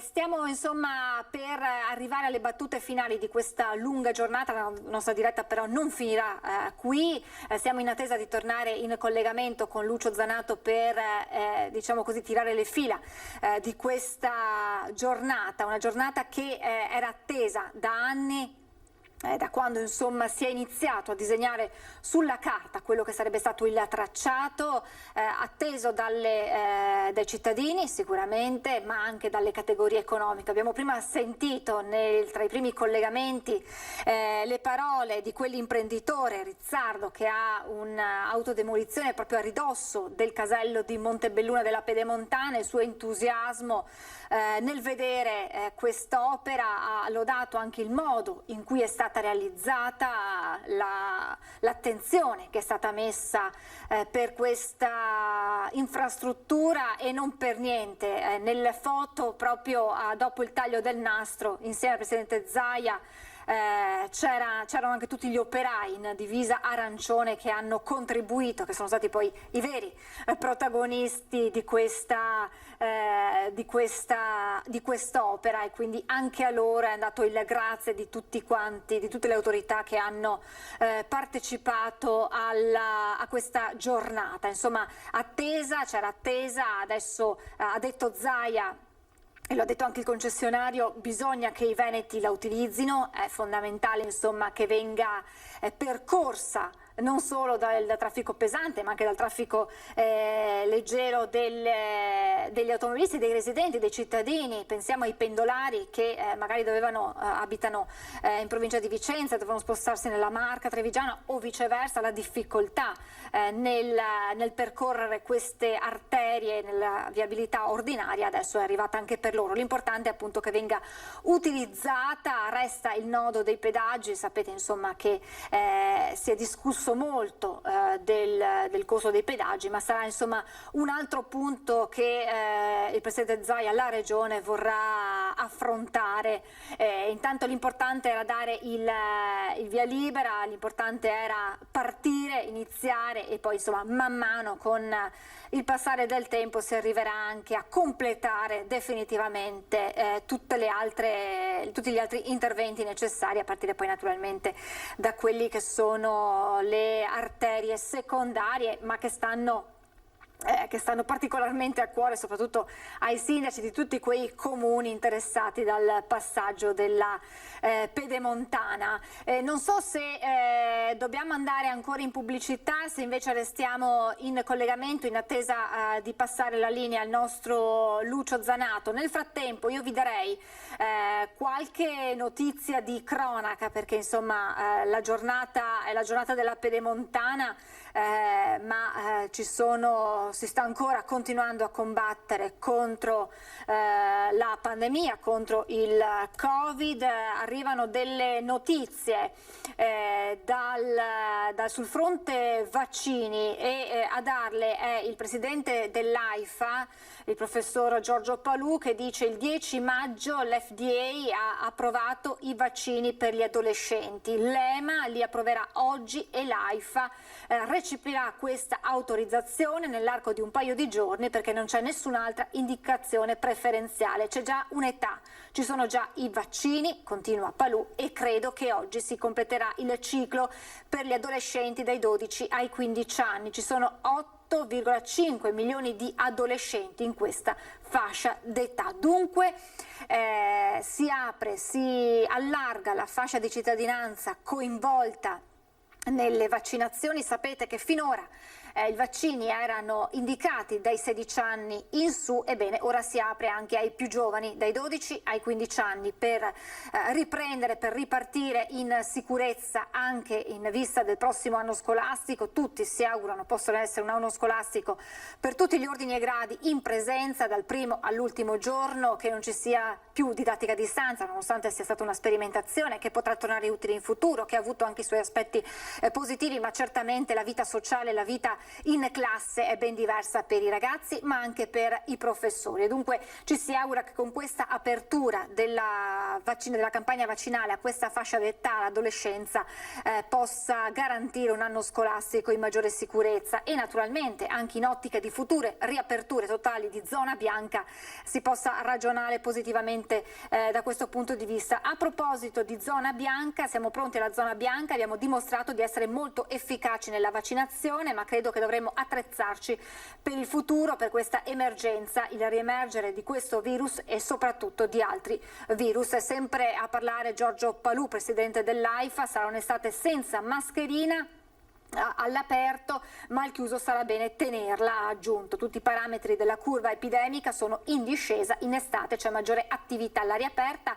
c'è la radiazione ultravioletta, ma dobbiamo essere attenti a seguire norme di vita in comune per evitare il contagio. Siamo sulla buona strada, ribadito Palù, e poi i vaccini ci stanno aiutando tantissimo. Non dimentichiamo che stanno arrivando anche dei farmaci che ci permetteranno di intervenire insieme agli anticorpi monoclonali nelle primissime fasi dell'infezione. Dunque insomma c'è positività, ci sono messaggi positivi che arrivano dalla comunità scientifica e questo ci fa ben sperare per i prossimi mesi. Allora ci fermiamo, pubblicità, e poi vediamo di tornare in diretta per chiudere questa giornata inaugurale della Pedemontana a Bassano con il nostro Lucio Zanato. Tra poco. E rieccoci in diretta in attesa di tornare, se Lucio ci chiederà la linea, il nostro Lucio Zanato a Bassano per la conclusione di questa lunga giornata. Siamo partiti in diretta alle 10:15 per così assistere a questa e farvi assistere, come ormai le reti Media Nord-Est sono abituate a fare con voi telespettatori quando c'è un evento importante per la nostra regione. Noi ci siamo, le nostre emittenti ci sono, e anche oggi era doveroso essere presenti sin dall'inizio, prima del taglio del nastro, a questa inaugurazione dei 35 km di Pedemontana da Bassano a Montebelluna. Con questo 2/3 dell'intero tracciato sono ormai aperti al traffico. Alle 15 l'apertura anche al traffico normale, per il momento ad attraversarlo solo le istituzioni. Dalle 15 invece sarà un'opera a disposizione di tutti i veneti e non solo. Dunque diciamo che siamo ormai addirittura d'arrivo per questa giornata, una giornata storica. Noi in attesa di andare da Lucio voltiamo pagina in qualche modo per parlare sempre di lavoro, possiamo dirlo che parliamo di lavoro, di come questa pandemia abbia portato tanti cittadini a reinventare il proprio lavoro. Allora io vado subito a collegarmi con le mie due prime ospiti, e dovrebbe anche aggiungerci poi un terzo ospite per fare un quadro completo della volontà del Veneto di non arrendersi e di continuare anche nei momenti più difficili. Saluto e ringrazio Florinda Ceolin e Nadia Poll. Buongiorno e benvenute. Sì, buongiorno. Buongiorno ad entrambe. Allora, Florinda Ceolin e Nadia Poll sono due donne che fino a poco tempo fa facevano tutt'altro nella vita, impegnate in altre attività, mamme, mogli, e con una grande passione però che possiamo noi donne comprendere molto bene, che è quella della moda. E così è nato questo progetto che diciamo così parte da una grande metropoli che è Milano, e che loro hanno deciso di portare nel nostro territorio, di portare nel veneziano a Marghera. Allora io vi chiedo intanto di spiegarci come è nata questa idea, partendo anche dal presupposto che voi due prima non vi conoscevate, non avevate alle spalle un'amicizia lunga nella quale avete condiviso, non vi conoscevate, poi la vita ci porta a fare degli incontri che poi hanno degli sviluppi importanti. Raccontateci come inizia questa vostra avventura legata alla moda, e poi capiremo anche in che modo avete dato vita a questo progetto. Certo, allora la mia storia è che nasce circa qualche anno fa. Io vado a Milano e ho un'amica che ha creato questa società, My Closet Milano, dove tiene in conto vendita accessori, abbigliamento e borse e poi rivende al pubblico. Volevo portare questa realtà anche qua perché io ci credo molto in questa cosa, però poi la vita mi ha portato a fermarmi per una situazione mia personale e poi il Covid. Florinda, devo un attimo interromperla perché devo tornare un attimo a Bassano. Chiedo scusa, torniamo dal nostro Lucio Zanato a Bassano. Sì. Lucio, mi senti? Sì, riprendiamo la linea per l'ultimo collegamento, riprendiamo la linea credo a reti unificate proprio perché siamo con il sindaco della prossima inaugurazione, cioè con Enzo Severin Montebelluna. Il viaggio è stato compiuto, adesso ci si mette 20 minuti per arrivare a Montebelluna da Bassano, prossima inaugurazione a casa sua insomma. Io mi auguro di sì, mi auguro che sia molto presto. Una cosa devo dire comunque che questo viaggio in autobus a percorrere questa tratta mi ha veramente entusiasmato, è una cosa eccezionale, un percorso eccezionale, un percorso che rende ancora più grande il nostro Veneto e di conseguenza il nostro grande governatore che veramente ha portato a casa un'opera impressionante. Dicevo prima in autobus che mi sembrava di essere in un'autostrada degli Stati Uniti, dalla grandezza, dalla maestosità che ha veramente questo percorso. Acciaio Cordem, vetro, ma anche attenzione addirittura alle lepri con delle reti fine perché non corrono all'interno, papaveri lungo le scarpate e l'acqua di recupero, per cui anche l'acqua diciamo così sporcata dall'asfalto, sporcata dalle gomme viene purificata e rimessa nel territorio. È un Veneto che ha cambiato pelle da quello dei capannoni che adesso sono diventati dei ruderi. Sì, assolutamente sì, cioè da un'area di innovazione impressionante, l'innovazione che peraltro hanno anche le nostre aziende, che hanno tutte le nostre strutture del Veneto che veramente sono all'avanguardia non solo a livello europeo ma a livello mondiale oramai. Una particolarità che mi ha molto colpito, mi ha fatto piacere, sono state le persone che vedevamo dall'autobus che ci salutavano, che sbandieravano bandiere, è stato veramente commovente. La bandiera del Veneto soprattutto. La bandiera del Veneto certamente e il nome di Zaia ovviamente. Bene, io con il prossimo sindaco che inaugurerà il prossimo tratto di Pedemontana abbiamo fatto l'ultimo collegamento con i commenti dal vivo subito dopo questo viaggio che abbiamo cercato di raccontarvi. Il nostro collegamento si conclude qui, se non ci sono domande da studio restituisco la linea agli studi ringraziandovi per l'attenzione e chiedendo scusa se magari ogni tanto qualcosa è capitato, ma è il bello della diretta. Linea agli studi, grazie a tutti. Grazie a voi. Io devo ringraziare i colleghi perché non è facile lavorare in queste circostanze, grazie a Lucio Zanato, grazie a Federico Fusetti con Renzo Rigon, grazie a Cristiano Arboit con Nicoletta Rizzetto perché ci hanno raccontato non solo l'aspetto istituzionale ma anche quello emotivo che ha accompagnato questa grande opera, quindi grazie a tutti per questo splendido lavoro. E allora torniamo a parlare, voltiamo pagina come si suol dire, per parlare di lavoro, appunto di come ci si reinventa in lavoro in momenti difficili. Allora prima di tornare a Marghera dalle nostre due ospiti vado a salutare il terzo ospite che si è aggiunto, saluto Persian, questo è il suo nome d'arte, un gamer che nella vita fa proprio gioca il sogno di tutti i ragazzi, ma poi Persian manderemo anche un messaggio ai ragazzi sull'importanza anche di vivere la vita fuori dalle proprie stanze e di lasciare insomma il computer per vivere la socialità, quindi daremo anche questo messaggio. Ok, va bene. Allora, buongiorno a tutti comunque. Grazie, torno un attimo da Florinda Ceolin e Nadia Paul. Allora ci stava raccontando Florinda di come le sia venuta questa voglia di portare da Milano qui nel nostro territorio questo progetto che poi è quello di recuperare abiti, oggettistica di moda e ridare loro una seconda vita. Prego. Esatto.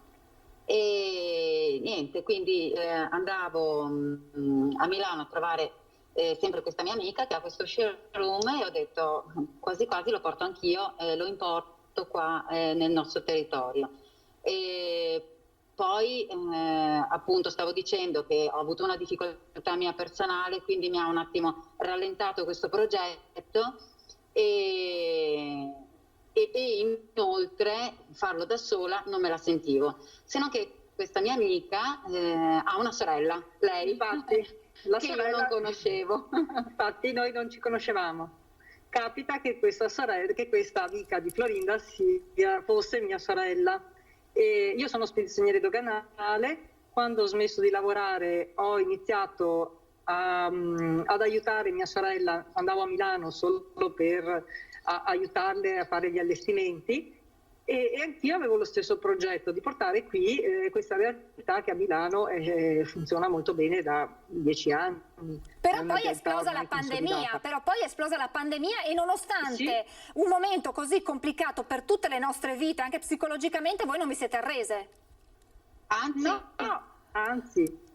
non ci siamo arrese e abbiamo tentato di colmare, e abbiamo cercato e l'abbiamo fatto, di colmare le lacune che non avevamo, come i social network. Abbiamo iniziato a studiare computer, appunto i documenti Excel, esatto. tutto il pacchetto. Abbiamo ottimizzato, diciamo, questo momento, invece di stare lì ad aspettare o a lamentarci abbiamo detto ok, lavoriamo un po' in sordina, occupiamo questo tempo per prepararci, e infatti ora abbiamo aperto. Esatto. In questo momento, esatto, stiamo realizzando questo sogno, e ovviamente ci sono le due social, le due testimonial di My Closet Milano e con noi, e abbiamo potuto realizzare questi 4 giorni, perché la nostra idea non era aprire un negozio, ma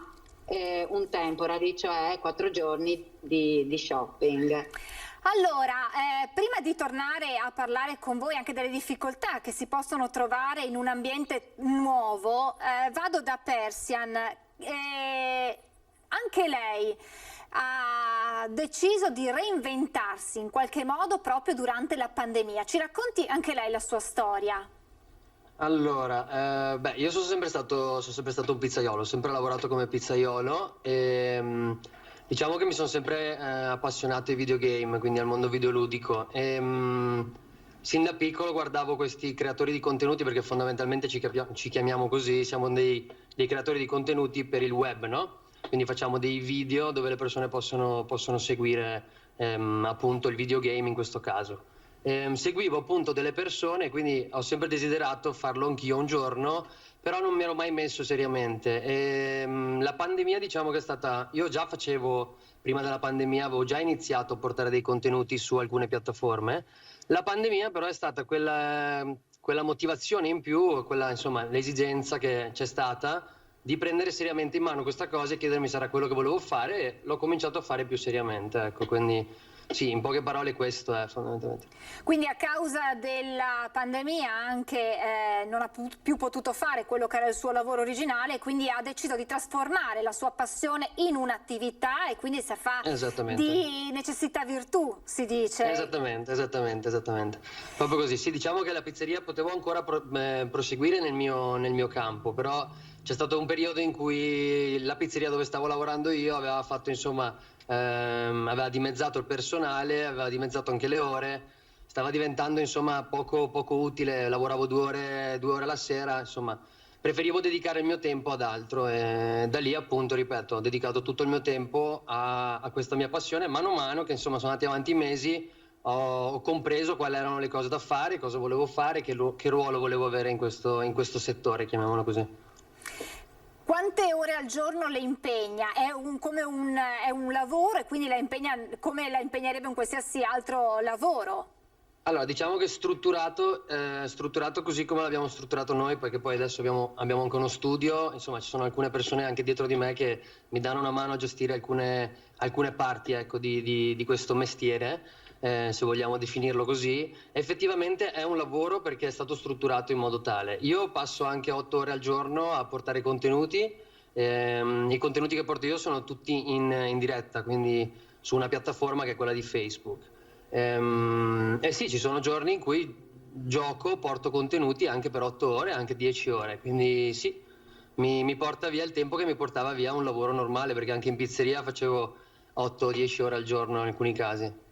Allora, io adesso devo fermarmi per una pausa pubblicitaria e poi torniamo da Persian, da Florinda e da Nadia per approfondire ancora di più questi loro progetti di vita e lavorativi. A tra pochissimo.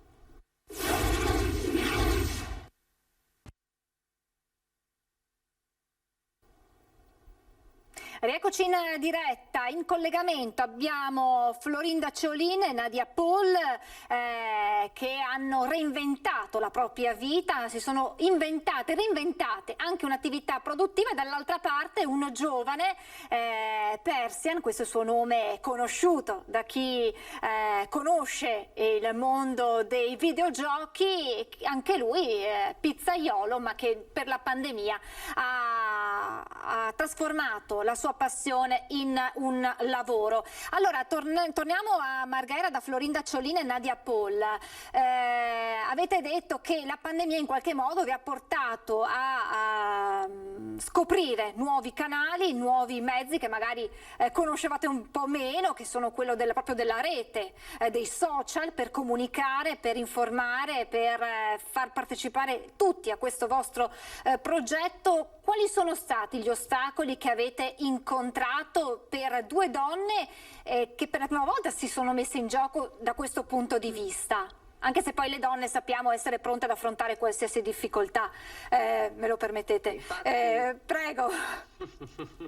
Infatti le abbiamo affrontate e superate anche. Il primo ostacolo, ma non è stato un ostacolo, è la burocrazia. Ci siamo scontrate con la burocrazia perché abbiamo capito che per aprire un temporary o un'attività continuativa la burocrazia è la stessa, purtroppo. Poi altro problema sono stati i locali, perché ci sono un sacco di locali sfitti che non vengono dati in locazione per poco tempo, e quindi anche i proprietari non attivano le utenze per un'attività che durerà una settimana o 15 giorni, e questo è un peccato, perché si potrebbe veramente lavorare di più e dare più movimento anche ai centri città.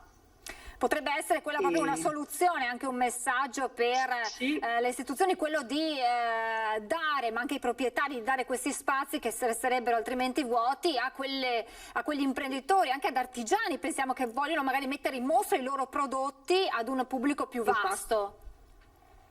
Infatti, ma anche pensando ai giovani, perché ci sono un sacco di piccoli artigiani e gente che vuole promuovere il proprio lavoro. E un'altra cosa bella è stato questa idea di riutilizzo, a noi ci è piaciuta molto, perché dare una seconda vita al capo, magari un capo usato una volta per una serata, un capodanno, può essere un capo nuovo per un'altra persona.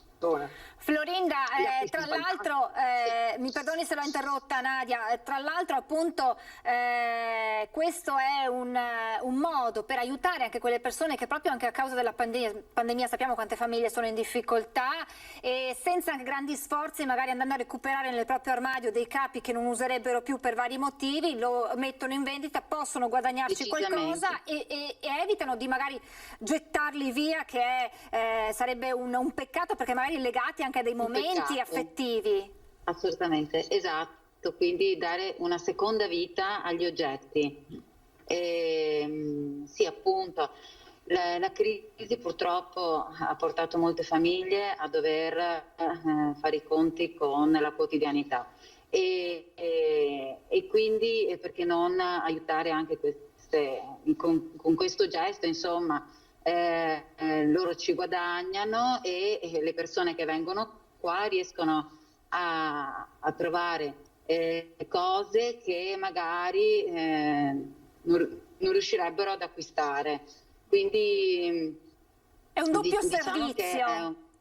È un doppio servizio, esatto, ma anche comunque noi crediamo molto nel riutilizzo, nel riciclo delle cose. E quindi dare valore alle cose che molto spesso questo non si vede più, soprattutto tra i giovani, c'è troppa superficialità. Sono tutti valori che un po' stiamo riscoprendo anche grazie alla pandemia. Se qualcosa di positivo questo momento ci ha portato anche a riscoprire certe cose che magari avevamo lasciato da parte. Torno da lei, Persian. Io penso ai ragazzi che da casa ci stanno ascoltando e che proprio anche durante la pandemia si sono trovati a comunicare, non potendo comunicare di persona con gli amici, a rimanere in contatto tramite i videogiochi. Vedono lei e si apre per loro un mondo, un sogno, quello di dire cavolo, la mia passione che è stare davanti ai videogiochi con la mamma che mi dice staccati, vai via, vai fuori, può diventare un lavoro. Che cosa diciamo a questi ragazzi che ci stanno guardando da casa? È così, ma forse... Allora, io sono dell'idea che è sempre la domanda in realtà è come voglio spendere il mio tempo, nel senso, se gioco tutto il giorno ci deve essere un motivo, cioè a meno che non sei uno di quei giocatori che vuole raggiungere un obiettivo, campionati, insomma classifiche, insomma salire su questa vetta. Se spendi il tuo tempo per giocare e basta solo perché magari non hai altro di meglio da fare, allora lì è sbagliato e non sono per niente d'accordo ad un gioco passivo. Se deve essere una cosa attiva invece che ti porta a degli obiettivi che ti sei prefissato, allora ben venga. Cioè questa è la mia idea. Che poi un ragazzino, un ragazzo, insomma un teenager spenda più ore a giocare ai videogiochi senza però, ripeto, ad avere un obiettivo non ha nessun senso. Quindi un obiettivo da fissarsi per raggiungere magari quello che è un sogno, un desiderio. Poi ci sono dei ragazzini che sono particolarmente portati con le nuove tecnologie, però anche vivere la vita di tutti i giorni, nel senso stare all'aria aperta, stare con gli amici, vivere il rapporto umano. Certo. È ovvio che è come un po' lo stesso discorso che facevamo prima. È ovvio che se io ho 8 ore, 10 ore da passare in un ristorante perché lavoro, poi nel momento in cui stacco non ho troppo tempo da dedicare alla mia vita sociale, chiamiamola così. La stessa cosa, in questo caso io parlo per me, cioè adesso non voglio che passi il messaggio che non abbiamo vita sociale, noi ce l'abbiamo e come. Ci sono un sacco di connessioni che si creano e un sacco di possibilità, ecco. Ovvio che, ripeto, starsene a casa e non uscire e vedere il gioco o vedere insomma il tempo che si spende a casa sui videogame o a creare contenuti, perché può essere qualsiasi altra cosa, può essere anche la musica, come può essere non lo so, adesso non mi viene in mente qualche altro esempio, però se spendo tutto quel tempo e non porta a nulla è sempre lì il discorso, cioè il tempo è prezioso e quindi lei dice va coltivato. Volevo dire questo. Esatto, va coltivato. Io le chiedo, da grande, quanti anni ha? Io ne ho 27. Quindi è giovanissimo. Da grande sì, cosa pensa che continuerà a fare questo lavoro per crescere ancora di più? Cosa vede nel suo futuro? Allora, noi in questo momento, ovvio che non mi riesco a immaginare creatore di contenuti, quindi sempre in diretta a 35, a 40 anni ovviamente. Infatti noi abbiamo strutturato un'azienda, si chiama Grau questa azienda, è uno studio e facciamo molte cose all'interno. Si è creato un network dove all'interno lavorano più persone, ci sono più figure, quindi dal grafico all'account manager, al social media manager, piuttosto che al fotografo. Ci sono tantissime posizioni, chiamiamole così, fondamentali per proseguire in questa cosa. E quello che è il nuovo progetto che abbiamo messo in piedi è quello di dare spazio a tutti i nuovi creatori di contenuti, i piccoli creatori di contenuti che vogliono intraprendere questo percorso. Quindi sì, arriverà il giorno in cui sicuramente io smetterò di fare le dirette e insegnerò magari a qualcuno come si può seguire questo percorso. Dopo approfondiremo anche questo aspetto che lei ci ha detto, quindi potrebbe diventare una scuola per futuri creatori di contenuti, diciamo così, avendo lei con questa esperienza che ha coltivato in questo periodo così complicato. Noi ci fermiamo ancora per una pausa pubblicitaria e poi torniamo in diretta con i 3 ospiti per chiudere questa nostra edizione. A tra pochissimo. Rieccoci in diretta, siamo quasi in chiusura, ma volevo lasciare la parola ai miei tre ospiti per chiudere questa parte di straordinaria dedicata al lavoro, a reinventarsi, a credere in se stessi, trasformando spesso le proprie passioni in una vera e propria professione. Allora, l'ultima battuta a Florinda Ceolino o Nadia Paul, chi delle due vuole chiudere, lanciando anche entrambe un messaggio rapido alle donne, dalle donne che hanno vissuto, l'ha detto lei Florinda, anche un momento particolarmente difficile della propria vita, che poi si è aggiunto alla pandemia, eppure quando si crede in qualcosa bisogna portarlo avanti. Il messaggio alle donne. Sì, da questo abbiamo imparato che dai momenti di difficoltà possono diventare delle opportunità. E soprattutto che una donna a 50 anni può reinventarsi. L'avete detto voi, la vostra età, io non mi sarei mai permessa, però è giusto insomma che anche se si è un po' meno giovani bisogna sempre credere e fare. Siamo vaccinate. Assolutamente, perfetto, benissimo. L'ultima battuta con lei, Persian, lei prima diceva non andrò avanti fino ai 35-40 anni, però potrei magari insegnare questo lavoro. È già strutturato, lo stiamo già facendo. Abbiamo uno studio, appunto, come dicevo prima, con diversi ragazzi presi a carico da noi dello studio. Ci sta affiancando pure un grossissimo partner, non so se posso fare il nome dell'azienda. No, meglio di no, va là. Ok, una grossissima azienda veneta che ci sta facendo da partner e ci supporta in tutte quelle che sono i nostri nuovi progetti.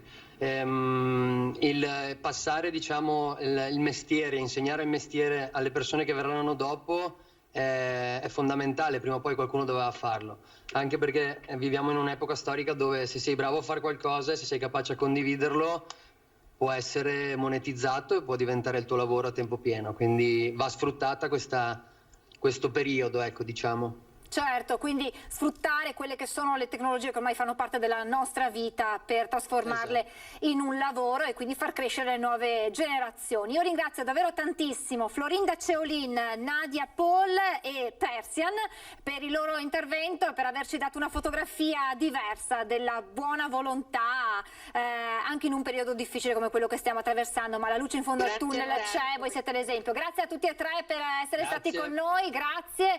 Io ringrazio voi per averci seguito in questa lunga diretta caratterizzata naturalmente dal taglio del nastro della Pedemontana Veneta. Eccole qui le immagini del Presidente Zaia insieme al Ministro Stefani, all'assessore De Berti, il taglio del nastro del tratto della Pedemontana Bassano Montebelluna, 35 km, il lotto più importante dalle 15 al via, anche per l'apertura al traffico pesante, al traffico ordinario automobilistico, e dunque per il Veneto si apre una nuova pagina proprio in un periodo di ripresa. Era un'opera attesa da anni e ora ha visto la luce e queste immagini rappresentano la fotografia di questa lunga giornata che abbiamo vissuto insieme. Naturalmente i momenti salienti di questa inaugurazione questa sera nelle nostre edizioni dei telegiornali di Antenna 3. Vi lascio alle previsioni del tempo. Grazie per averci seguito, buona giornata.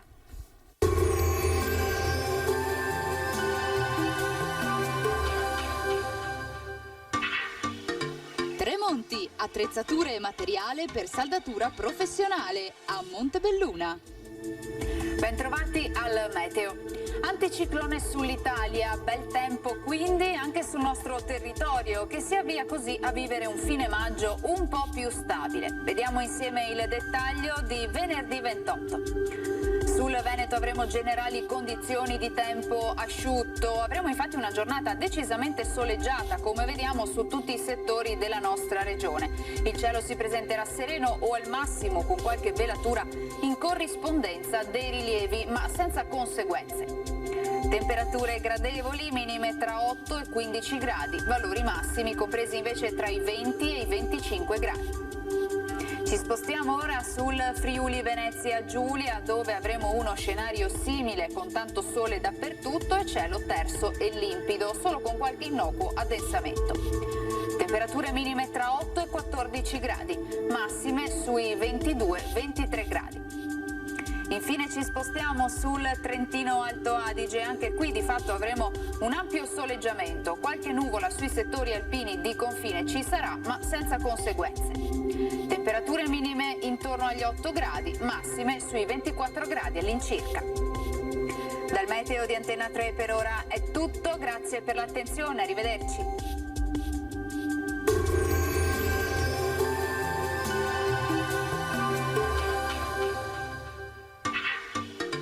Tremonti, attrezzature e materiale per saldatura professionale a Montebelluna.